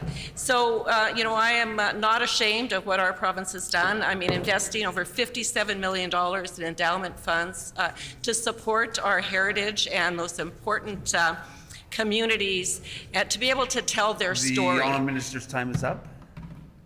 The Honourable Member for Notre Dame. This is a question for the Minister responsible for status of women regarding mifegymiso. How many healthcare providers have been trained to provide mifegymiso in each regional health authority? The Honourable Minister of Sports, Culture and Heritage. Well, thank you, Mr. Deputy Speaker, and I'd like to thank the member opposite for that question. So mifegymiso is something that's readily available across our province of Manitoba, and I'd like to recognize our former minister responsible for the status of women for introducing that and ensuring that that product is available to women across our province, because all women deserve safe access to mifegymiso. It is one of the investments that our province has made, and I know that the member opposite wasn't in government at that time, so she doesn't have that knowledge. But the former government, the NDP government, did not, in fact, they were in government, but they did not, in fact, approve the use of mifepristone. Our government, I'm also proud to say that we were responsible for the establishment of the new women's hospital at the Health Sciences Centre, and I had the opportunity to tour that for the opening. That's a $267 million investment. Mr. Deputy Speaker, that's the largest investment under the healthcare capital investment that we've ever had in healthcare in provincial history. So I was very proud to be able to tour that with the Minister of Health and see the significant improvements that that facility has made for women. As a matter of fact, my new granddaughter was born there not too long ago, and even during, it was a COVID birth, but they said that the staff were absolutely remarkable. While we couldn't see the baby immediately or within that time period that most grandparents are able to, they said that the care was just outstanding. And so I would like to say thank you to all of the healthcare providers who work not only at the Women's Hospital, but right across our province. All of those frontline workers, from the nurses, the physicians, the clinicians, all of the assistants who help in the healthcare field, our paramedics, those frontline workers, those firefighters, each and every one of them goes to work every day and does their very best to help our province and help those individuals who really need that help. And I would be remiss as well if I didn't mention all of those amazing women who work in our women's shelters and women's resource centers. Each and every day they help our most vulnerable individuals. They help our most vulnerable families. And especially during COVID, I know that it's been especially trying because women have not often been, I will stop speaking if the member has something to say.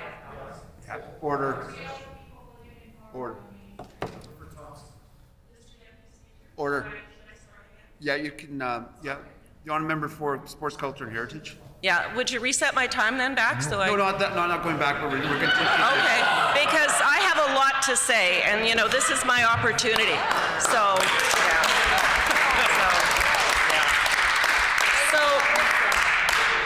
So anyways, back to the women's shelters. I'm very proud of the work that the women's shelters do.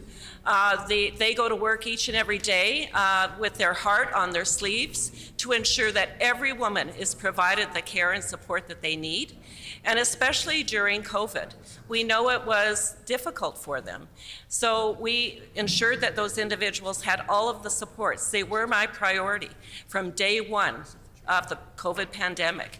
We ensured that they had the supports that they needed, whether it be the PPE, whether it be the hand sanitizer, whether it be even rapid testing, Mr. Deputy Speaker. We introduced rapid testing into those shelters. And I understand that one of our largest shelters, we were able to stop a potential outbreak of 60 cases because we got the rapid testing for these women very quickly, three women, and we were able to have them isolate within the shelter, basically protecting all of the other individuals and stopping that transmission potentially of 60 people. So that in itself, speaks to, the importance of our shelters and the importance of providing them those services. Time is up.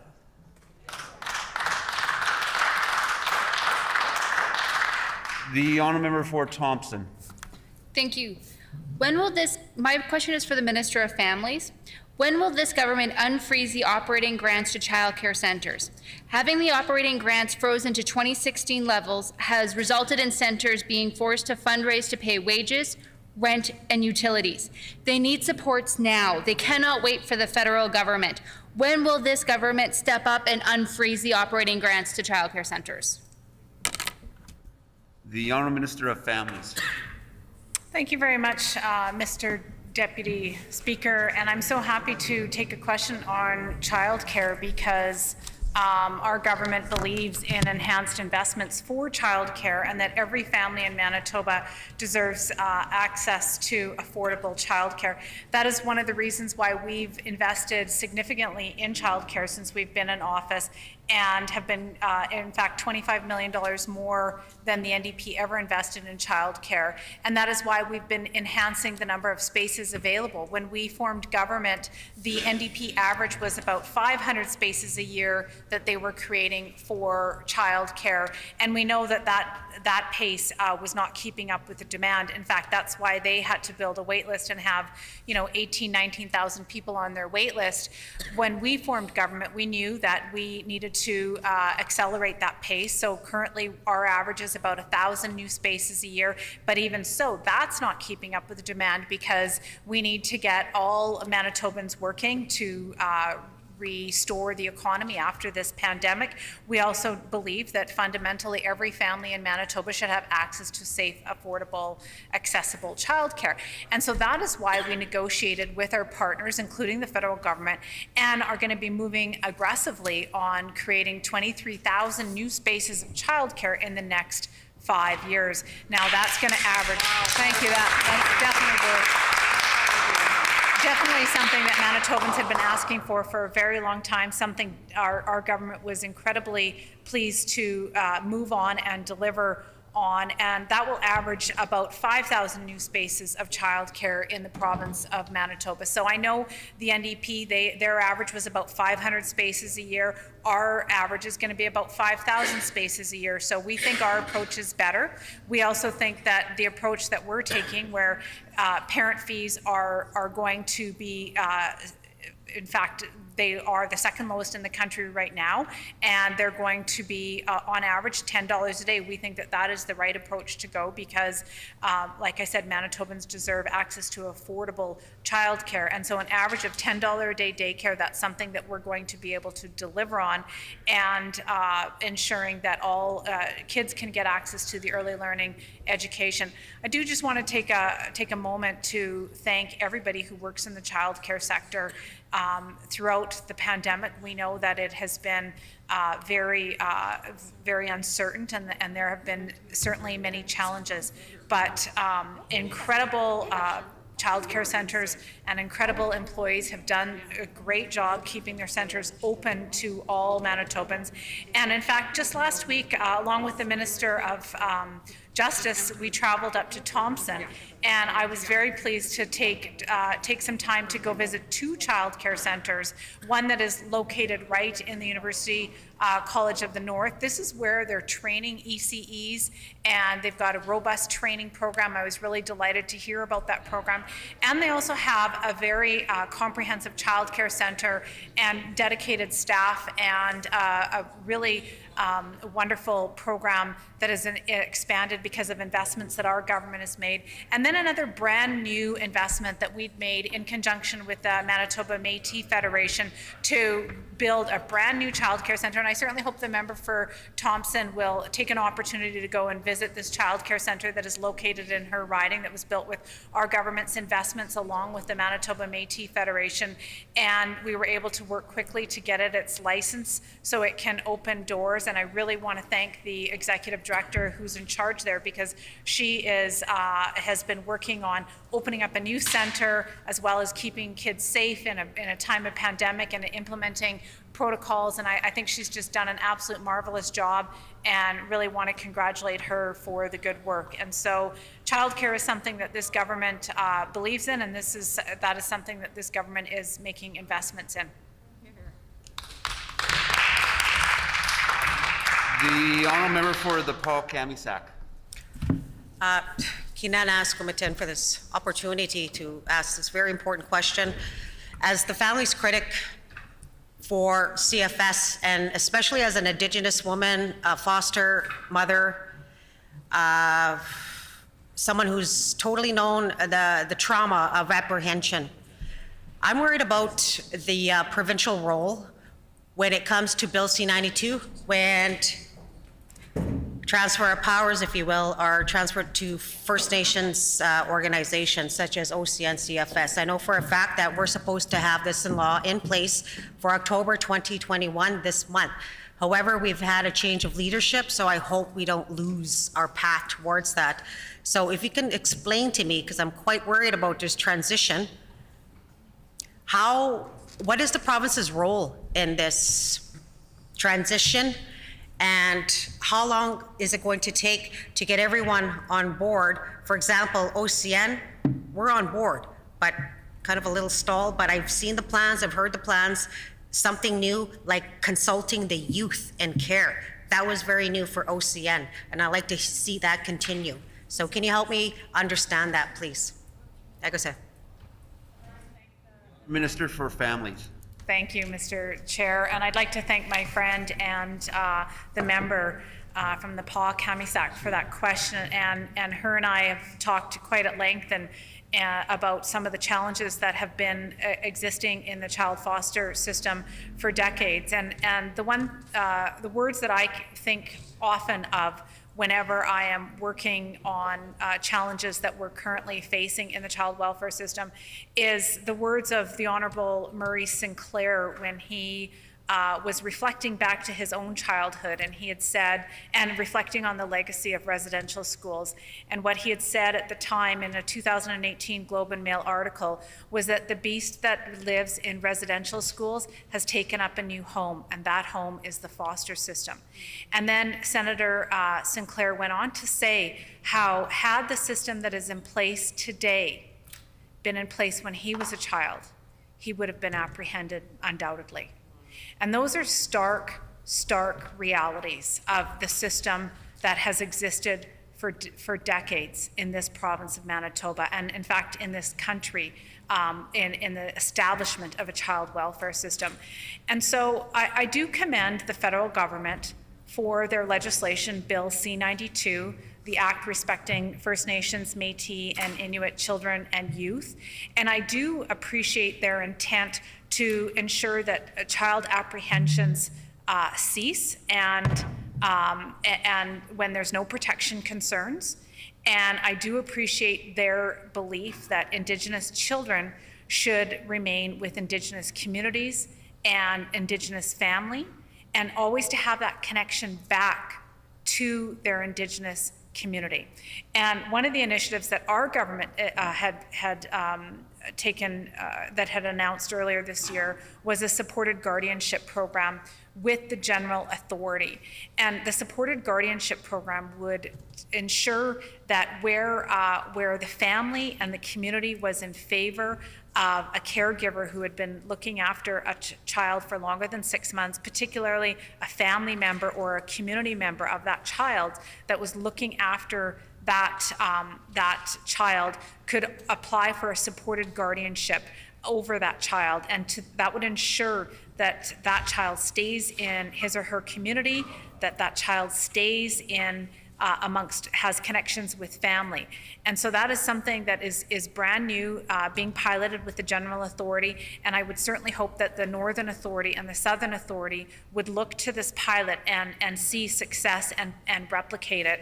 And in terms of the C-92 rollout, I'm very eager to get back to the table. I know that my colleague in Ottawa, the minister presiding over this legislation of Indigenous Affairs, was unavailable to advance the initiatives that were brought forward on this legislation. I do believe that it has been a very slow process, but there's a lot of work to do. The province is committed to being at the table. The province does believe in fundamentally a few things that need to go into consideration. The first is the integrated data management system. If a child has moved around the province, and of course mobility is a factor for all of our families and all of our communities, there needs to be an information sharing system between one authority and the other as would be established under the new legislation. We also believe in shared resources so that one authority could talk to the other if a child moves from one authority into another. And we also believe that there needs to be a coordinated intake. And I use this quick example in the little bit time that I have left. For example, if a paramedic or a teacher or another care provider identifies a protection issue, right now they have a coordinated intake call center to call in and to ensure that that protection issue is looked after. We believe strongly in a coordinated intake approach because if under C92 we don't have that and every authority has its own intake, we can see how this would create layers and layers and layers of challenges. And as the member had rightfully pointed out, the end goal here is to make sure that no child falls through the cracks, that protection issues are first and foremost, and regardless of where that child lives, that child should have an opportunity to receive protection, receive establishment and cultural connections, and maintain connections with their family. That is what the province is committed to. The Honourable Minister's time is up. Thank you. The Honourable Member for Fort Garry. Thank you. My question is for the Minister of Central Services. I'm wondering if he could advise about the Indigenous procurement policy and why it expressly excludes construction contracts and why it's limited in its scope and doesn't apply to municipalities, boards, agency, crowns, and regional health authorities. The Honourable Minister for Central Services. Thank you, Mr. Deputy Speaker. I was pleased to meet with the Indigenous Chamber of Commerce this morning and listen to some of their concerns and set forth some plans on how we could improve participation in Manitoba's economy with First Nations businesses, and there is a process that's been moving ahead with that. They had some suggestions that we have undertaken, and meetings with procurement are going ahead on with them so that we can make sure that the opportunities are there for everybody in Manitoba. They did bring up the construction side, and that is certainly something that we can discuss with them and how it can best be moved ahead. We do know that there are some challenges for First Nations businesses that are residents on reserve, and many of the construction contracts and RFPs require bonding, and that does create a dilemma for them. And sometimes they also specify equipment that they may not have. So that's one of the areas that we're looking into, seeing how we can ensure that the RFPs are written so that they are more, I guess, open, if you want to look at it that way, that we take that into consideration. The bonding side is something that we're going to have to work probably with finance and with the banks to see how we can make that path a little bit better, because obviously there's security required, and that's not always something that is available if the business is resident on a reserve. And if they move off reserve to operate a business, well, then they lose some of the benefits that they can have from operating a business on reserve. So that's not fair either. So there's lots of things that we're looking at there to ensure that they can be part of the process moving ahead. I mean, we have done some procurement with First Nations businesses. They were a big part of our early procurement for gowns that we needed for the healthcare sector that we were able to acquire through help from many First Nation businesses, and that was a pretty neat to watch that happen, and it all came together. I think at that point they were manufactured outside of Canada and brought in here by plane. I remember seeing the boxes in our then current warehouse that they were all available there for the healthcare sector, and that was a time where it was very challenging to bring PPE into Canada, to find availability, and these businesses certainly stepped forward and helped us with that regard. So I'm certainly indebted to them for being part of that process.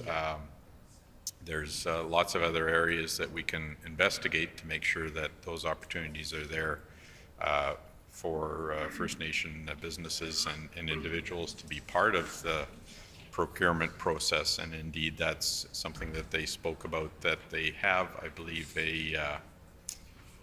an opportunity coming up next year where, you know, if we're allowed to meet in large groups, that they will have essentially an open forum for many of their businesses, and we plan to be there to talk to them about how they can interact with government in a better way and find opportunities for the procurement or responding to RFPs, what we can do to help them understand that, and we'll certainly do a great deal of listening at that point, because that's how we're going to change and create more opportunities for many people in the Manitoba environment. And certainly they're a big part of our population, and we want to make sure that they participate healthily in the economy as well. So there's benefits on all sides for Manitoba. The honourable member for Wolseley. Thank you, Mr. Deputy Speaker. I'm very glad to have an opportunity to ask another question of the Minister of Conservation.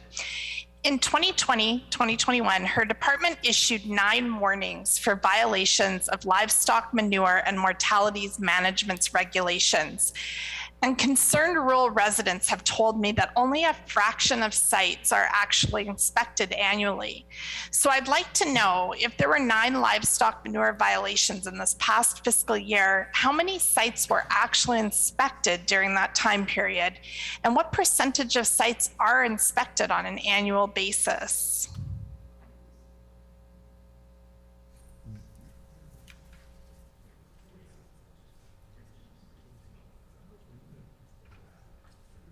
The Honourable Minister of Climate and Conservation. Thank you, Mr. Deputy Speaker, and really happy to have a question from the member again on, I think this is a follow-up from what we were discussing yesterday at estimates. And as I had indicated yesterday, that we had our staff redeployed to COVID efforts during the 2020-21 year. And these sites are actually not often inspected, but they are tested regularly and the results are reported. So there is a regular inspection that does happen, but it's not for every single one of these manure wells. And again, I'll detail that the wells themselves are sort of holes punched into the ground, and they're meant to measure if there is any leakage of manure through the ground, through groundwater. And that responsibility is up to each facility owner to test that and then submit reports on the results of those tests.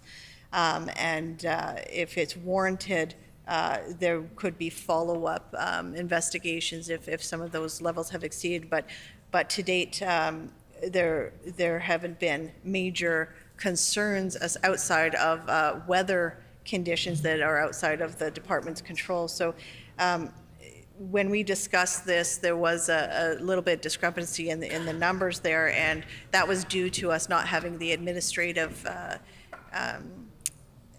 FTEs available to input the data because they were working on the COVID efforts. So I'm happy to report that we do have a very good system for review of all of our facilities, and it's a very effective reporting system that we have in place, and that will continue well into the future.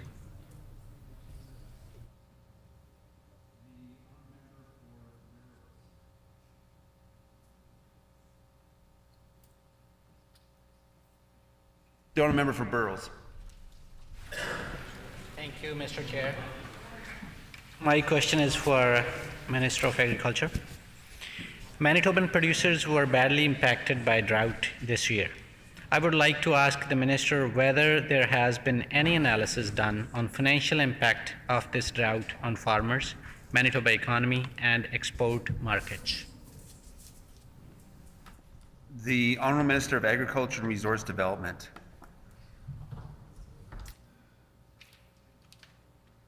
And of course, being sworn in on July the 16th of this year, the Premier asked me to look into how we might be able to assist the drought-stricken farmers in Manitoba. Immediately after being sworn in, I reached out to the federal minister to reach out and say, you got to come to Manitoba, see what's happening. We know Western Canada is in a crisis, and how can you help us? She come the following Wednesday, and then within 2 weeks, we developed an ag recovery program that met the needs of our producers here in Manitoba in partnership with Saskatchewan and Alberta and the northern part of Ontario. We approved on August the 10th, $62 million to develop a feed assistance, a feed transportation assistance program, and a livestock transportation program.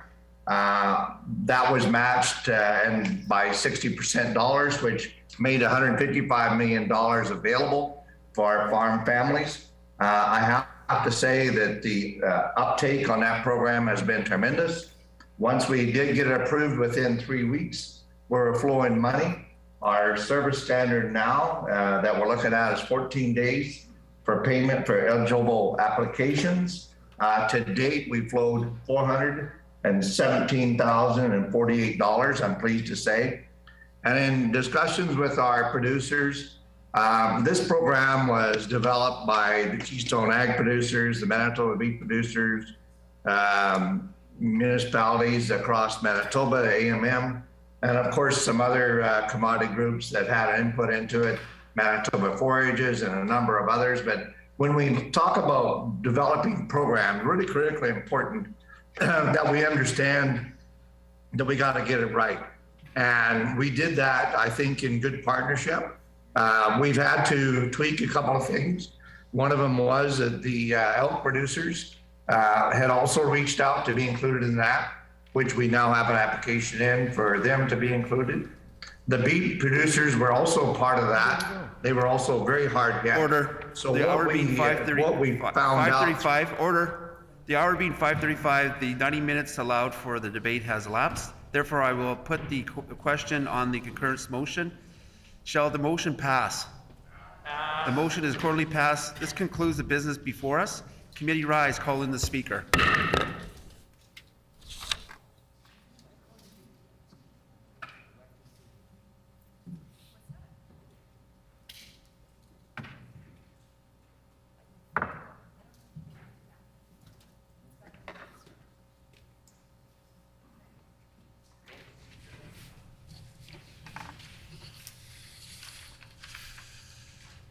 The Honourable Member for Turtle Mountain. Madam Speaker, the Committee of Supply has adopted a motion regarding concurrence in supply. I move, second by the Honourable Member for Borderland, that the report of the committee be received.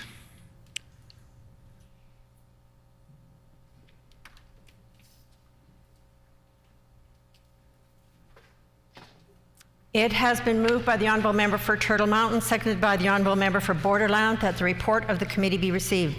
Is it the pleasure of the House to adopt the motion? Agreed? Agreed, and so ordered. The Honourable Acting Government House Leader. Speaker, I move, seconded by the Minister of Families, that the House concur in the report of the Committee of Supply respecting concurrence in all supply resolutions related to the estimates of expenditure for the fiscal year ending March 31, 2022. It has been moved by the Honourable Acting Government House Leader, seconded by the Honourable Minister of Families, that this House concur in the report of the Committee of Supply respecting concurrence in all supply resolutions relating to the estimates of expenditure for the fiscal year ending March 31st, 2022. Is it the pleasure of the House to adopt the motion? Agreed? Agreed, and so ordered. The Honourable Minister of Finance.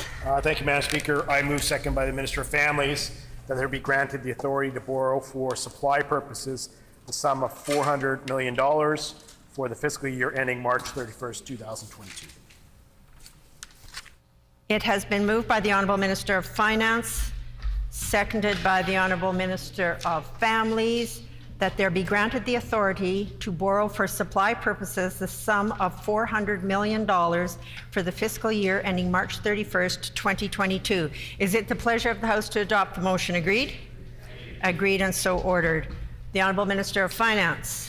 Thank you, Madam Speaker. I move, second by the Minister of Families, that there be granted to Her Majesty for public service of the province for the fiscal year ending March 31st, 2022, out of the Consolidated Fund, the sum of $14,981,699,000 as set out in Part A operating expenditures and $793,370,000 as set out in Part B capital investment and $412,030,000 as set out in Part C loans and guarantees and $2,031,076,000 as set out in Part D capital investments by other reporting entities of the estimates.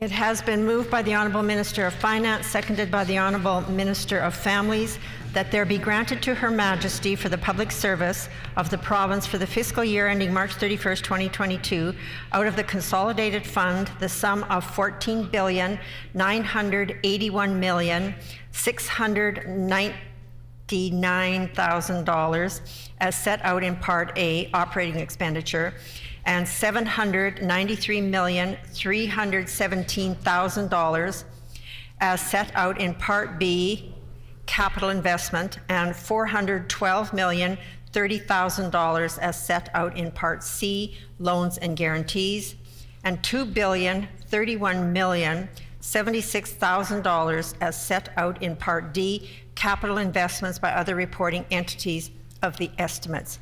Is it the pleasure of the House to adopt the motion? Agreed? Agreed and so ordered.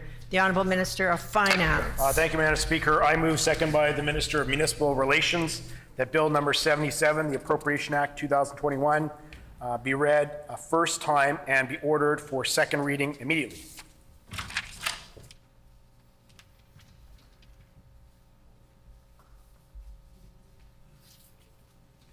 It has been moved by the Honourable Minister of Finance, seconded by the Honourable Minister of Municipal Relations, that Bill number 77, the Appropriation Act 2021, be now read a first time and be ordered for second reading immediately. Is it the pleasure of the House to adopt the motion? Agreed? Agreed and so ordered.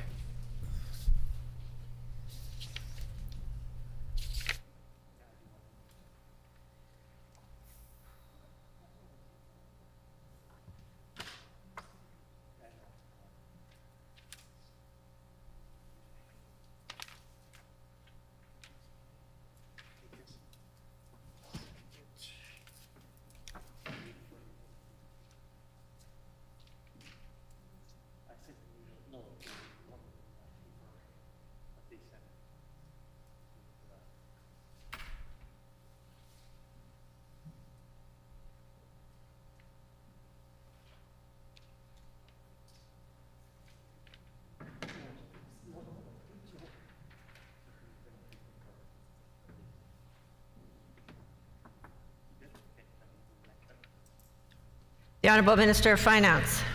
No comment. This is the next.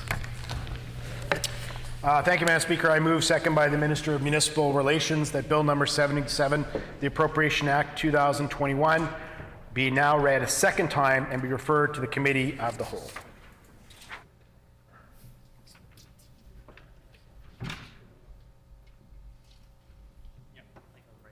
It has been moved by the Honourable Minister of Finance, seconded by the Honourable Minister of Municipal Relations, that Bill number 77, the Appropriation Act 2021, be now read a second time and be referred to the Committee of the Whole. Is it the pleasure of the House to adopt the motion? Agreed? No. I hear a no. All those in favour of the motion, please say aye. Aye. All those against the motion, please say nay.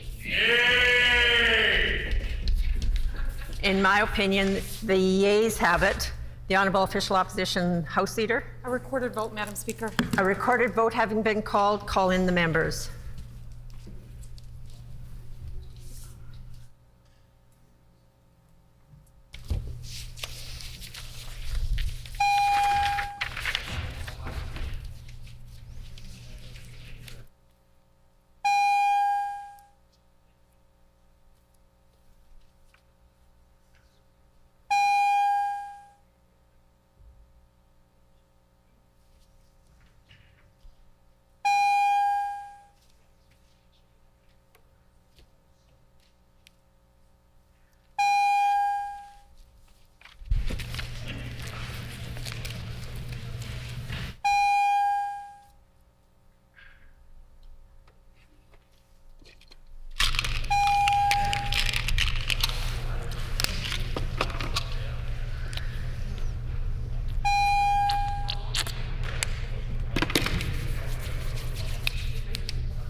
Order, please.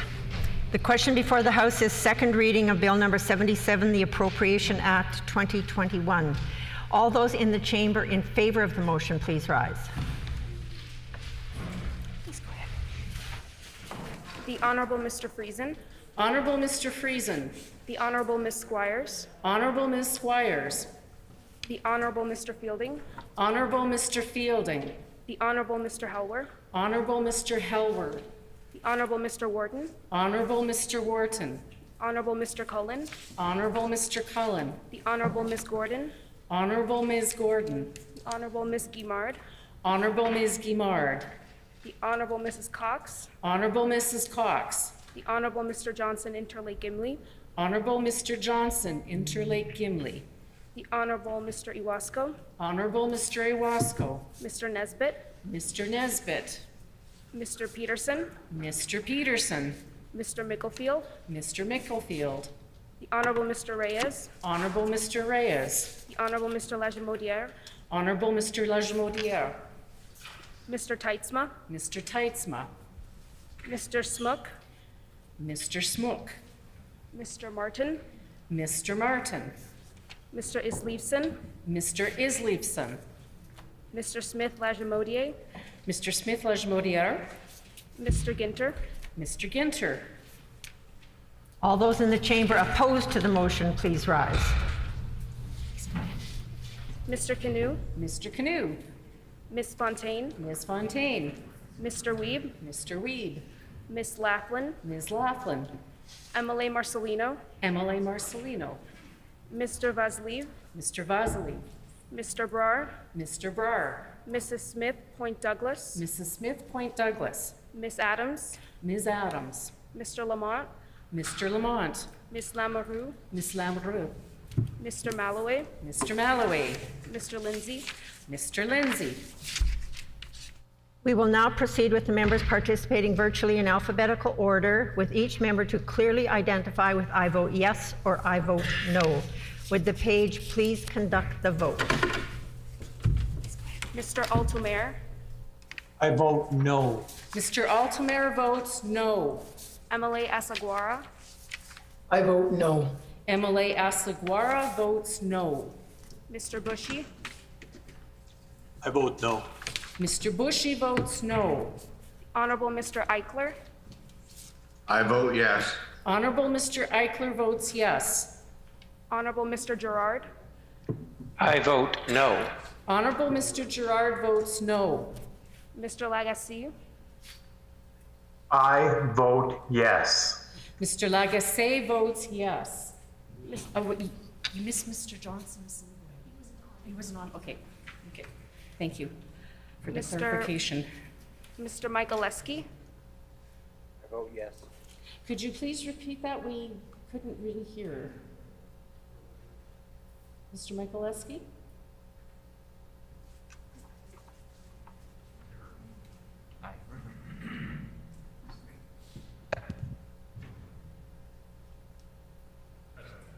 Could you try again, Mr. Michaeleski?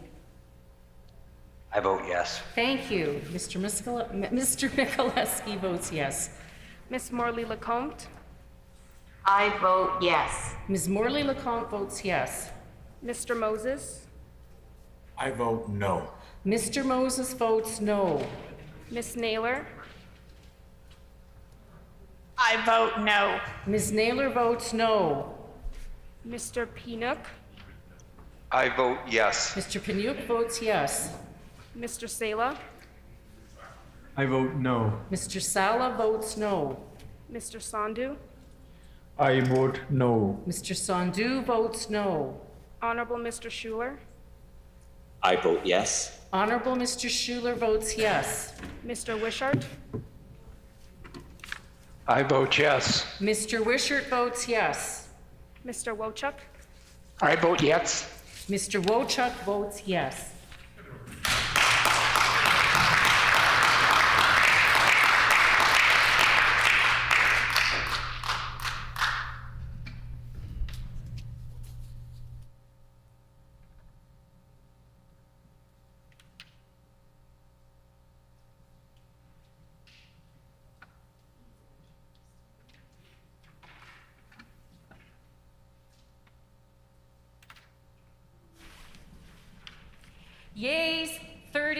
Nays 21. The motion is accordingly passed. The Honourable Minister of Finance. Thank you, Madam Speaker. I move, second by the Minister of Families, that Bill number 78, the Loan Act 2021, be now read a first time and be ordered for a second reading immediately.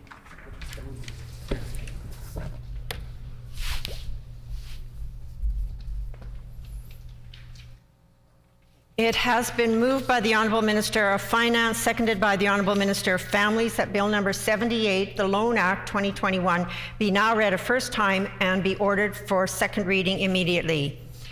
Is it the pleasure of the House to adopt the motion? Agreed? Agreed and so ordered.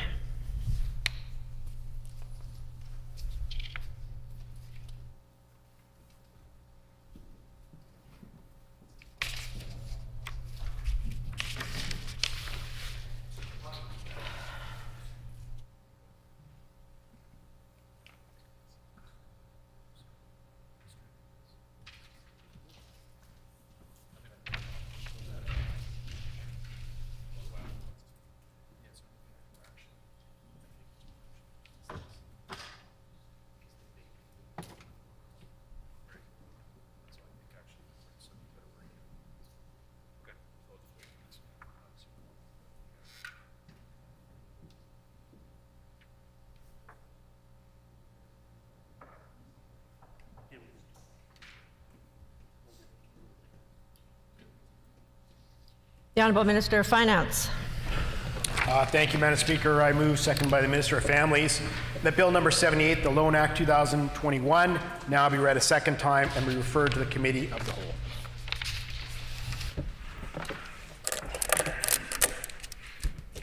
It has been moved by the Honourable Minister of Finance, seconded by the Honourable Minister of Families, that Bill number 78, the Loan Act 2021, be now read a second time and be referred to the Committee of the Whole. Is it the pleasure of the House to adopt the motion? Agreed? No.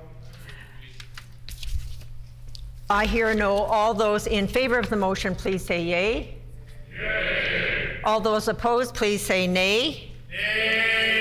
In my opinion, the yeas have it. The Honourable Official Opposition House Leader. A recorded vote, Madam Speaker. A recorded vote having been called, call in the members.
The question before the House is second reading of Bill number 78, the Loan Act 2021.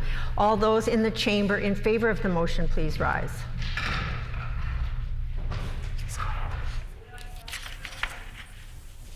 Honourable Mr. Friesen. Honourable Mr. Friesen. Honourable Ms. Squires. Honourable Ms. Squires. Honourable Mr. Fielding. Honourable Mr. Fielding. Honourable Mr. Halbert. Honourable Mr. Helwer. Honourable Mr. Wharton. Honourable Mr. Wharton. Honourable Mr. Cullen. Honourable Mr. Cullen. Honourable Ms. Gordon. Honorable Ms. Gordon. Honorable Ms. Gilmore, Honorable Mrs. Gier. Honorable Ms. Cox, Honorable Mrs. Cox. Honorable Mr. Johnson Interlake Gimli, Honorable Mr. Johnson, Interlake Gimli. Honorable Mr. Ivasco, Honorable Mr. Owasco. Mr. Nisbet, Mr. Nesbitt. Mr. Peterson, Mr. Peterson. Mr. Micklefield, Mr. Micklefield. Honorable Mr. Reyes, Honorable Mr. Reyes. Honorable Mr. Legemodier, Honorable Mr. Lajmodier. Mr. Teitzma, Mr. Teitzma. Ms. Clark, No, Ms. Clark is not there. Mr. Smook, Mr. Smook. Mr. Martin, Mr. Martin. Mr. Isleifson, Mr. Isleifson. Mr. Smith Legemodier, Mr. Smith Lajmodier. Mr. Gunter, Mr. Ginter. All those in the chamber opposed to the motion, please rise. Mr. Knuth, Mr. Canoe. Ms. Fontaine, Ms. Fontaine. Mr. Weed, Mr. Weed. Ms. Laplin, Ms. Laughlin. Emily Marcelino, MLA Marcelino. Mr. Vasiliu, Mr. Vasily. Mr. Brar, Mr. Brar. Ms. Smith Point Douglas, Mrs. Smith Point Douglas. Ms. Adams, Ms. Adams. Mr. Lamont, Mr. Lamont. Ms. Lamoureux, Ms. Lamoureux. Mr. Malawi, Mr. Malloway. Mr. Lindsay. Mr. Lindsay. We will now proceed with the members participating virtually in alphabetical order, with each member to clearly identify with I vote yes or I vote no. Would the page please conduct the vote?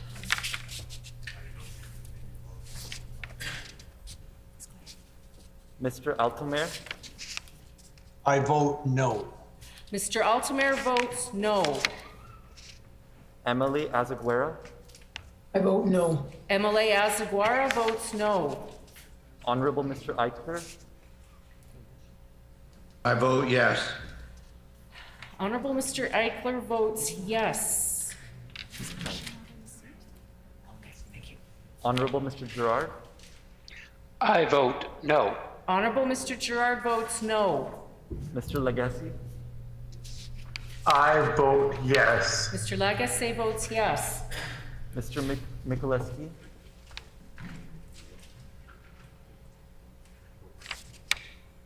Mr. Mikulewski, we can't hear you. Is your mic plugged in?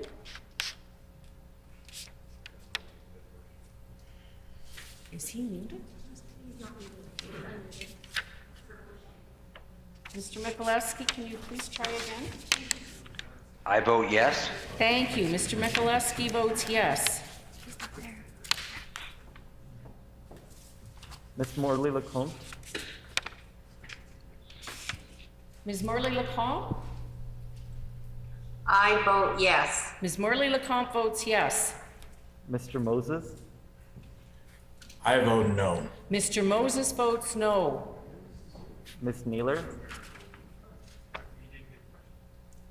I vote no. Ms. Naylor votes no. Mr. Sala, I vote no. Mr. Sala votes no. Mr. Sandhu, I vote no. Mr. Sandhu votes no. Honorable Mr. Schuler, I vote yes. Honorable Mr. Schuler votes yes. Mr. Wishart, I vote yes. Mr. Wishart votes yes. Mr. Bochuk, I vote yes. Mr. Wochuk votes yes.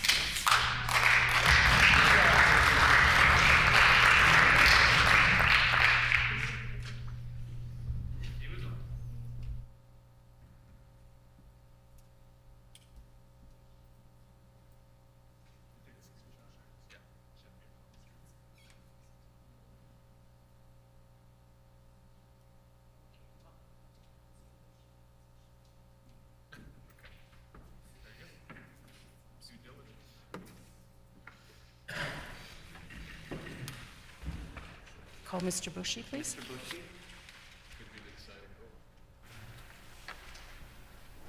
Mr. Bushy?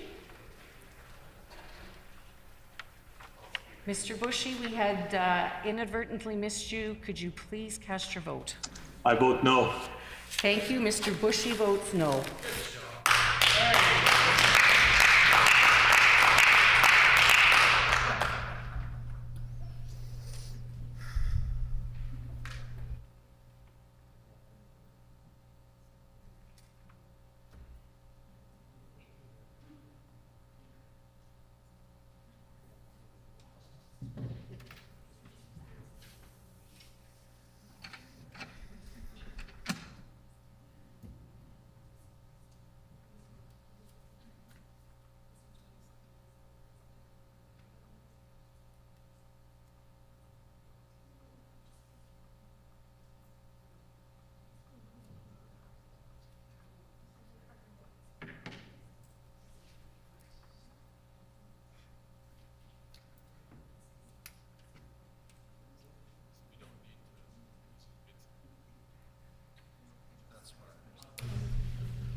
Honorable members, apparently we have missed another member in the division call, and my apologies to the House.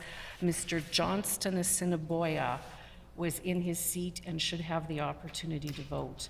Mr. Johnson Assiniboia? Thank you. I vote yes. Mr. Johnson Assiniboia votes yes.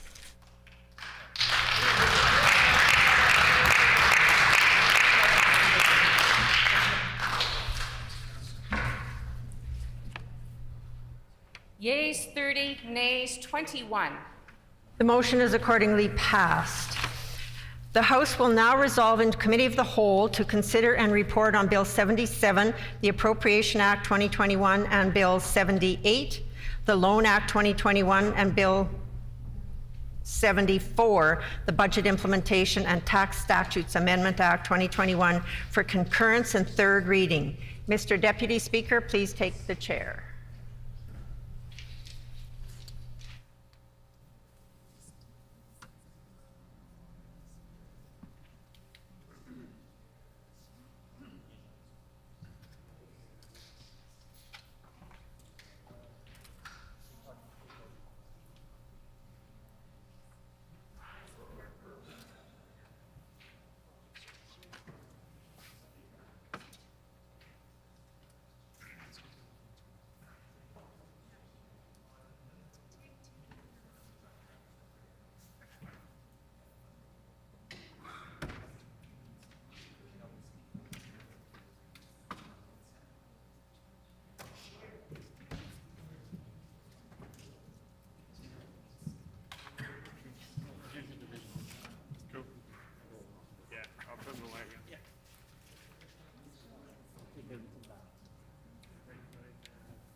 Yeah, well, I'm still going to use that.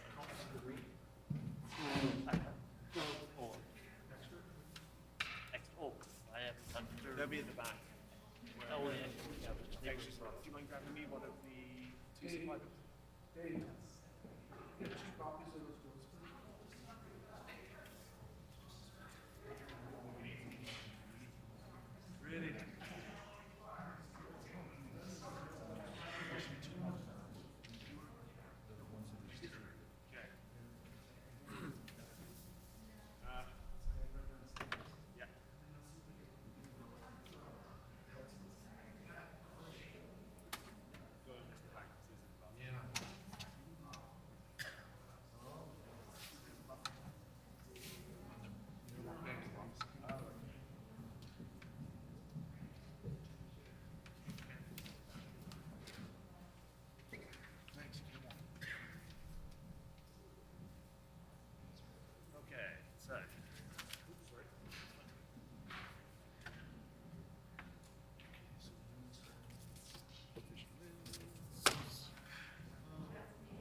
when we're in and out. In and out of The Committee of the Whole will come to order to consider Bill number 77, the Appropriation Act 2021, Bill number 78, the Loans Act 2021, Bill number 74, the Budget Implementation and Tax Statutes Amendment Act 2021. During this consideration of these bills, the enacting clause and the titles are postponed until other clauses have been considered in their proper order. Just pause for a second.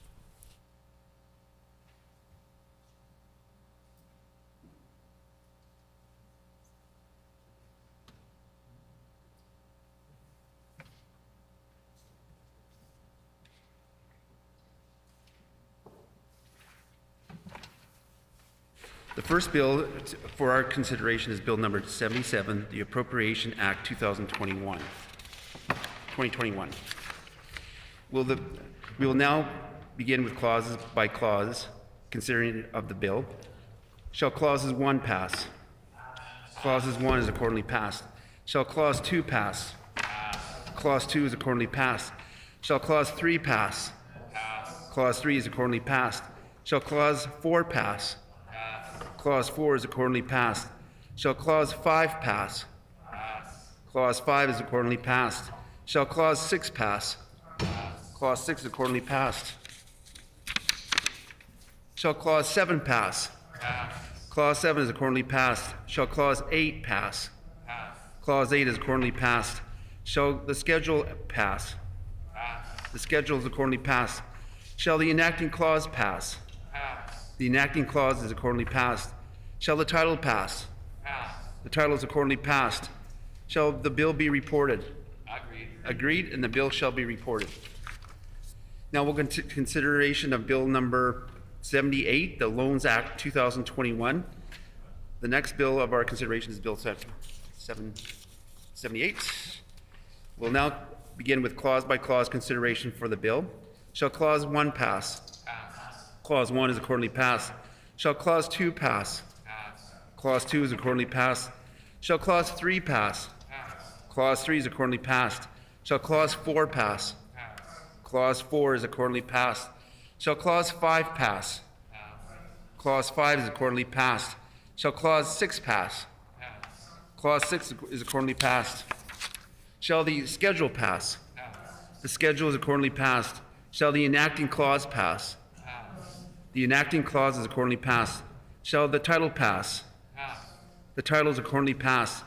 Shall the bill be reported? Agreed, and the bill shall be reported. One second on this. I got a little amendment to make.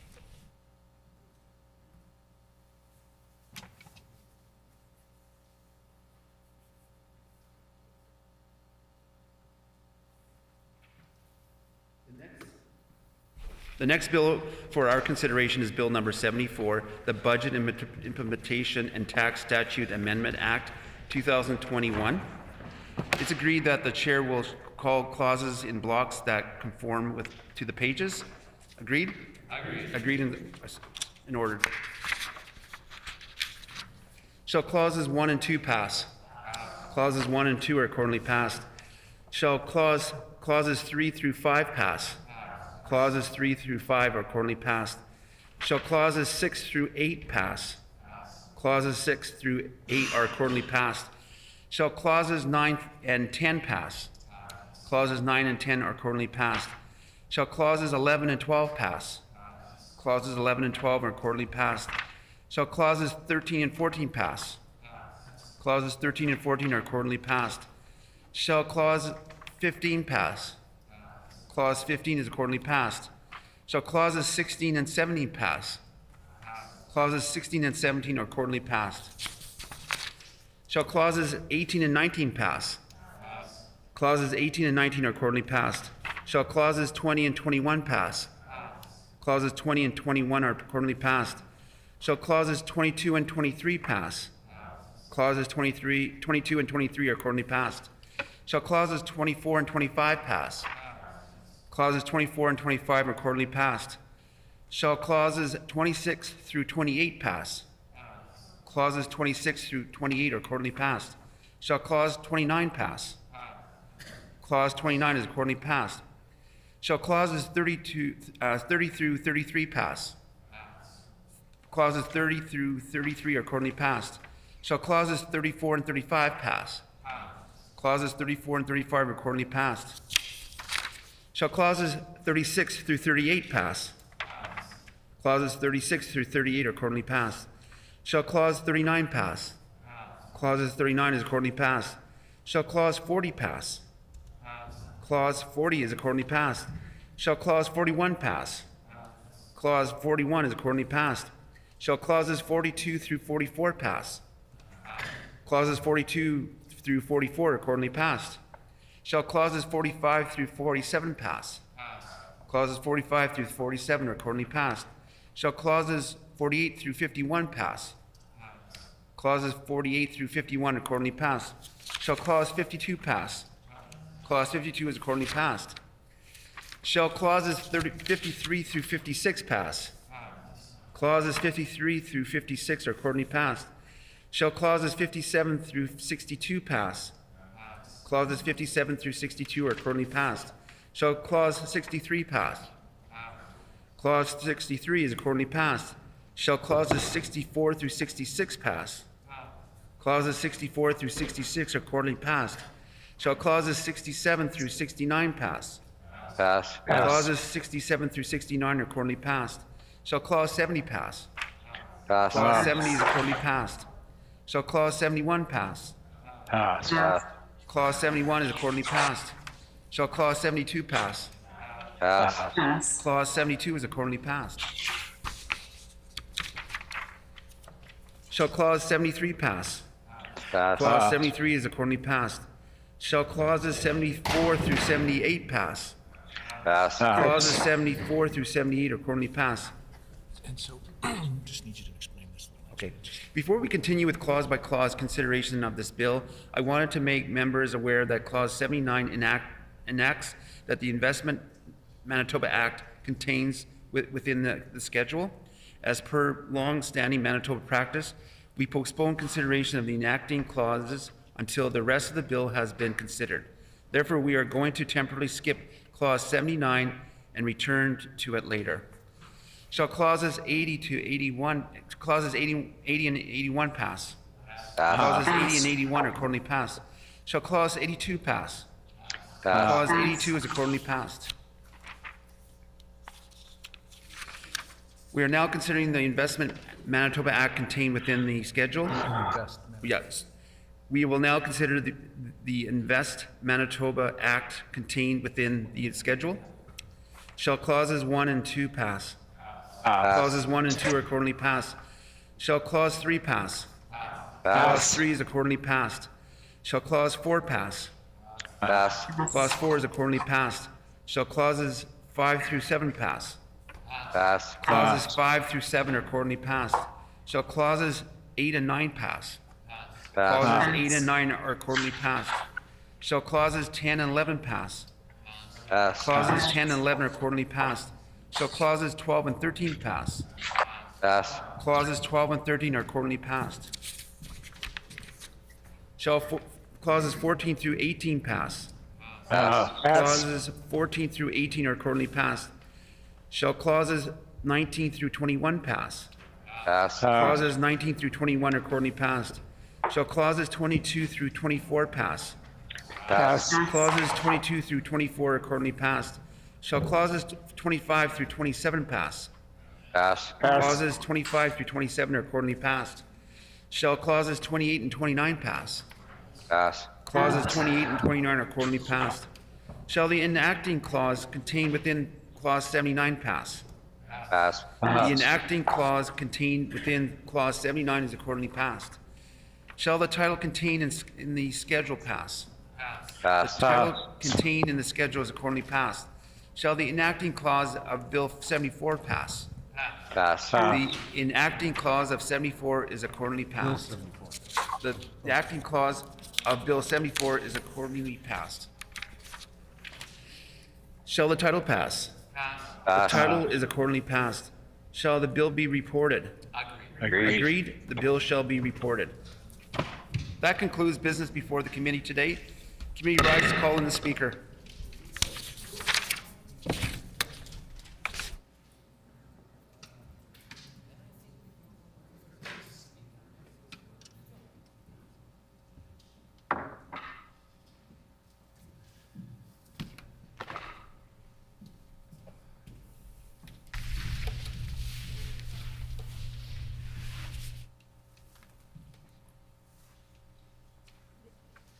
The honourable member for Turtle Mountain. Madam Speaker, the Committee of the Whole has considered the following bills. Bill number 77, the Appropriation Act 2021. Bill number 78, the Loan Act 2021. Bill number 74, the Budget Implementation and Tax Statute Amendment Act 2021. And the reports are the same without amendments. I move, second by the honourable member for Brandon East, that the report of the committee be received.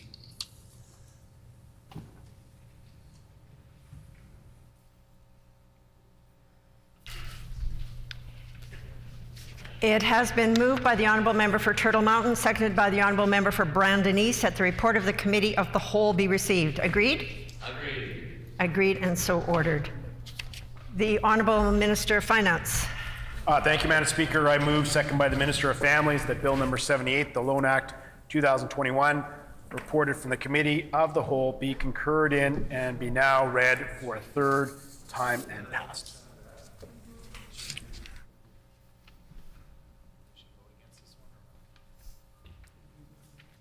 It has been moved by the Honourable Minister of Finance, seconded by the Honourable Minister of Families, that Bill number 78, the Loan 2021, reported from the Committee of the Whole, be concurred in and now read for a third time and passed. Is it the pleasure of the House to adopt the motion? Agreed? Agreed. I hear a no. All those in favour of the motion, please say yay. Yay. All those opposed, please say nay. Yay! In my opinion, the yeas have it. The Honourable Official Opposition House Leader. A recorded vote, Madam Speaker. A recorded vote having been called. Call in the members.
The question before the House is concurrence and third reading of Bill number 78, the Loan Act 2021. All those in the chamber in favor of the motion, please rise. Honorable Mr. Friesen. Honorable Mr. Friesen. Honorable Ms. Squires. Honorable Ms. Squires. Honorable Mr. Fielding. Honorable Mr. Fielding. Honorable Mr. Helwer. Honorable Mr. Helwer. Honorable Mr. Wharton. Honorable Mr. Wharton. Honorable Mr. Cullen. Honorable Mr. Cullen. Honorable Ms. Gordon. Honorable Ms. Gordon. Honorable Mrs. Guimard. Honorable Mrs. Guimard. Honorable Mrs. Cox. Honorable Mrs. Cox. Honorable Mr. Johnson, Interlake Gimli. Honorable Mr. Johnson, Interlake Gimli. Honorable Mr. Iwasko. Honorable Mr. Iwasko. Mr. Nesbitt. Mr. Nesbitt. Mr. Peterson. Mr. Peterson. Mr. Micklefield. Mr. Micklefield. Honorable Mr. Reyes. Honorable Mr. Reyes. Honorable Mr. Lajamodiere. Honorable Mr. Lajamodiere. Mr. Teitzma. Mr. Teitzma. Mr. Smook. Mr. Smook. Mr. Martin. Mr. Martin. Mr. Isleifson. Mr. Islifson. Mr. Smith Lajamodiere. Mr. Smith Lajamodiere. Mr. Ginter. Mr. Ginter. All those in the chamber opposed to the motion, please rise. Mr. Canoe. Mr. Canoe. Ms. Fontaine. Ms. Fontaine. Mr. Weeb. Mr. Weeb. Miss Laughlin. Ms. Laughlin. Emily Marcelino. Emily Marcelino. Mr. Vasiliv. Mr. Vasiliv. Mr. Brar. Mr. Brar. Mrs. Smith, Point Douglas. Mrs. Smith, Point Douglas. Miss Adams. Ms. Adams. Mr. Lamont. Mr. Lamont. Miss Lamoureux. Miss Lamoureux. Mr. Malloway. Mr. Malloway. Mr. Lindsay. Mr. Lindsay. We will now proceed with the members participating virtually in alphabetical order, with each member to clearly identify with I vote yes or I vote no. Would the page please conduct the vote? Mr. Altomare. I vote no. Mr. Altomare votes no. Emily Asaguara. I vote no. Emily Asaguara votes no. Mr. Bushy. I vote no. Mr. Bushy votes no. Honorable Mr. Eichler. I vote yes. Honorable Mr. Eichler votes yes. Honorable Mr. Gerard. I vote no. Honorable Mr. Gerard votes no. Mr. Johnston Assiniboia. I vote yes. Mr. Johnston Assiniboia votes yes. Mr. Lagasse. I vote yes. Mr. Lagasse votes yes. Mr. Michaelewski. I vote yes. Mr. Michaelewski votes yes. Miss Morley Lecomte.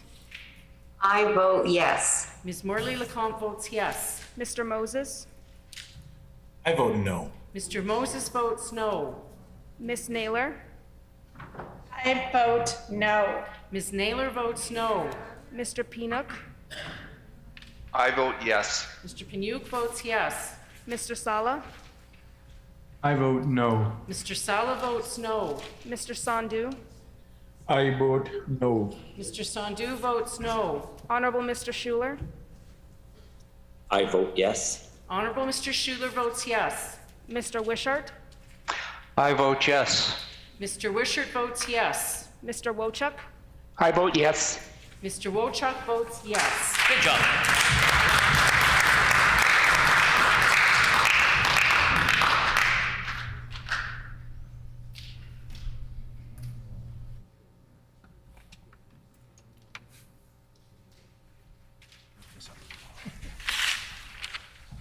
Yeas 31, nays 21.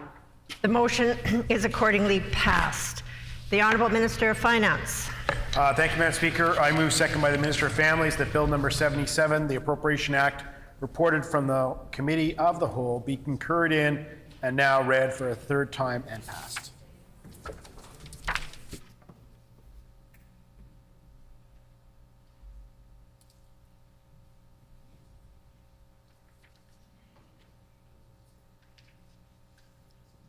It has been moved by the Honourable Minister of Finance, seconded by the Honourable Minister of Families, that Bill number 77, the Appropriation Act 2021, reported from the Committee of the Whole, be concurred in and be now read for a third time and passed. The Honourable Minister of Finance.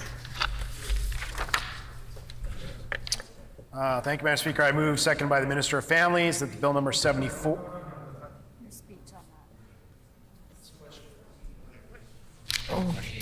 Is it the pleasure of the House to adopt the motion? Agreed? I hear no. All those in favor of the motion, please say yay. Yay. All those opposed, please say nay. In my opinion, the yeas have it. The Honourable Official Opposition House Leader. A recorded vote, Madam Speaker.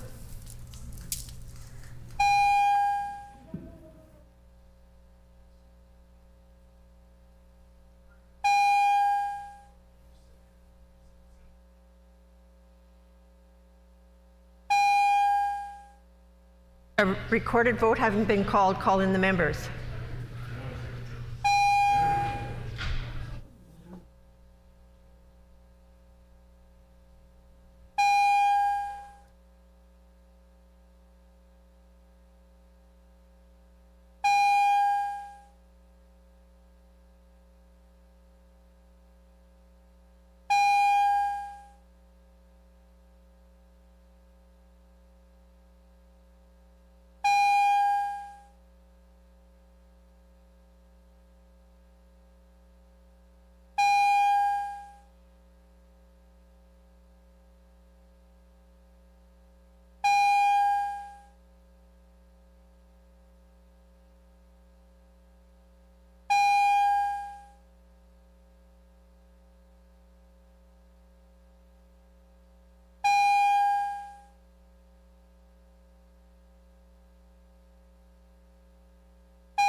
For the clarity of the House, we are considering right now the vote on Bill number 77, the Appropriation Act. So the question before the House is concurrence and third reading of Bill number 77, the Appropriation Act 2021. All those in the chamber in favor of the motion, please rise. Nice and loud, nice and loud. The Honorable Mr. Friesen. Honorable Mr. Friesen. Honorable Ms. Squires. Honorable Ms. Squires. Honorable Mr. Fielding. Honorable Mr. Fielding. Honorable Mr. Helvers. Honorable Mr. Helwer. Honorable Mr. Wharton. Honorable Mr. Wharton. Honorable Mr. Cullen. Honorable Mr. Cullen. Honorable Ms. Gordon. Honorable Ms. Gordon. Honorable Mrs. Guimard. Honorable Mrs. Guimard. Honorable Mrs. Cox. Honorable Mrs. Cox. Honorable Mr. Johnson, Interlake Gimli. Honorable Mr. Johnson, Interlake Gimli. Honorable Mr. Iwasco. Honorable Mr. Iwasco. Mr. Nesbitt. Mr. Nesbitt. Mr. Peterson. Mr. Peterson. Mr. Micklefield. Mr. Micklefield. Honorable Mr. Reyes. Honorable Mr. Reyes. Honorable Mr. Legimodier. Honorable Mr. Legimodier. Mr. Teitzma. Mr. Teitzma. Mr. Smoot. Mr. Smook. Mr. Martin. Mr. Martin. Mr. Isleifson. Mr. Isleifson. Mr. Smith Legimodier. Mr. Smith Legimodier. Mr. Gunter. Mr. Ginter. All those in the chamber opposed to the motion, please rise. Mr. Canoe. Mr. Canoe. Ms. Fontaine. Ms. Fontaine. Mr. Weeb. Mr. Weeb. Ms. Laughlin. Ms. Laughlin. MLA Marcelino. MLA Marcelino. Mr. Wassiliou. Mr. Vasily. Mr. Brar. Mr. Brar. Ms. Smith Point Douglas. Mrs. Smith Point Douglas. Ms. Adams. Ms. Adams. Mr. Lamont. Mr. Lamont. Ms. Lamoureux. Ms. Lamoureux. Mr. Malloway. Mr. Malloway. Mr. Lindsay. Mr. Lindsay. We will now proceed with the members participating virtually in alphabetical order, with each member to clearly identify with I vote yes or I vote no. Would the page please conduct the vote? Mr. Altomare. I vote no. Mr. Altomare votes no. Emily Azaguera. I vote no. Emily Azaguara votes no. Mr. Bushy. I vote no. Mr. Bushy votes no. Honorable Mr. Eichler. I vote yes. Honorable Mr. Eichler votes yes. Honorable Mr. Gerard. I vote no. Honorable Mr. Gerard votes no. Mr. Johnston Assiniboia. I vote yes. Mr. Johnston Assiniboia votes yes. Mr. Legacy. I vote yes. Mr. Legacy votes yes. Mr. Mikuleski. I vote yes. Mr. Mikuleski votes yes. Ms. Morley Lecomte. I vote yes. Ms. Morley Lecomte votes yes. Mr. Moses. I vote no. Mr. Moses votes no. Ms. Naylor. I vote no. Ms. Naylor votes no. Mr. Pinwick. I vote yes. Mr. Piniuk votes yes. Mr. Sala. I vote no. Mr. Sala votes no. Mr. Sandhu. I vote no. Mr. Sandhu votes no. Honorable Mr. Schuler. I vote yes. Honorable Mr. Schuler votes yes. Mr. Bouchard. I vote yes. Mr. Wishart votes yes. Mr. Wojcik. I vote yes. Mr. Wojcik votes yes. Good job.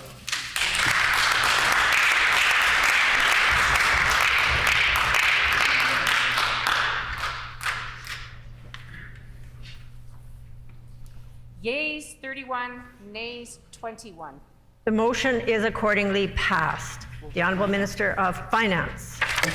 Thank you, Madam Speaker. I move, second by the Minister of Families, that Bill number 74, the Budget Implementation and Tax Statute Amendment Act, reported from the Committee of the Whole, be concurred in and be now read for a third time and passed.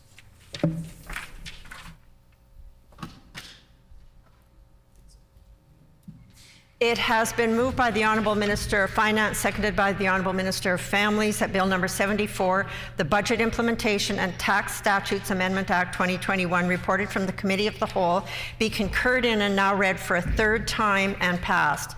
Is it the pleasure of the House to adopt the motion? Agreed? Agreed. I hear a no. All those in favour of the motion, please say yea. Yay. All those opposed, please say nay. Yay. In my opinion, the yeas have it.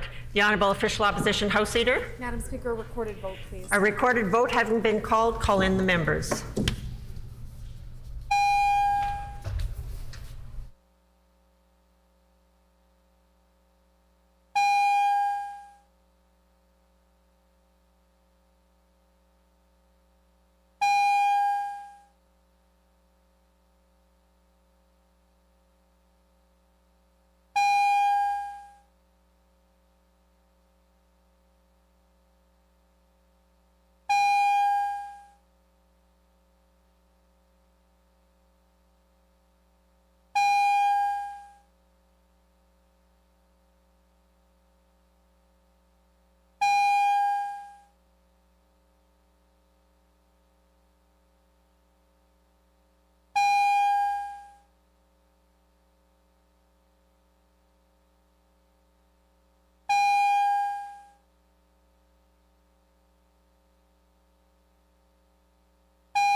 order. The 1 hour provided for the ringing of the division bells has expired. I am therefore directing that the division bells be turned off and the House proceed to the vote. The question before the House is concurrence and third reading of the Budget Implementation and Tax Statutes Amendment Act. All those in the chamber in favor of the motion, please rise. Honorable Mr. Friesen. Honorable Mr. Friesen. Honorable Ms. Squires. Honorable Ms. Squires. Honorable Mr. Fielding. Honorable Mr. Fielding. Honorable Mr. Helwer. Honorable Mr. Helwer. Honorable Mr. Wharton. Honorable Mr. Wharton. Honorable Mr. Cullen. Honorable Mr. Cullen. Honorable Ms. Gordon. Honorable Ms. Gordon. Honorable Mrs. Guimard. Honorable Mrs. Guimard. Honorable Mrs. Cox. Honorable Mrs. Cox. Honorable Mr. Johnson, Interlake Gimli. Honorable Mr. Johnson, Interlake Gimli. Honorable Mr. Iwasko. Honorable Mr. Iwasko. Mr. Nesbitt. Mr. Nesbitt. Mr. Peterson. Mr. Peterson. Mr. Micklefield. Mr. Micklefield. Honorable Mr. Reyes. Honorable Mr. Reyes. Honorable Mr. Lajamodiere. Honorable Mr. Lajamodiere. Mr. Teitzma. Mr. Teitzma. Mr. Smook. Mr. Smook. Mr. Martin. Mr. Martin. Mr. Isleifson. Mr. Isleifson. Mr. Smith Lajamodiere. Mr. Smith Lajamodiere. Mr. Ginter. Mr. Ginter. All those in the chamber opposed to the motion, please rise. Mr. Canoe. Mr. Canoe. Ms. Fontaine. Ms. Fontaine. Mr. Weeb. Mr. Weeb. Ms. Laughlin. Ms. Laughlin. Emily Marcelino. Emily Marcelino. Mr. Vazlev. Mr. Vazlev. Mr. Brar. Mr. Brar. Mrs. Smith, Point Douglas. Mrs. Smith, Point Douglas. Ms. Adams. Ms. Adams. Mr. Lamont. Mr. Lamont. Ms. Lamoureux. Ms. Lamoureux. Mr. Malloway. Mr. Malloway. Mr. Lindsay. Mr. Lindsay.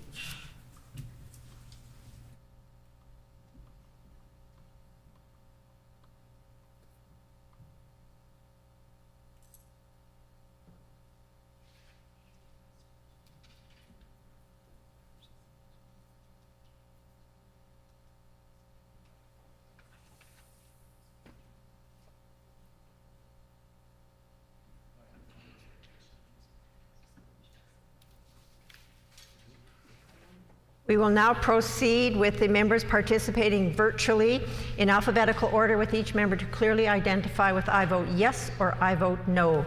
Would the page please conduct the vote? Mr. Altomare. I vote no. Mr. Altomare votes no. Emily Asaguara.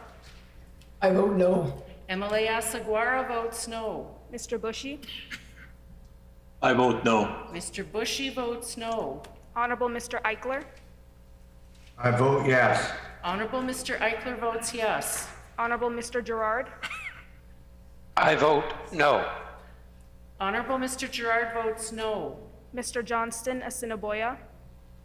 I vote yes. Mr. Johnston Assiniboia votes yes. Mr. Lagasse. I vote yes. Mr. Lagasse votes yes. Mr. Mikuleski. I vote yes. Mr. Mikuleski votes yes. Ms. Morley Lecomte. I vote yes. Ms. Morley Lecomte votes yes. Mr. Moses. I vote no. Mr. Moses votes no. Ms. Naylor. I vote no. Ms. Naylor votes no. Mr. Pinook. I vote yes. Mr. Pinook votes yes. Mr. Sala. I vote no. Mr. Sala votes no. Mr. Sandhu. I vote no. Mr. Sandhu votes no. Honorable Mr. Schuler. I vote yes. Honorable Mr. Schuler votes yes. Mrs. Stephenson. I vote yes. Mrs. Stephenson votes yes. Mr. Wishart. I vote yes. Mr. Wishart votes yes. Mr. Wochuk. I vote yes. Mr. Wochuk votes yes. Good job.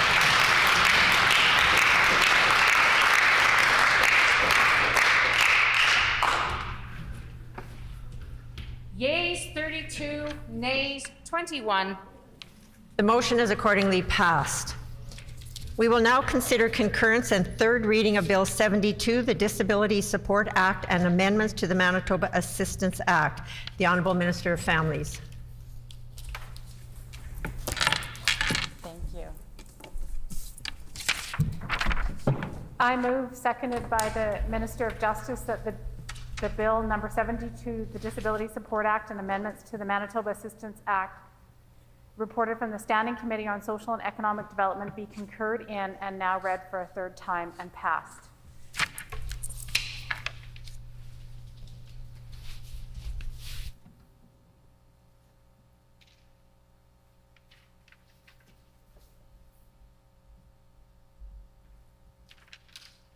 It has been moved by the Honourable Minister of Families, seconded by the Honourable Minister of Justice, that Bill number 72, the Disability Support Act and amendments to the Manitoba Assistance Act, reported from the Standing Committee on Social and Economic Development, be concurred in and now read for a third time and passed. Is it the pleasure of the House to adopt the motion? Agreed? Agreed, and so ordered. I wonder if at this time we could have another round of applause for our pages. They are very new and they did a great job.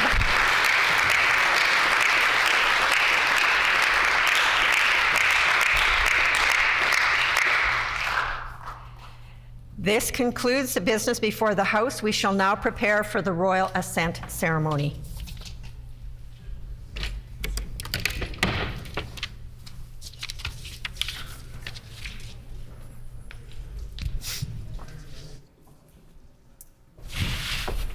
Whoa. $7,000 microphone.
His Honor, the Administrator.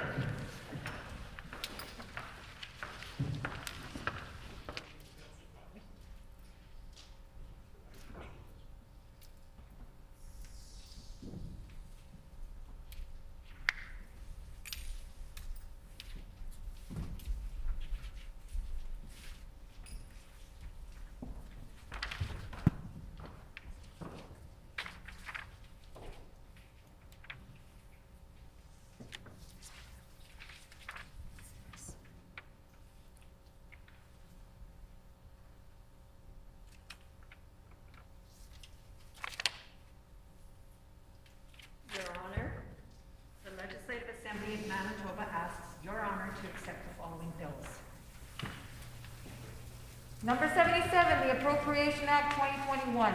Loi de 2021 portant affectation de crédit. Number 78, the Loan Act 2021. Loi d'emprunt de 2021. In Her Majesty's name, the Administrator thanks the Legislative Assembly and assents to these bills. Your Honor, at this sitting, the Legislative Assembly has passed certain bills that I ask Your Honor to give assent to. Number 72, the Disability Support Act and amendments to the Manitoba Assistance Act, loi sur le soutien pour personnes handicapées et modifiant la loi sur les allocations d'aide du Manitoba. Number 74, the Budget Implementation and Tax Statutes Amendment Act 2021, loi d'exécution du budget de 2021 et modifiant diverses dispositions législatives en matière de fiscalité. Number 232, the Emancipation Day Act, loi sur le jour de l'émancipation. In Her Majesty's name, His Honor assents to these bills.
Just before we rise, I would once again remind members, if they have not already done so, to please remove the contents of your desks before you leave the chamber.